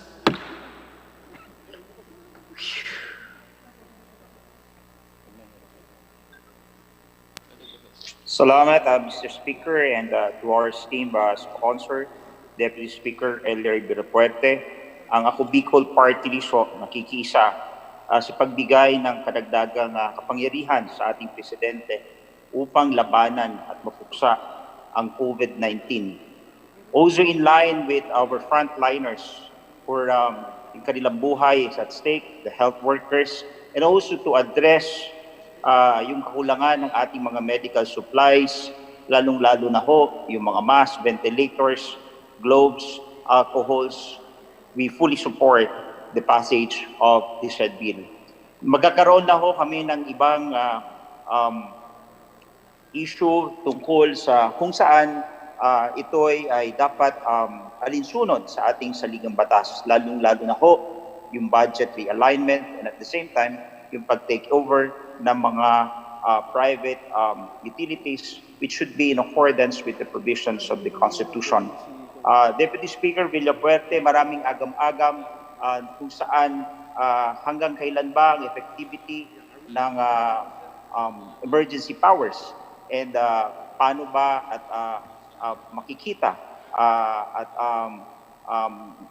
we can exercise the oversight power while we are in Congress. Ang tanong ko ho, di ba ho sa Constitution, when we approve and give the President an emergency power, it is limited to the period wherein the same would be automatically ceased upon the next adjournment of Congress. This was raised earlier and I was able to answer it. We respect the concern, opinion of our kababayan, si Congressman Garbin from Ako Bicol. We strongly feel that this measure is constitutionally sound. It will test it's legal. We understand your concern about time. It's very specific in the title. It's only for a limited period.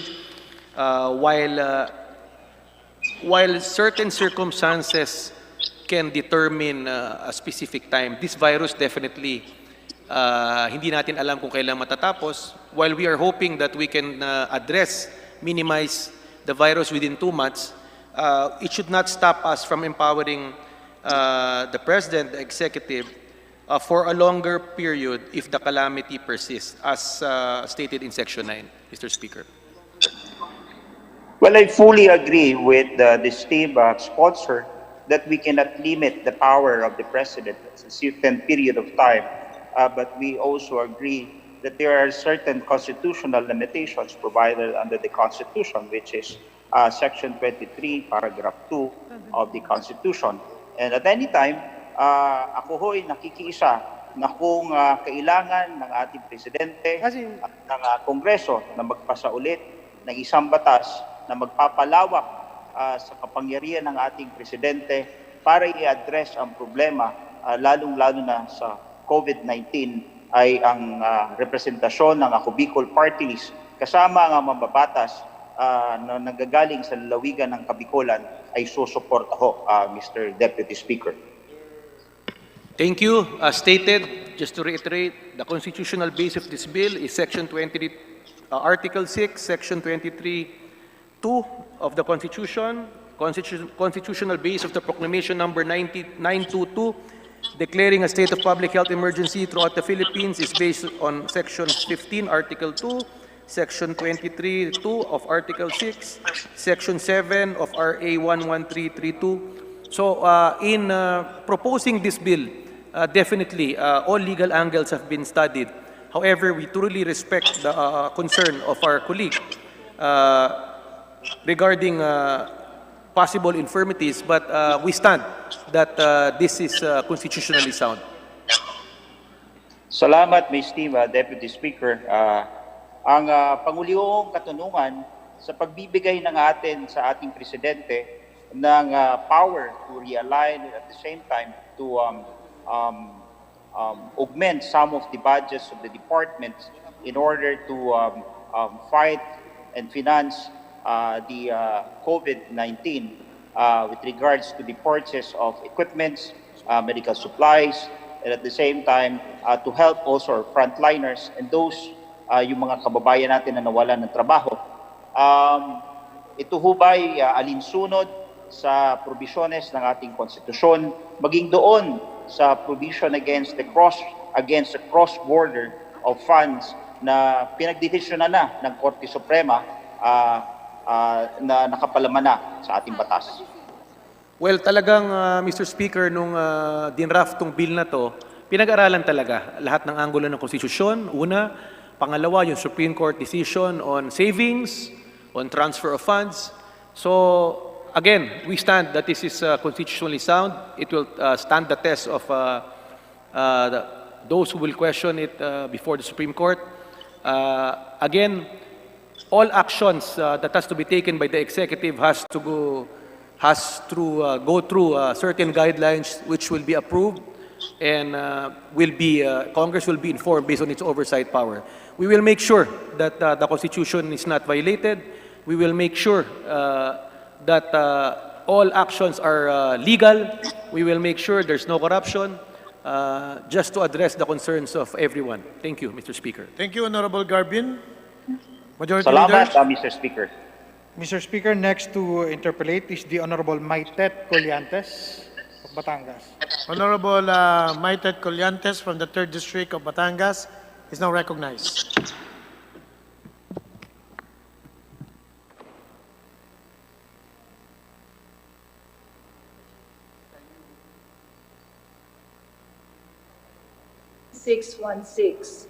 Mr. Speaker, may this representation appeal that the 3rd District of Batangas, composed of 2 cities and 10 municipalities, which were recently devastated by the Taal volcano eruption, be included in the priority areas to be immediately helped by this bill.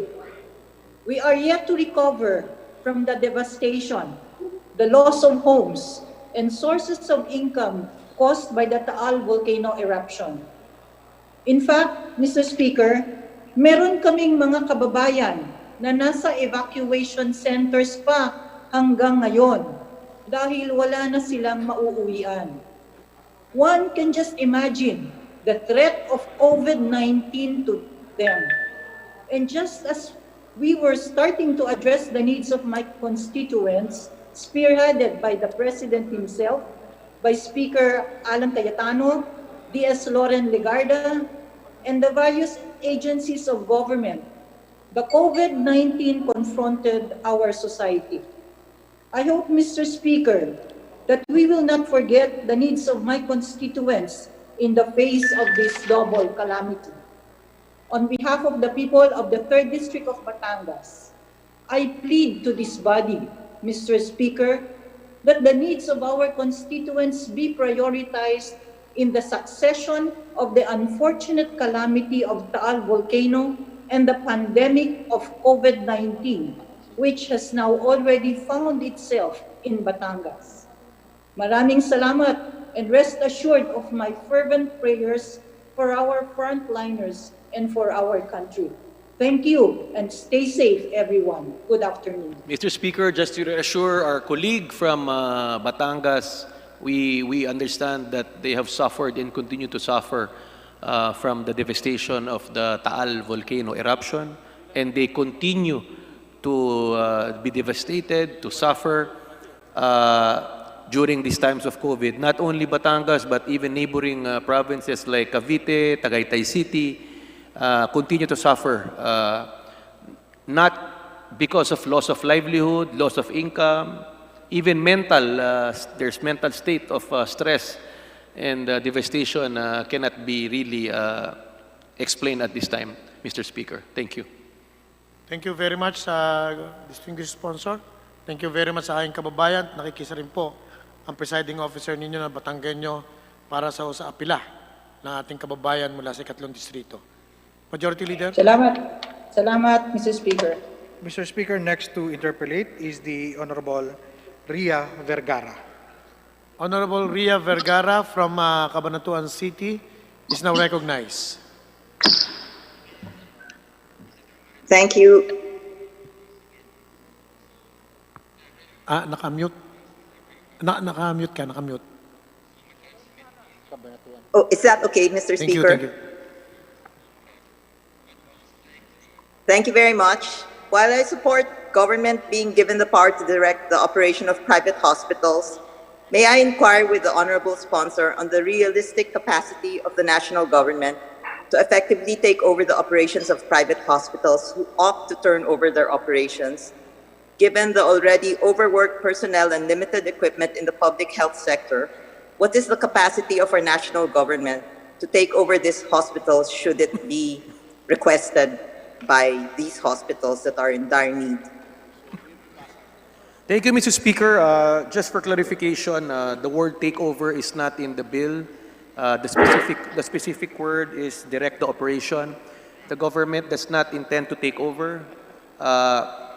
Direct operation means they will coordinate, they will ask the private companies when public interest so requires in helping the people defeat this virus. Alam nyo po, kulang po ang public facilities, kulang po ang public hospitals. Kailangan po magtulong-tulungan tayo, kasama po ang pribadong sektor na makabigay ng atensyon po sa ating mga kababayan. The reason behind the provision on Section 4, Paragraph 4, when public interest requires direct operation, is that, can you imagine hundreds of people wanting attention, wala na silang mapuntahan except private hospitals, and the private hospitals say no. So, the government is also obliged and mandated to help these people. So that is basically the purpose of this provision. Not to take over, but direct operation. The operation will still be run by the employees. The operation will be run by the existing personnel. And as provided also, reasonable compensation for damage or cost incurred by the owner will be given, Mr. Chairman, Mr. Speaker. Thank you, Mr. Speaker. Thank you for clarifying the question. Mr. Speaker, may I ask that a special section be created in this bill to address the need to purchase, distribute rapid test kits, and if it's allowed, I can submit within the day this specific section if the honorable author will permit. Mr. Speaker, at the right time, at the proper time, the floor is open for amendments. Once this body has declared the period of amendments, we are free to accept suggestions, Mr. Chair, Mr. Speaker. Thank you, Mr. Speaker. As a manifestation, desperate times call for desperate measures, and this is such a time.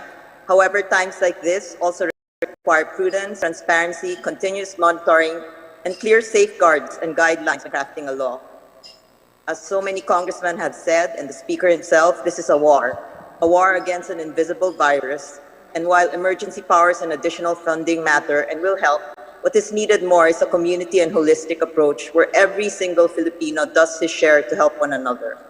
We need to cooperate and pray for one another and ask fence-sitters, social media trolls to stop criticizing. To those who spread fake news, please stop. It doesn't only create unnecessary stress, but confusion as well. We need to stay positive. Government is doing its best, currently with limited equipment and funds and constraints brought about by this global pandemic, thus the importance of the passage of this emergency bill. The objectives of House Bill 6616 are noble, but at times the spirit of the law and the reality upon implementation differ, and at times unavoidable. We must be aware of the possible negative consequences and be proactive in managing them. And so I'm hopeful that as we craft and pass this bill today, we stay vigilant and do our part to help one another, cooperate with the government, do our job even at a distance, and pray unceasingly for one another, especially for the doctors, nurses, frontliners, national, local government workers, for our country. I also appeal to the DOH, FDA to rush the approval of the rapid test kit that will save lives and give our frontliners peace of mind. Thank you very much. God be with us during this most challenging time, but surmountable crisis. Together we will overcome this and come out stronger as a nation. Thank you, Mr. Speaker, for this opportunity. Thank you. Majority Leader. Mr. Speaker, the next to interpolate is the Honorable Bernadette Herrera-D. And I request that she be recognized for her interpolation. Honorable Bernadette Herrera-D from BH Party List, now recognized for her interpellation.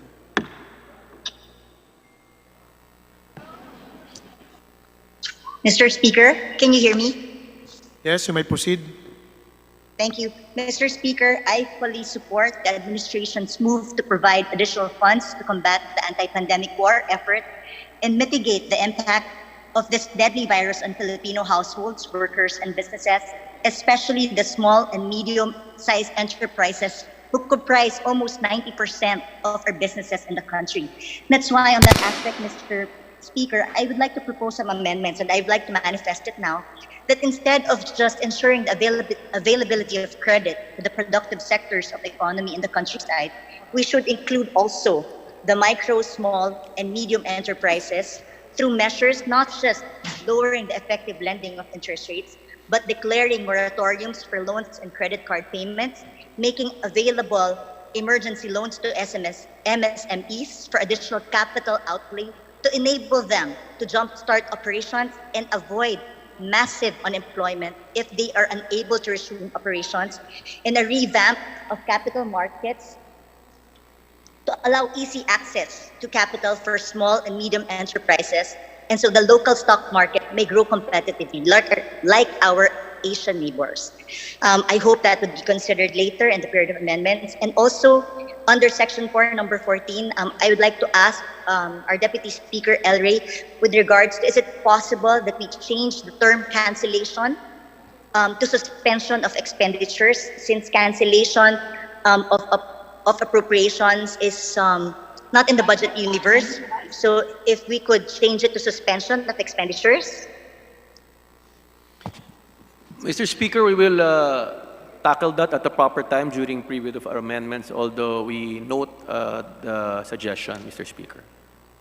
Thank you very much, because by definition, appropriations is the authority to spend granted by Congress and the President. So once this authority to spend is granted, the budget enters the realm of budget execution.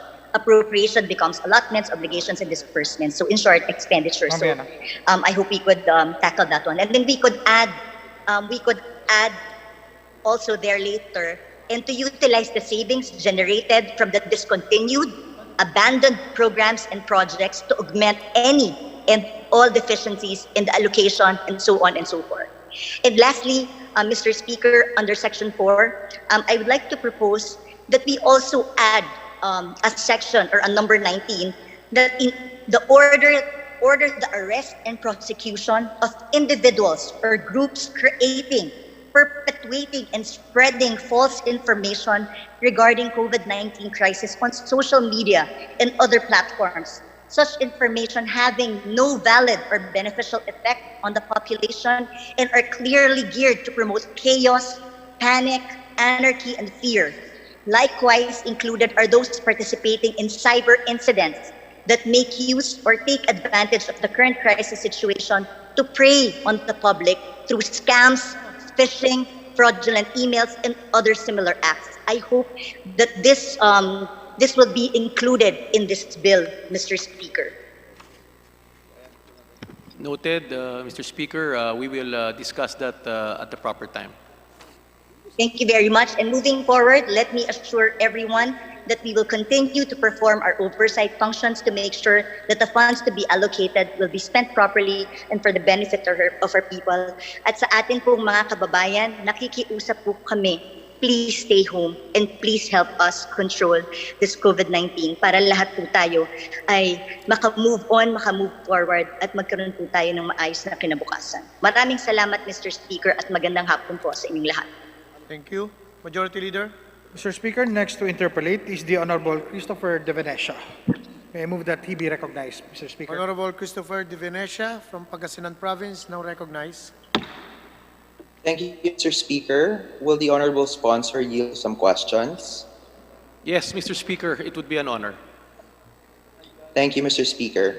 On the subject of social amelioration, though through Congress's oversight capacity as proposed in Section 5, would the sponsor consider propounding to the executive, since the latter would be empowered with budgetary flexibility in Section 14, 15, and 16, substantial hazard pay for frontliners who continue to answer to the call of duty?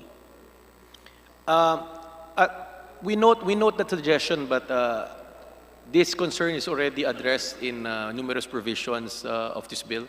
Not only frontliners, but people really directly involved in the fight against COVID, people who were affected, the poor. So your concern, the distinguished gentleman from Pangasinan's concern is and has been addressed in the draft, the proposed bill that I'm sponsoring, Mr. Speaker. Thank you, Mr. Speaker. And through Congress's oversight capacity, would the sponsor consider propounding to the executive lifetime benefits for families of frontliners who died in the line of duty? Yes, that is a very good concern, but that will be part of the guidelines in the implementation of this law. But we will make sure as part of our oversight powers that these suggestions are taken. They are very good suggestions, Mr. Speaker. Good to hear, Mr. Speaker. Our medical frontliners risk their lives. The least government could do is make it up to their families. Through Congress's oversight capacity, would the sponsor consider propounding to the executive provision of PPEs and other preventive supplies, not only to the medical frontliners, but also to the police and military, as they have constantly clamored on the ground, as well as city, municipality, and barangay frontliners who are partners of national government in enforcing the enhanced community quarantine? Yes, Mr. Speaker. Thank you, Mr. Speaker. And through Congress's oversight capacity, would the sponsor consider propounding to the executive strengthening of mental health services for our people as they comply with immediate guidelines of enhanced community quarantine? Yes, Mr. Speaker. Good to hear, Mr. Speaker. Very challenging kasi ngayon yung sitwasyon na kinakarap nating mga mamamayan, hindi lamang dahil sa enhanced community quarantine, kundi sa pinsalang dulot ng COVID-19. And on the subject, Mr. Speaker, of health measures, at present, COVID-19 testing kits are donations from the private sector and foreign entities.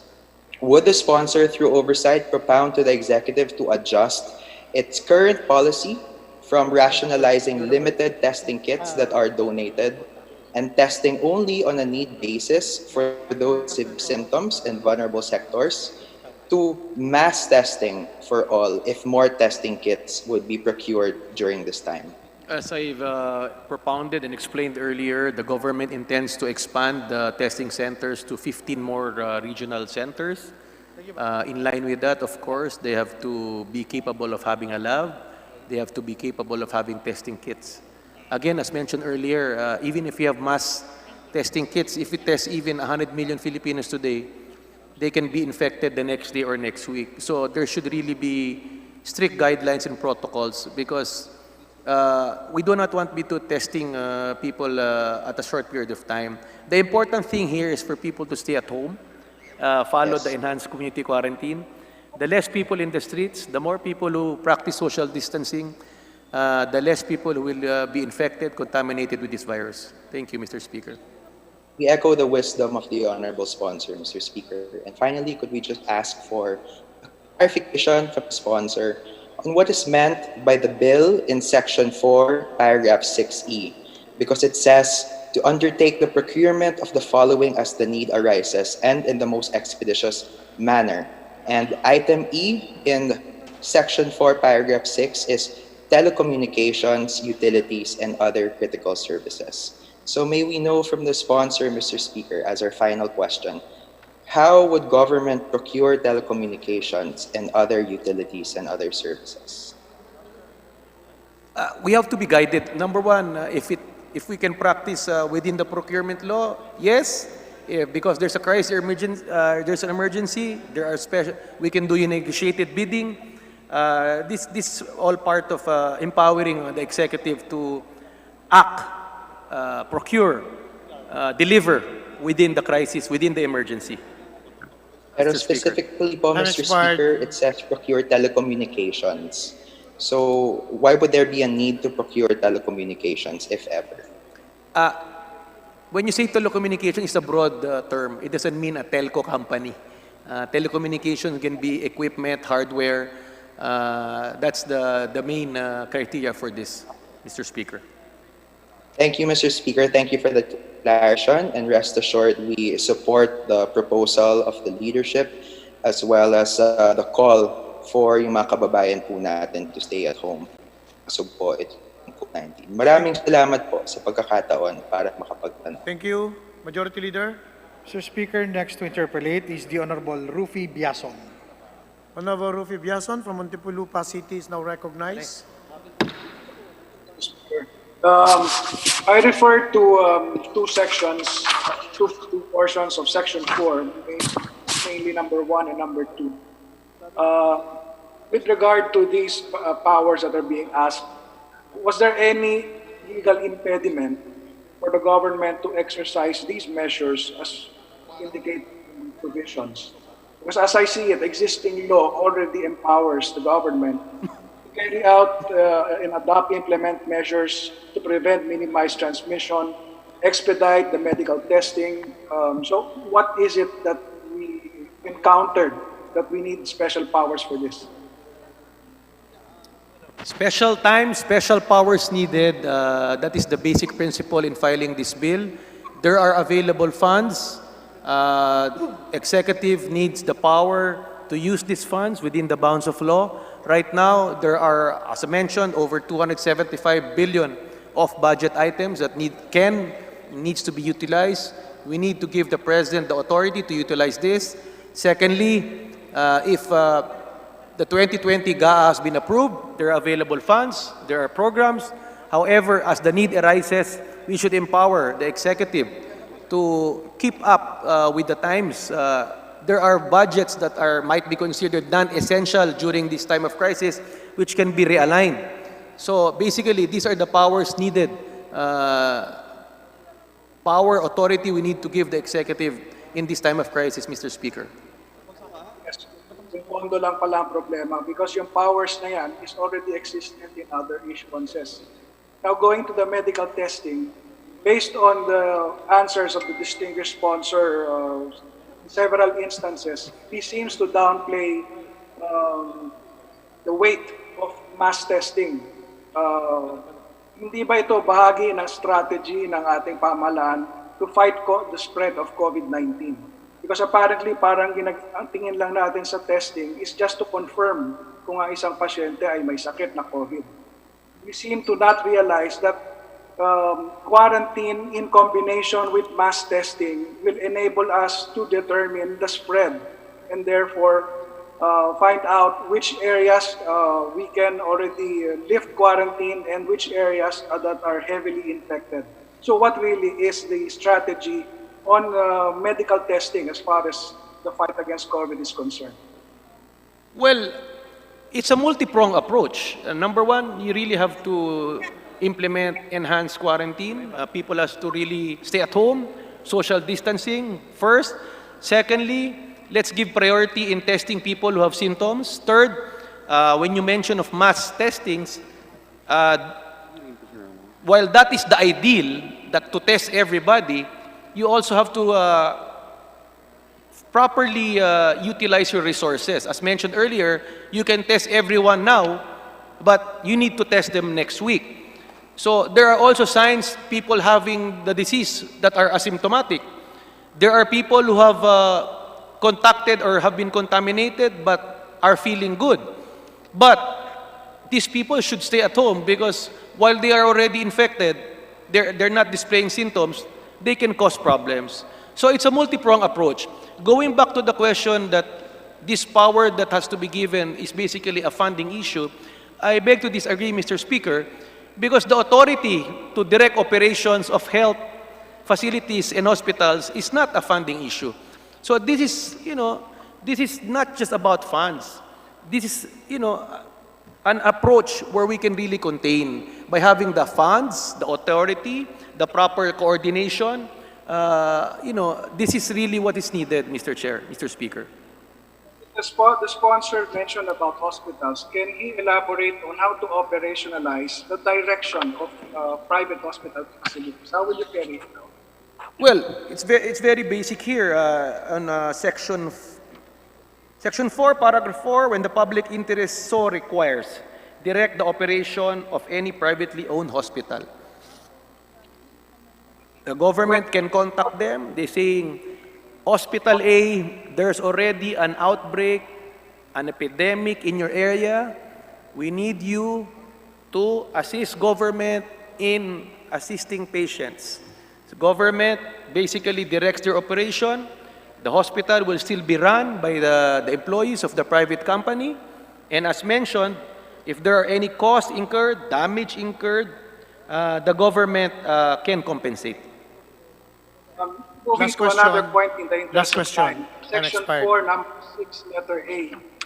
While it provides the procurement of certain goods, the way the provision is worded, this does not guarantee that our frontliners will be able to be provided with the needed PPEs and other necessities that they have. So at the proper time, we would like to recommend that the word may be replaced with the word shall, just to make sure that the appropriations for the purchase of PPEs for frontliners will be ensured. Which section is that, with the indulgence of the distinguished gentleman from Muntinlupa? That is section 4, number 6, letter A, because as it is worded, it says goods which may include personal protective equipment, etc., etc. We propose that it should be reworded to say goods which shall include protective equipment, just to make sure that We will tackle that at the proper time when the period of amendments. Thank you, Mr. Chair, for for pointing that out. Thank you. Mr. Thank you very Speaker, can I move for a suspension? Session suspended.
own masks just to protect our barangay health workers. And we need all the help we can get from the national government and of course from the private sector as well. This is all, Mr. Speaker. Mabuhay po tayong lahat. Maraming pong salamat, Team 3. Thank you. Thank you. Well Majority noted, Leader. Mr. Speaker. Thank you very much, Congressman Subiri, sa inyong magandang input. Thank you. Majority Leader. Mr. Speaker, I move we recognize the distinguished Deputy Majority Leader from Pampanga, the brilliant legislator from the 4th District, Congressman Rimpi Bondok. I so move, Mr. Speaker.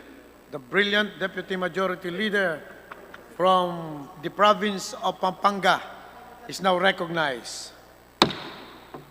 Maraming salamat po, kagalang-galang na Speaker, sa aking pong kinakapatid, ang ating magaling na floor leader, Congressman Mikey Arroyo. Salamat po. Maaari ko pong malaman kung ang ating pong kagalang-galang na sponsor ay makakapagsagot ng ilan sa aking pong katanungan. Yes, Mr. Speaker. Salamat po, Mr. Speaker, Mr. Sponsor. Gusto ko pong dalhin ng atensyon natin po sa mga local government unit natin. Kinikilala po ng Section 4, Number 3 ng ating pong House Bill 6616 na talaga pong naka-frontline din ng ating mga local government units. Governors, city mayors, municipal mayors, kailangan po nila ng ating tulong. Kaya gusto ko po balikan po natin ang Mandanas ruling ng Supreme Court. Sinasabi po ng Mandanas ruling ng Supreme Court na ang local government units ay magkakaroon ng mas malaking pera galing sa gobyerno nasyonal sapagkat ang kanilang IRA ay dapat kasama din ang lahat ng national government taxes, hindi lang yung galing sa internal revenue. Kung maipapatupad na po natin ang Mandanas ruling na ito at hinihingi ko po ang tulong ng Kamara, ng ating mahal na Speaker, ng ating sponsors, kung maipapatupad na po ang Mandanas ruling, mas malaki ang magiging share ng ating local government units at magagamit nila ito laban sa COVID at sa mga krisis na nagaganap ngayon. So, sana po makahingi ako ng tulong sa ating sponsor na ipatupad na ang Mandanas ruling na ito.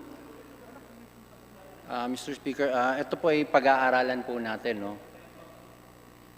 Congressman Rimpi, pag-aaralan po natin kung paano po natin mas may aayos pa. Pero sa ngayon po, yung plano ng ating gobyerno kumbaga, kung on top of yung mga meron na sa LGU, ay makapagdagdag pa po ng tulong sa mga taong nangangailangan at magiging biktima ng COVID-19 at yung mga mawawalan po ng trabaho, ma-make sure po na madadalahan po sila ng pagkain. Salamat po, Sir Mr. Speaker. Ang Mandanas ruling po, ito rin po ang karagdagan na magbibigay ng sandata sa ating local government.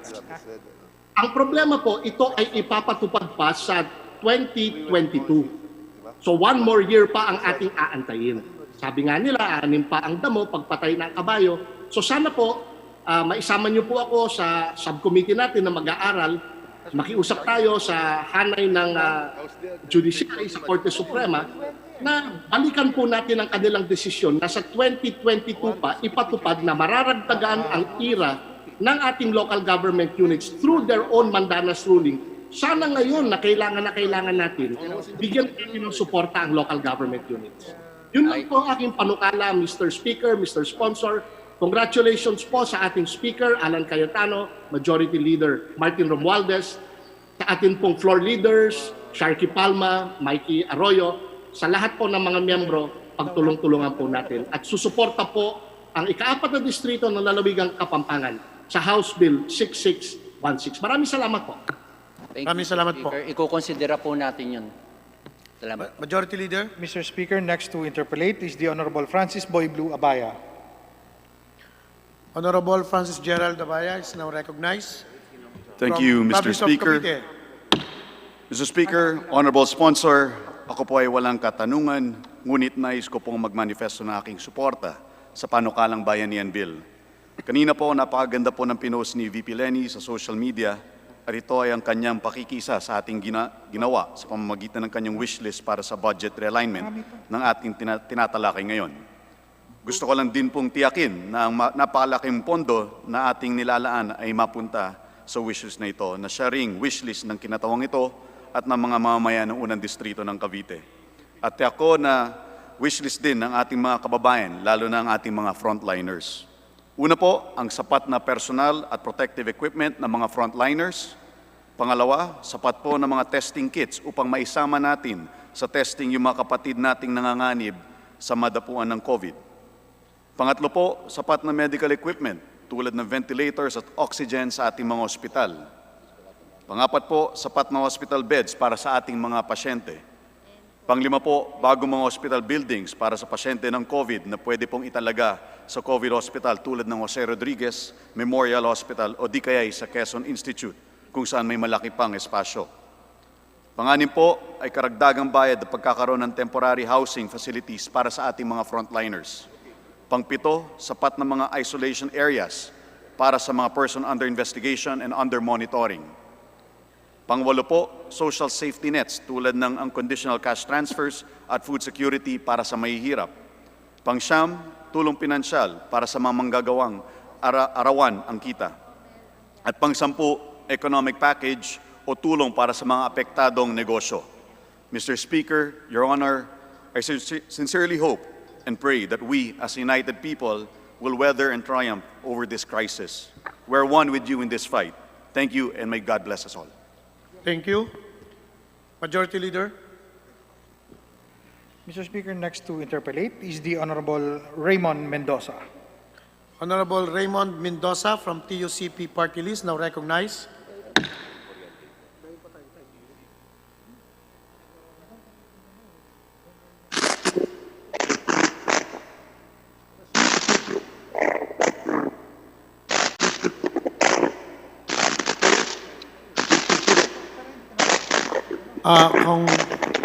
Kong Raymond, pakiayos muna ng audio. Pakiayos ng audio.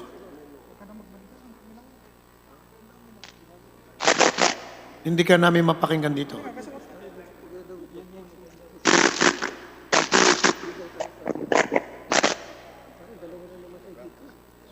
May static.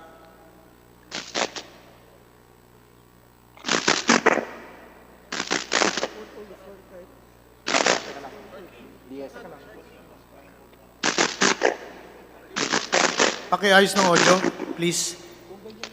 Please, Kong Raymond. Mr. Speaker, Mr. Yan, Sponsor. maganda na. Hello? Mr. Speaker, Mr. Sponsor, magandang hapon. TUCP humbly proposes and please consider the following para sa manggagawang Filipino workers in this country. Early this month, DOLE, or Department of Labor and Employment Secretary Bello, met with us, the labor leaders of this country, together with the TUCP and NAGCAISA. This is the launching of a program that is maganda namang initiative, yung CAMP, the COVID-19 Adjustment Measure Program. Mr. Speaker, Mr. Bello, or Secretary Bello, we should support him. We must increase the budget of DOLE's COVID-19 Adjustment Measure Program, or CAMP, for the formal sector workers, those with employee-employer relationship who are now temporarily or tragically, and some of them will be permanently laid off or retrenched. Mr. Speaker, Mr. Sponsor, there is also the TUPAD, Public Employment Program for those without the employee-employee or employer relationship, such as the informal sector workers, casual, seasonal, and migrant workers.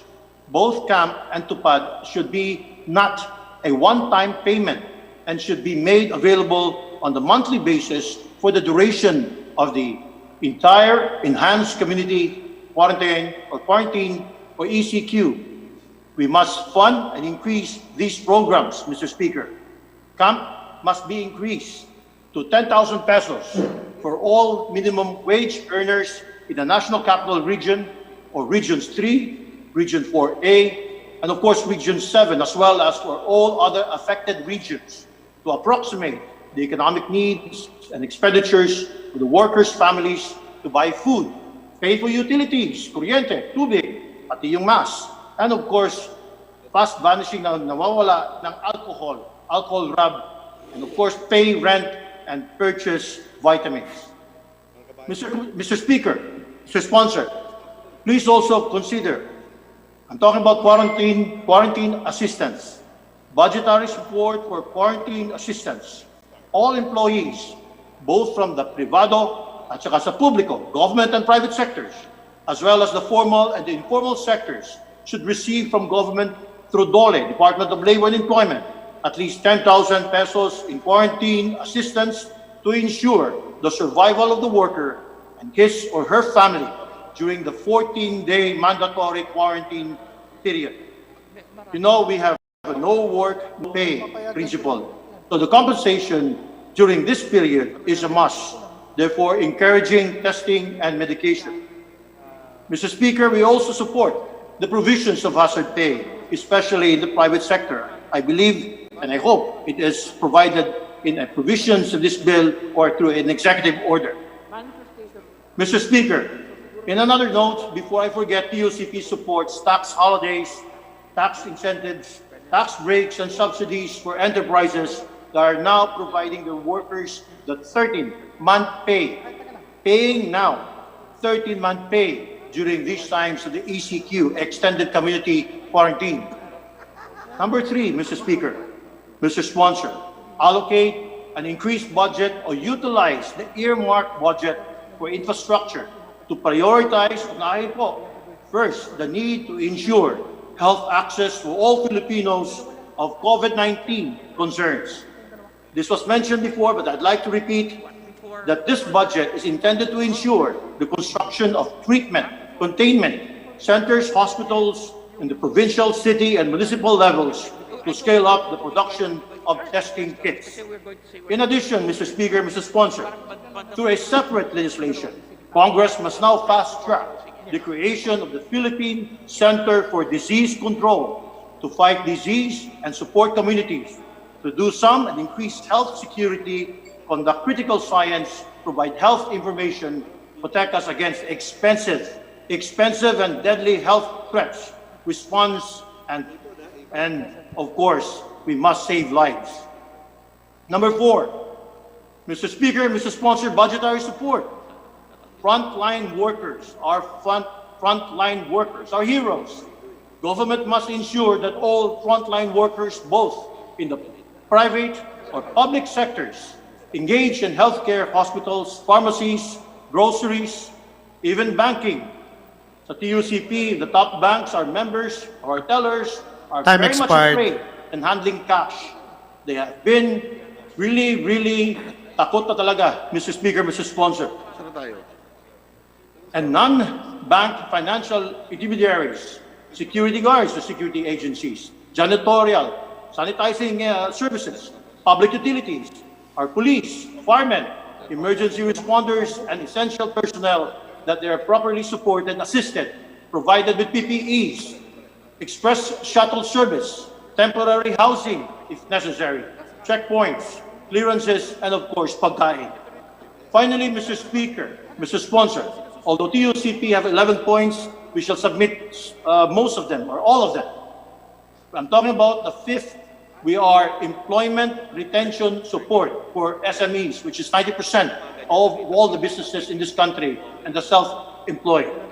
We must protect, at least retain the enterprises and the workers negatively na apektado ng COVID-19 indirect effects, the supply chain disruptions, the cancellations of orders, closed borders, travel bans. May appeal to my distinguished colleague. They already consumed more than 6 minutes. Enterprise closures and public events.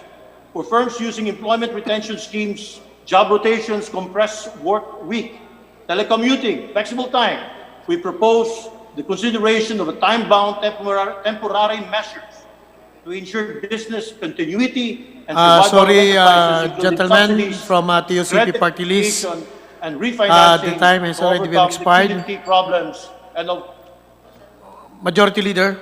Noted, Mr. Speaker. Yan rin po naman ang gusto natin lahat, no? Yung mapabuti, lalo na yung mga frontliners natin. But we will discuss that at the proper time. Thank you, Mr. Speaker. Majority Leader. Mr. Speaker, next to interpolate is the Honorable Jam Baronda of Iloilo. Honorable Jam Baronda from Iloilo City is now recognized.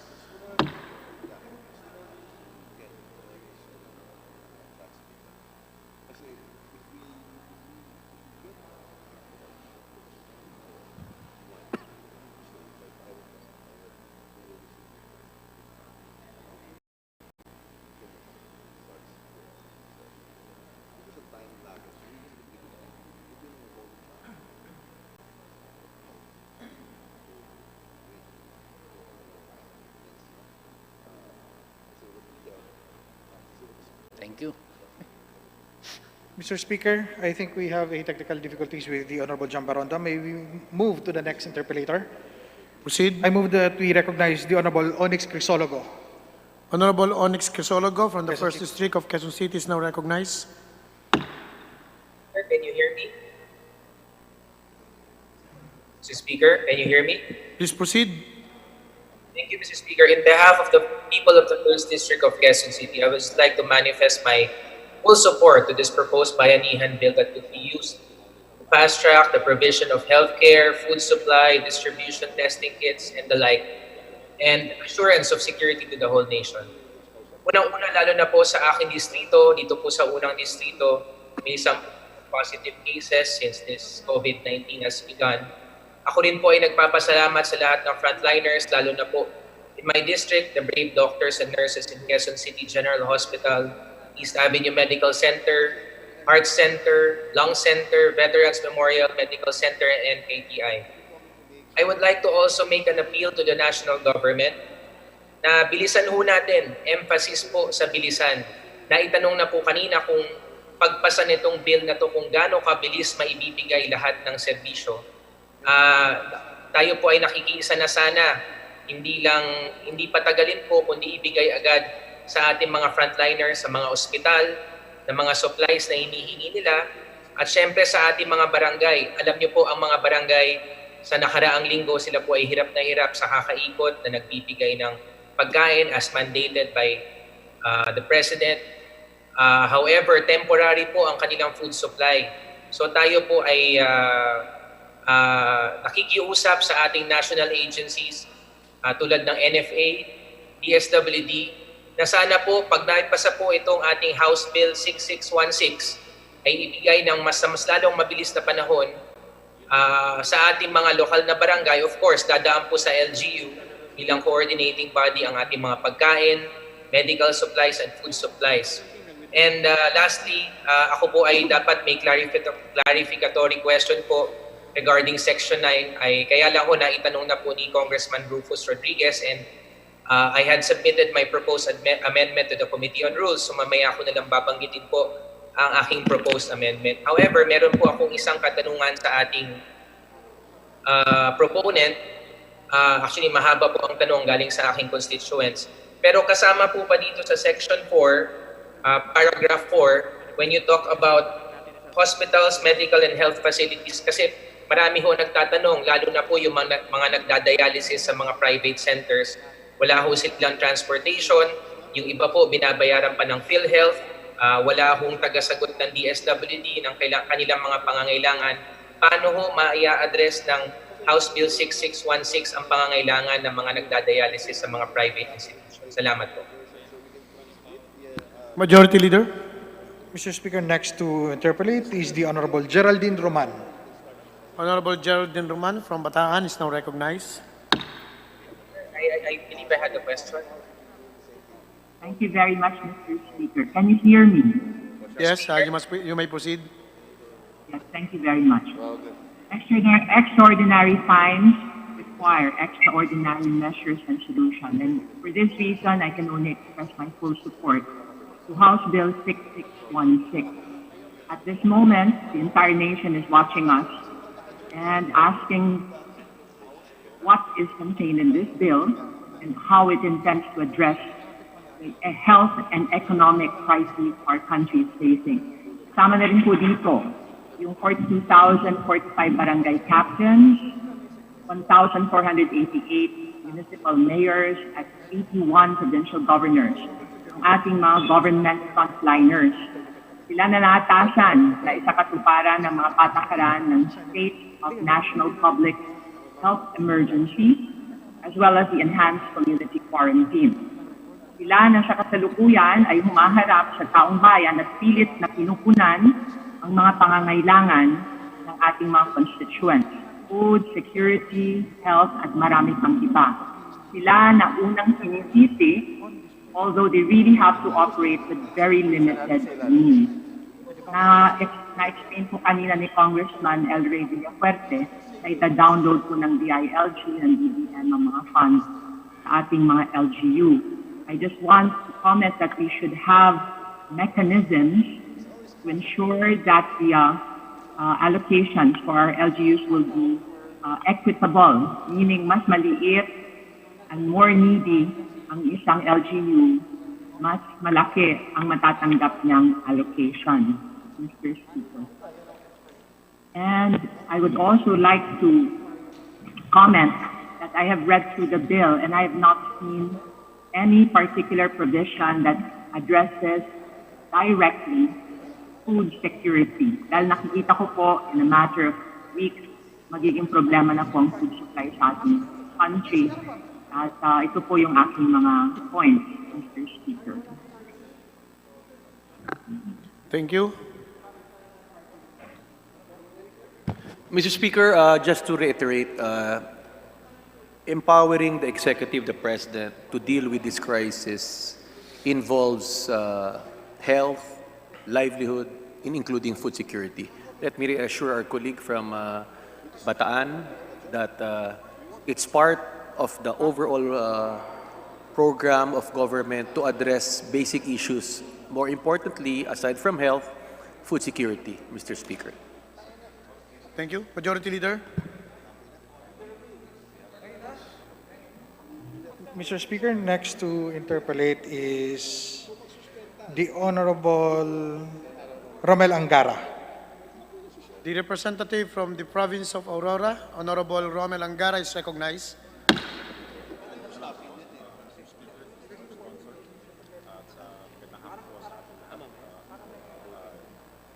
Kay DS El Rey Villafuerte, may mga ilang katanungan lang po ako hindi sa ating Pakilakas lang ng audio. Pakilakas lang ng audio.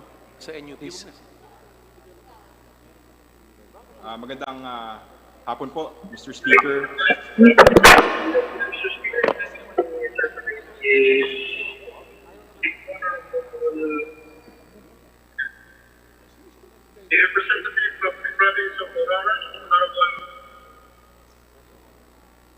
Magandang hapon po, Mr. Speaker.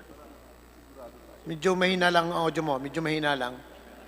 Pero please proceed. May mga ilang katanungan lang po ako sa ating sponsor kay DS El Rey Villafuerte.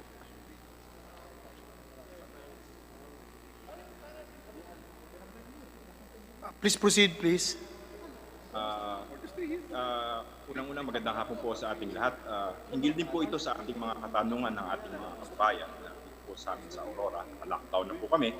At yung hinggil po sa limitadong budget po ng ating mga barangay, munisipyo, at even ang aming provincial capital.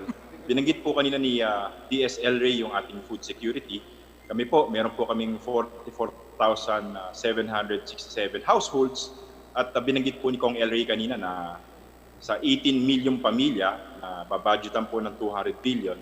Ang katanungan po ng lahat dyan na Mr. Sponsor ay na kung saan ay 2 buwan po natin silang bibigyan ng ayuda tungkol sa kanilang food security.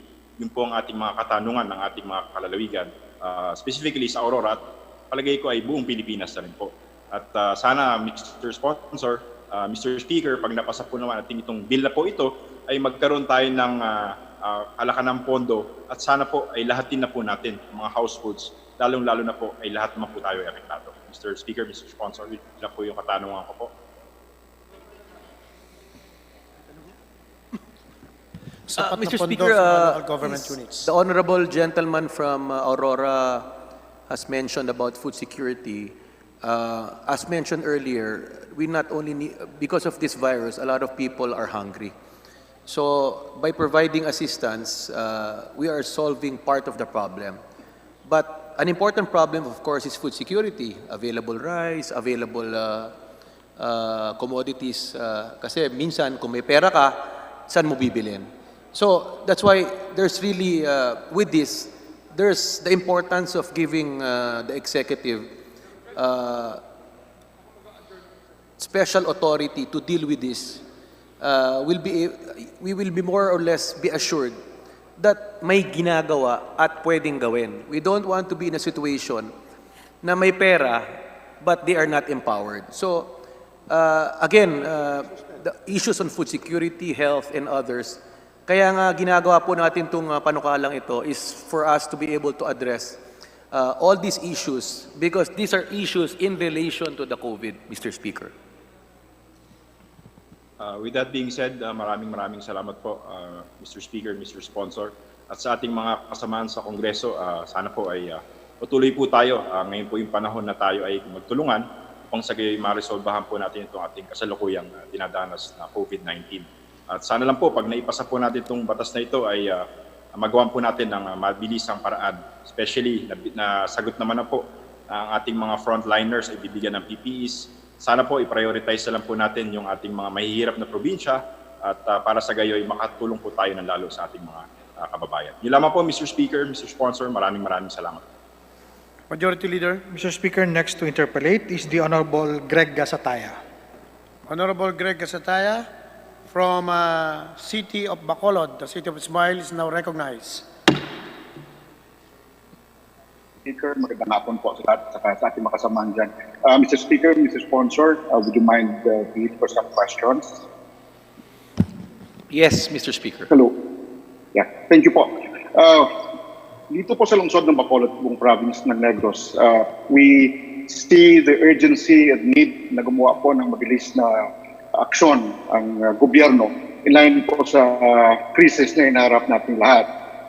Yung gusto ko lang pong maklarify, the moment po we enact this bayanihan bill, Mr. Sponsor, ano po yung action plan na gagawin natin in line with our frontliners, so mga health workers, so on and so forth. At kasama ko pa dito yung bigay sa kanila ng hazard. Mr. Speaker, details of the programs and action plans will be provided after the passage of law. However, meron na rin pong mga basic guidelines that they have to address. For example, giving priority to frontliners, not only the ones in the hospital. Let us qualify. Frontliners are not the only are not the only ones in the hospitals. Maraming frontliners assuring security, mga health workers doing contact tracing, health workers doing tests outside of the hospital. So, all of these individuals, whether frontliners or individuals doing jobs in relation to the COVID, bibigyan ng atensyon yan. But, balikan po natin, they should be equipped, they should be funded, they should be taken care of. Again, balikan natin, all of this basically is being addressed by the passage of this bill, Mr. Speaker. Mr. Speaker, yung sinabi ko kanina ng ating distinguished sponsor, the 18 million households po yung mabibigyan ng cash assistance. And kami po ay naniniwala na kailangan talaga to. For clarification, yung 18 million kasama pa dito yung mga beneficiaries natin sa CCT at sa UCT, Mr. Speaker. Yes, maraming salamat sa pagtanong niyan. Doon sa 18 million kasi na tinatawag na informal sector, kasama po doon yung around 4.4 million covered by yung tinatawag na 4Ps. They are already getting a monthly amount. Itatap up na lang yun. For example, they're getting, for example, 1.5 at based on their region, ang computation po is we will subsidize up to 5,000. Dadagdagan po yung 1.5 to meet the 5,000 peso computation in that region. Of course, sa NCR po, mas mataas. and other areas. Again, depending po sa minimum wage ng kada lugar po, Mr. Speaker. Yeah, Mr. Speaker, last 2 points. Yung effectivity ng cash transfer is for the month of March and April, Mr. Speaker. Hindi po mare-retroact eh.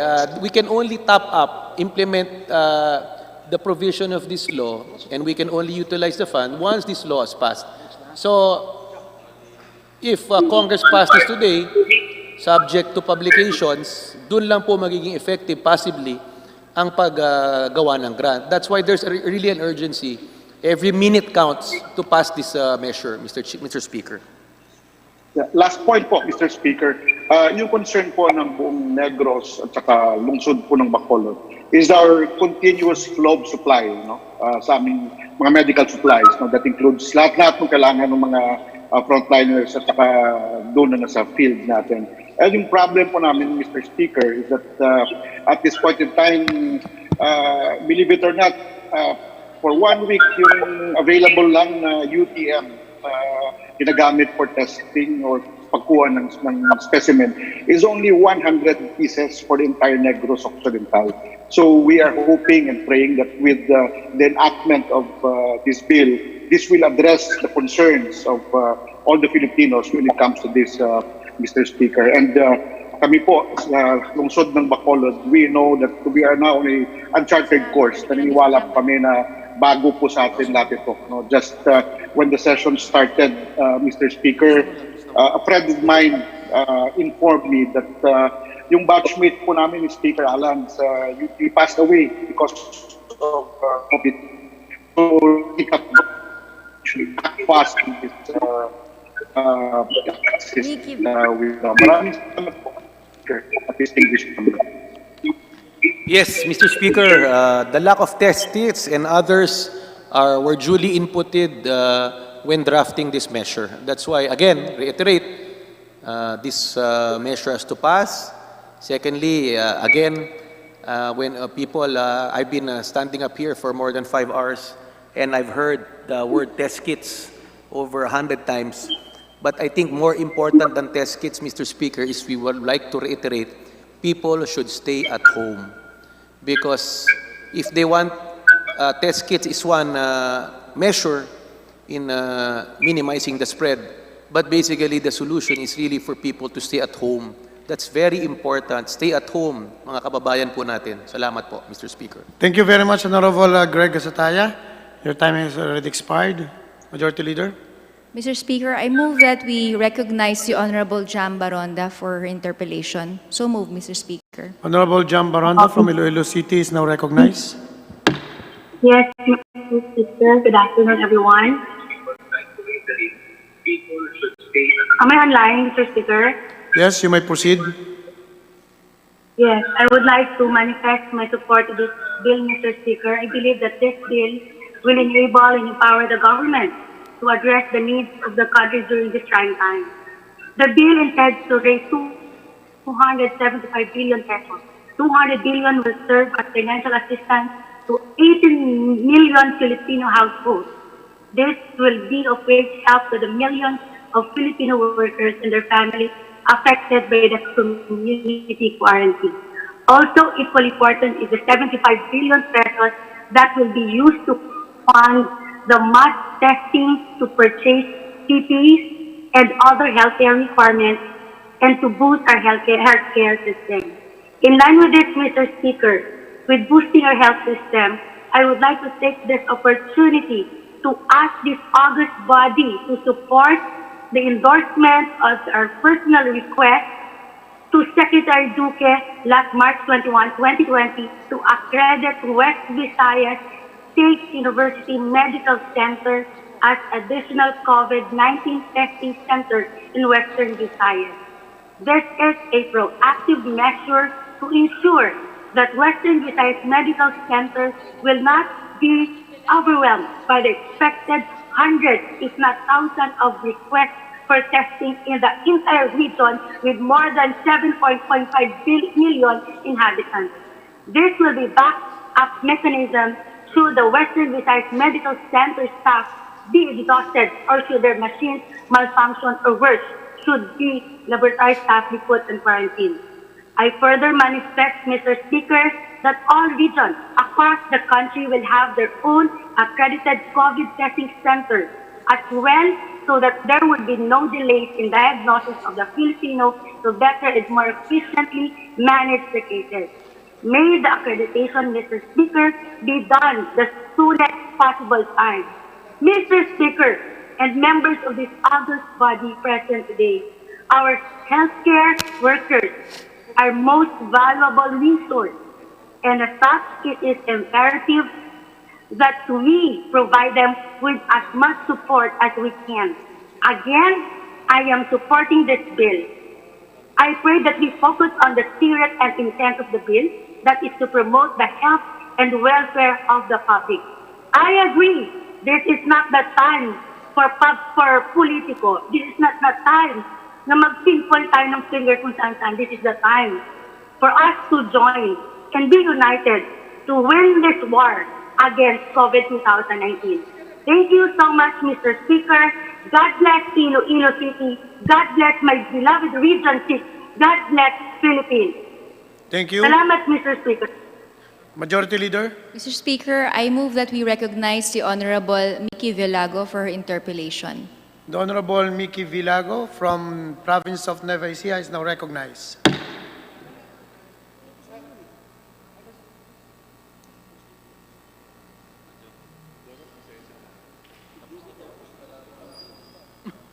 Mr. Speaker, I move to for suspension. 1 minute. Session suspended.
Sessions resume.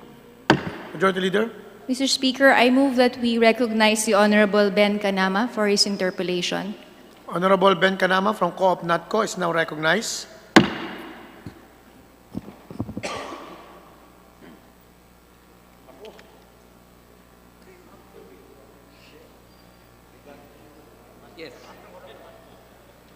Hello, thank you, Mr. Speaker. Hello. Yes, you may proceed. Thank you, Mr. Speaker. Distinguished sponsor, good afternoon, my dear colleagues. In behalf of the cooperative sector, in behalf of the thousands of cooperatives in the whole country, this representation of COPNATCO party list fully supports House Bill 6616. We also fully support all the actions undertaken already by President Rodrigo Roa Duterte and Speaker Alan Cayetano to fight this COVID-19. Mr. Speaker, distinguished sponsor, I would like to make some manifestations. One, on Section 4, number 7. This regards to the availability of credit to productive sectors of the economy. This was already discussed by some representatives. I would like to reinforce the idea. I hope this will be considered by the Oversight Committee, the lowering of the interest rates. Mr. Speaker, ang mga kooperatiba po, isa sa natamaan po ngayon because the operations are heavily affected. Marami na po mga members, hindi makabayad. I hope after this bill would be passed, mayroon pong mga soft loans o kundi man mga grants maibigay kasama po doon sa mga kooperatiba, lalo na ng mga small at mga micro cooperatives. Second, on Section 4, number 18, this is very good, applicable to many cooperatives na nahirapan po sa pag-submit ng mga reports, required na mga annual reports. Kasi as of now, the CDA issued the circular to suspend, if not cancel, the conduct of cooperative assemblies. So nahirapan po sila sa pag-produce o pag-submit sa mga required na mga reports doon sa agencies concerned. Kasama na po yung pagbayad, yung mga charges and other payments. So this one in Section 4, number 18, na-editer po yung mga deadlines. This would help so much the cooperatives. So overall, we would like to assure that the whole cooperative movement is supporting the Bill 6616, and we just would like to present our concerns that the cooperatives are one in fighting this COVID. In fact, many cooperatives are using their cooperative development fund or community development fund in their small ways in order to combat this COVID-19 in their respective areas. So yun lang po, Mr. Speaker, distinguished sponsor, sana po ma-implement po itong particular na provisions, may sama po sa Oversight Committee yung mga specific provisions to help the cooperatives, especially yung natamaan po dito sa suspension of operations, hindi po makapag-report kaagad and so forth. Thank you so much. In behalf of the cooperative, we fully support House Bill 6616. Salamat. Salamat po. Majority Leader.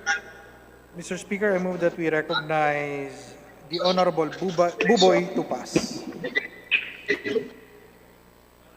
Honorable Buboy Tupas from the province of Iloilo is now recognized.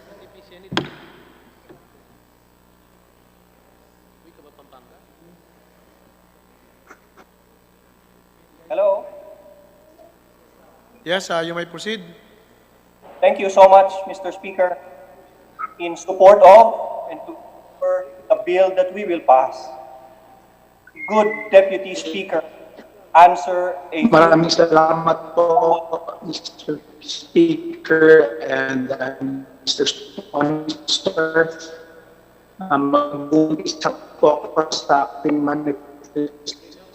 Sandali lang.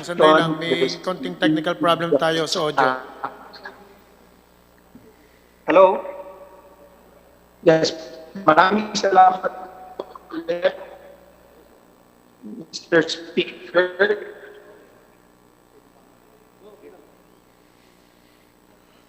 Mr. Speaker, I move that we suspend. Majority Leader. I move that we suspend the interpellation of the Honorable Boboy Tupas in view of the technical difficulties. Due on technical difficulties for Congressman Tupas, his interpellation is being suspended. Majority Leader. Mr. Speaker, I move that we recognize the Honorable Edgar Erice. Honorable Edgar Erice from the City of Caloocan is now recognized.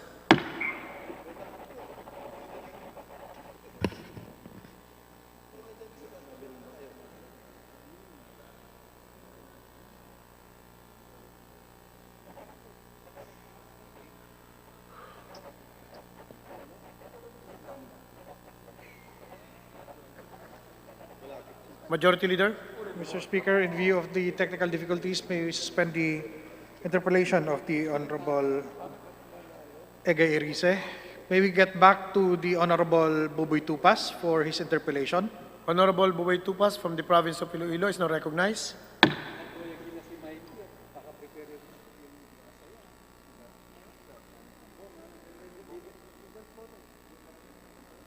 Mr. Speaker. Please proceed.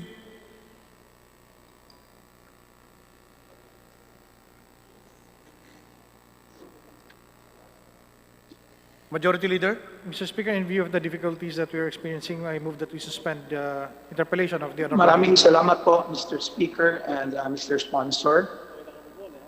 Mag-uumpisa po ako sa aking manifestation by stating the fact that Chairman Tupas. Chairman Tupas, sandali lang, saglit lang. Pakiayos lang ng iyong signal. Maraming salamat po, Mr. Speaker and Chairman Tupas.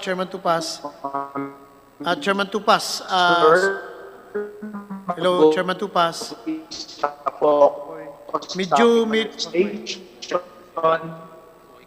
Chairman Tupas, may technical difficulties siyang iyong signal diyan. Hindi ka maintindihan. Yung audio mo, hindi masyadong marinig dito.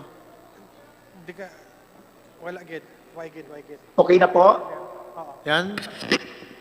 Okay na po. Mr. Speaker, in view of my personal call to the Honorable Boboy Tupas, Mr. Speaker. he moves that he should be suspended.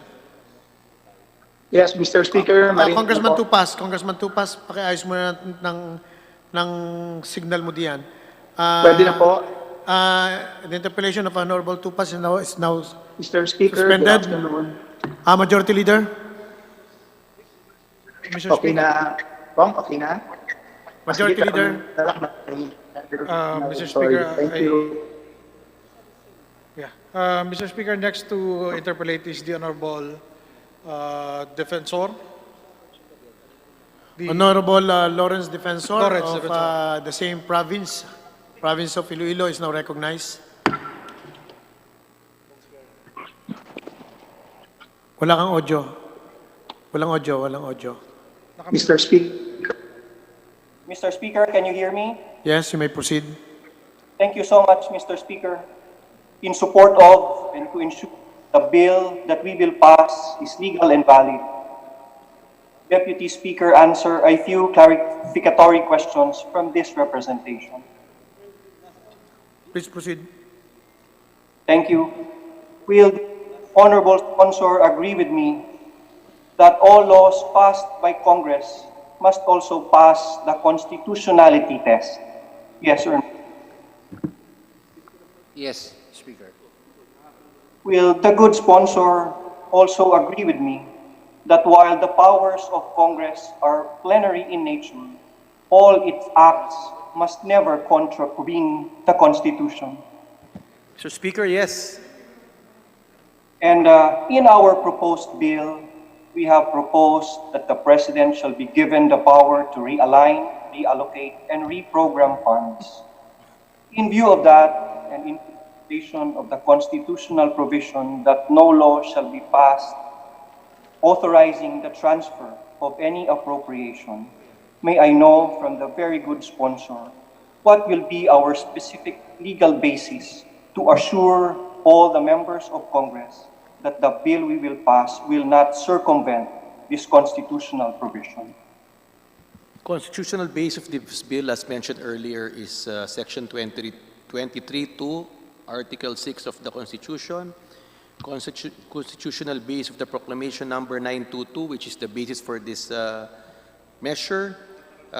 Section 15, Article 2, Declaration of Principles and State Policies. Section 22, Article 6. Section 7 of Republic Act 11332. And just to assure the distinguished gentleman from Iloilo, under Section 7, under construction or interpretation, specifically mentioned, if you will allow me to read, nothing in this act shall be construed or interpreted as a restriction of the Bill of Rights or of the Constitution. In case the exercise of the powers herein granted conflicts with other laws, this act shall prevail. Also in the separability clause mentions certain guarantees, Mr. Speaker. We understand the concern. This has been raised by our other colleagues. We stand by our belief that this measure is constitutionally sound, it's legal. Anybody can question once this is passed to the Supreme Court. But again, this is to reassure our colleague from Iloilo that this is legal, constitutionally sound, Mr. Speaker. Thank you so much to the honorable sponsor. Can we get the assurance that we will not be setting a precedent in future deliberations that the provisions of the GAA can be amended and that it will set a precedent in the future?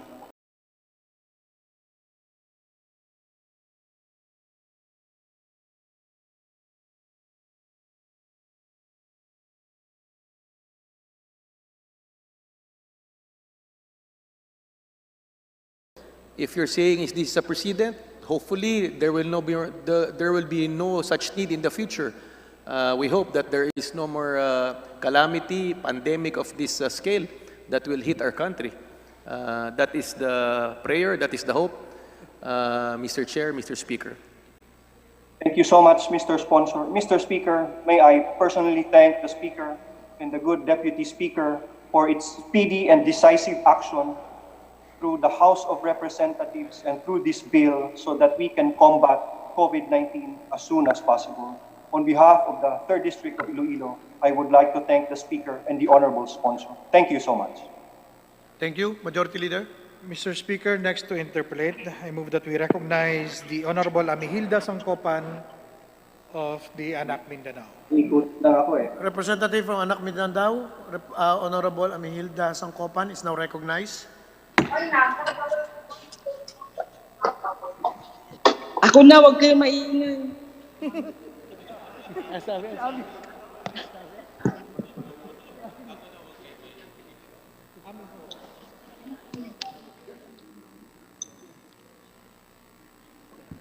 You may proceed, Congresswoman. Umiga pa.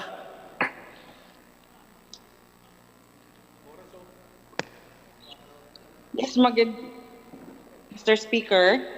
Yung time. Please proceed. Mr. Speaker, can I proceed? Yes, please proceed. Yes, Mr. Speaker, on behalf of Amin Anak Mindanao Party List, we manifest our support to the passage of the bill, but we also would want to manifest 3 points on House Bill 6616. First, on our declaration of policy, we call the bill We Heal as One Act of 2020. The declaration of policy, from what we understand, should be clear, succinct, and categorical. How do we heal as one? There should be a clear policy of a unified effort to defeat COVID-19 through bayanihan under the leadership of our President, or a policy, or that the policy could be to ease restrictions on all branches of the government in the implementation of measures in the pursuit of defeating COVID-19. On the powers granted, most often than not, alongside the grant of powers are limitations. For example, paragraph 13 of Section 4, the provision should include the condition on when can our President direct the distribution of power, fuel, energy, and water, as when the current regulatory body certified that current supplies or stocks can no longer last, say, for 60 days, or whatever limitation Congress can consider. The list of limitations to whatever power we grant to the President under the emergency power listed under Section 4 would be an easy reference to for Oversight Committee as provided by Section 5 of House Bill 6616. And finally, Mr. President, and to the honorable sponsor, on alignment of LGU's action to national policy. There should be no encroachment or impingement on local autonomy or on the powers of the LGUs as provided by the Constitution in responding to health emergency. National government should lay down clear policies so that the LGUs may be guided in not doing more than what the policies require. The more and with in every policy should be clearer to lead our LGUs toward our nation's healing from COVID-19. Hindi na po dapat maulit ang nangyaring misunderstanding sa polisiya ng national government at ng LGU nang inimplement po natin ang road clearing operation sa bawat lugar, lalong-lalo na sa Mindanao. For that, Mr. Speaker, kami ay nagpapasalamat sa pagkakataon na binigay niyo po na mailahad po namin itong 3 puntos, at to the honorable sponsor, maraming salamat po sa pagkakataon. Mabuhay po tayong lahat. Wassalamualaikum warahmatullahi ta'ala wabarakatuh. Thank you. Majority Leader. Mr. Speaker, next to interpolate is the Honorable Mujib Hataman. The Deputy Speaker from Mindanao Region, Deputy Speaker Mujib Hataman is now recognized.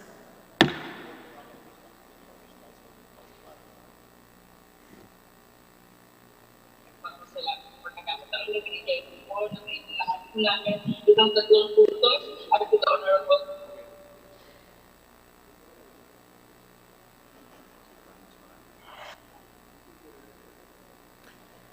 Majority Leader. Due to technical difficulties, Mr. Speaker, I withdraw the motion. And I move that we recognize the Honorable Robbie Puno for his manifestation, Mr. Speaker. The Deputy Speaker from Antipolo City, Honorable Robbie Puno, is recognized. Mr. Speaker, on behalf of the 49 district representatives who are members of the National Unity Party, on behalf also of our President, our Party President P.D. Barsaga, and as Deputy Speaker of this House, and as Vice Chairman of the National Unity Party, I would like to manifest that all members of the National Unity Party will vote in favor of House Bill 6616. Mr. Speaker, we believe that today is a time that it is a time for us not to find problems with the solution, but to find solutions to the problem. The problem is COVID-19, and we vote to empower the President to deal with this crisis. Our vote therefore suggests, Mr. Speaker, that it is better for the President to have these powers and find that he doesn't need them, than for the President to need these powers and to find that he doesn't have them. Mr. Speaker, let us vote. And after we vote, let's all go home. And when we get home, let's stay home. Thank you, Mr. Speaker. Majority Leader. Mr. Speaker, next to give a manifestation is the Honorable Manuel Lopez, Manila. The Honorable Representative from the 1st District of Manila, Honorable Manny Lopez, recognized. Maraming salamat po, Ginoong Speaker. Magandang hapon po sa ating lahat. Magmula po sa lapian ng Nationalista People's Coalition na binubuo ng 52 miyembro ng ika-18 na distrito, ay nais ko pong ipaabot sa kagalang-galang na chamber na ito na kami po ay sumusuporta sa House Bill panukalang 6616. Ang aming pong pananaw, una sa lahat, tulad mo sinabi ng ating mga kasamahan, na desperate times need desperate measures. At karamihan po ng aming mga kasama, nung kami po ay pinapipili, kami po ay nagbibigay ng buong tiwala sa kapangyarihan na ating pong igagawad at pinamamala sa ating Pangulo. Maraming salamat po at magandang hapon sa inyong lahat. Maraming salamat. Majority Leader. Mr. Speaker, next to give a manifestation is the Honorable Deputy Speaker Dong Gonzales. The Deputy Speaker from Province of Pampanga is now recognized. Mr. Speaker, thank you, sponsor. This manifestation on behalf of the PDP Laban, headed by our chairman, of course, the President Rodrigo Roa Duterte, and the 62 members of PDP Laban are 100%, they fully support this proposed House Bill. Alam po natin, ang Pangulo natin, alam niya lahat yan. Nakikita niya lahat yan, siya ang pwedeng mag-resolve. So giving him the power, he can solve the problem what we have now. So, ang pakiusap ko lang po sa inyo, we will pass this as soon as possible. Ito po ang kailangan ng ating bansa. At sa tulong po ng ating Panginoon, as I have said before, God bless the Philippines, God save the world. Thank you, Mr. Speaker. Thank you. Majority Leader. Mr. Speaker, I move that we recognize the Honorable Mike Defensor for his manifestation. Representative Michael Defensor from Anakalusugang Party is now recognized. Thank you, Mr. Speaker. Thank you, Majority Floor Leader. Una po sa lahat, nais po naming pasalamatan ang ating pong sponsor at mula din po sa ang ating Deputy Speaker, Eli Villaferte, at mula din po sa Party List Coalition, ang ating Chairman of Operations Committee, Chairman Eric Yap.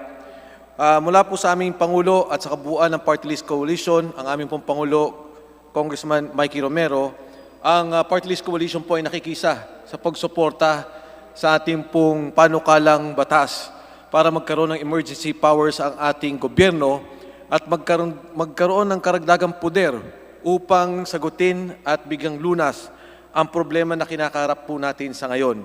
Ang sinasabi po ng ating mga kababayan, kailangan natin ng pagkain.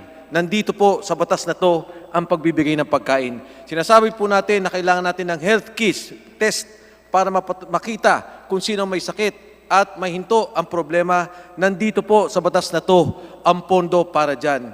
Sinasabi po dito na kailangan natin tulungan ang mga ospital sa kanilang pangangailangan. Yung pong pangangailangan nila ng gamot, pangangailangan po nila ng mga medisina, kailangan po ng mga pasilidad. Nandito po sa batas na to ang hinahanap po natin. Kaya po kami sumusuporta sa ating Pangulo, sa ating gobyerno upang lutasin ang bagay na ito. At Mr. Speaker, nais din po namin kilalanin, siguro sa isa pa pong pagkakataon, ang mga ating frontline health workers, ito pong problema ng PPE o yung kanila pong personal protective equipment. Ito po mga doktor po nating mga namatay, Dr. Greg Makasait, Dr. Israel Bactol, Dr. Sally Gatchalian. Nasa ospital po si Dr. Rose Pulido. At ito po mga taong to ang nagsakripisyo ng kanilang buhay upang ipaglaban ang buhay ng bawat Pilipino. Sa pagkakataon pong darating, pangungunahan po ng Party List Coalition ang pagkilala at pagbigay ng pinakamataas na pagkilala ng Kongreso. Kung meron po tayong Congressional Gold Medal Award, then we should award our heroes in the front line. Ito pong mga namatay at yung pong mga tao pa na nasa ospital hanggang sa ngayon. Puyat, gutom, ilang beses na po kami nagpapadala ng pagkain sa iba't ibang ospital sa buong Kalakang, Maynila. Wala po silang pagkain, kulang ang kanilang mga mask, ang kanilang protective mask, kulang po ang mga PPE, pero bagamat po ganon, nandun pa rin po sila.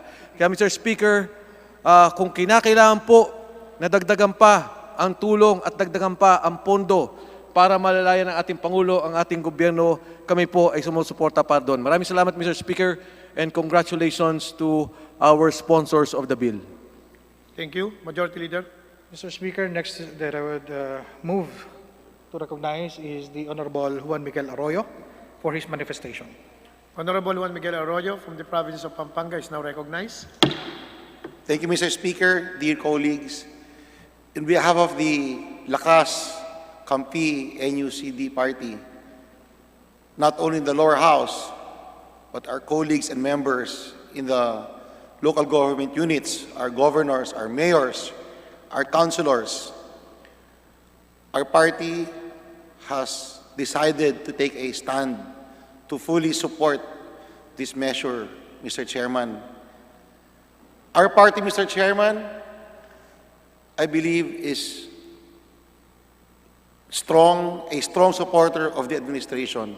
None of us, Mr. Chairman, is in the minority. We are all solidly in the majority.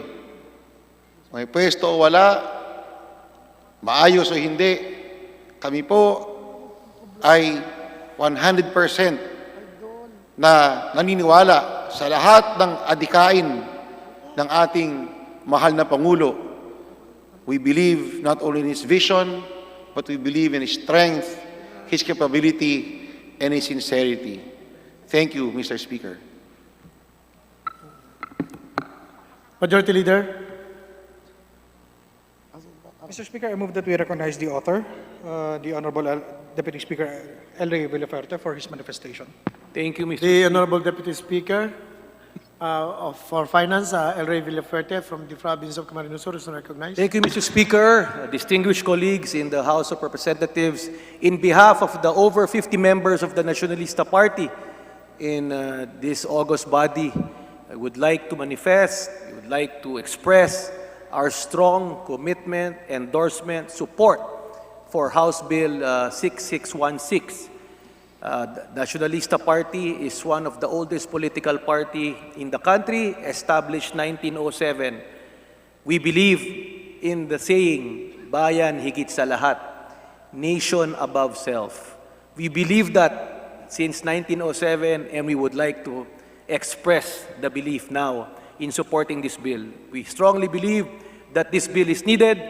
We strongly believe in the leadership of our President, and we strongly believe that if we unite, we can solve and defeat this virus. Thank you, Mr. Speaker. God bless us all. Thank you. Majority Leader. Mr. Speaker, I move that the manifestations and the written documents forwarded by our colleagues in the online platform be made as part of the records for the interpellation of this House Bill number 6616. Any objection? The chair is none. The motion is approved. Majority Leader. Mr. Speaker, there being no other members. Mr. Speaker, there being no other members who wishes to interpellate on this measure, I move that we close the period of sponsorship and debate. Any objection? The chair is none. The period of interpellation and debate of House Bill 6616 is now closed. Mr. Speaker, I move to suspend session. Session suspended.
Shaggy, ulit mo office first.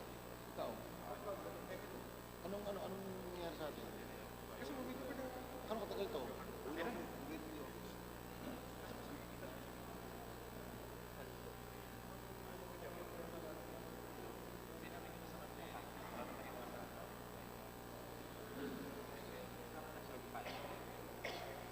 Taas.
Wala kang nagawa.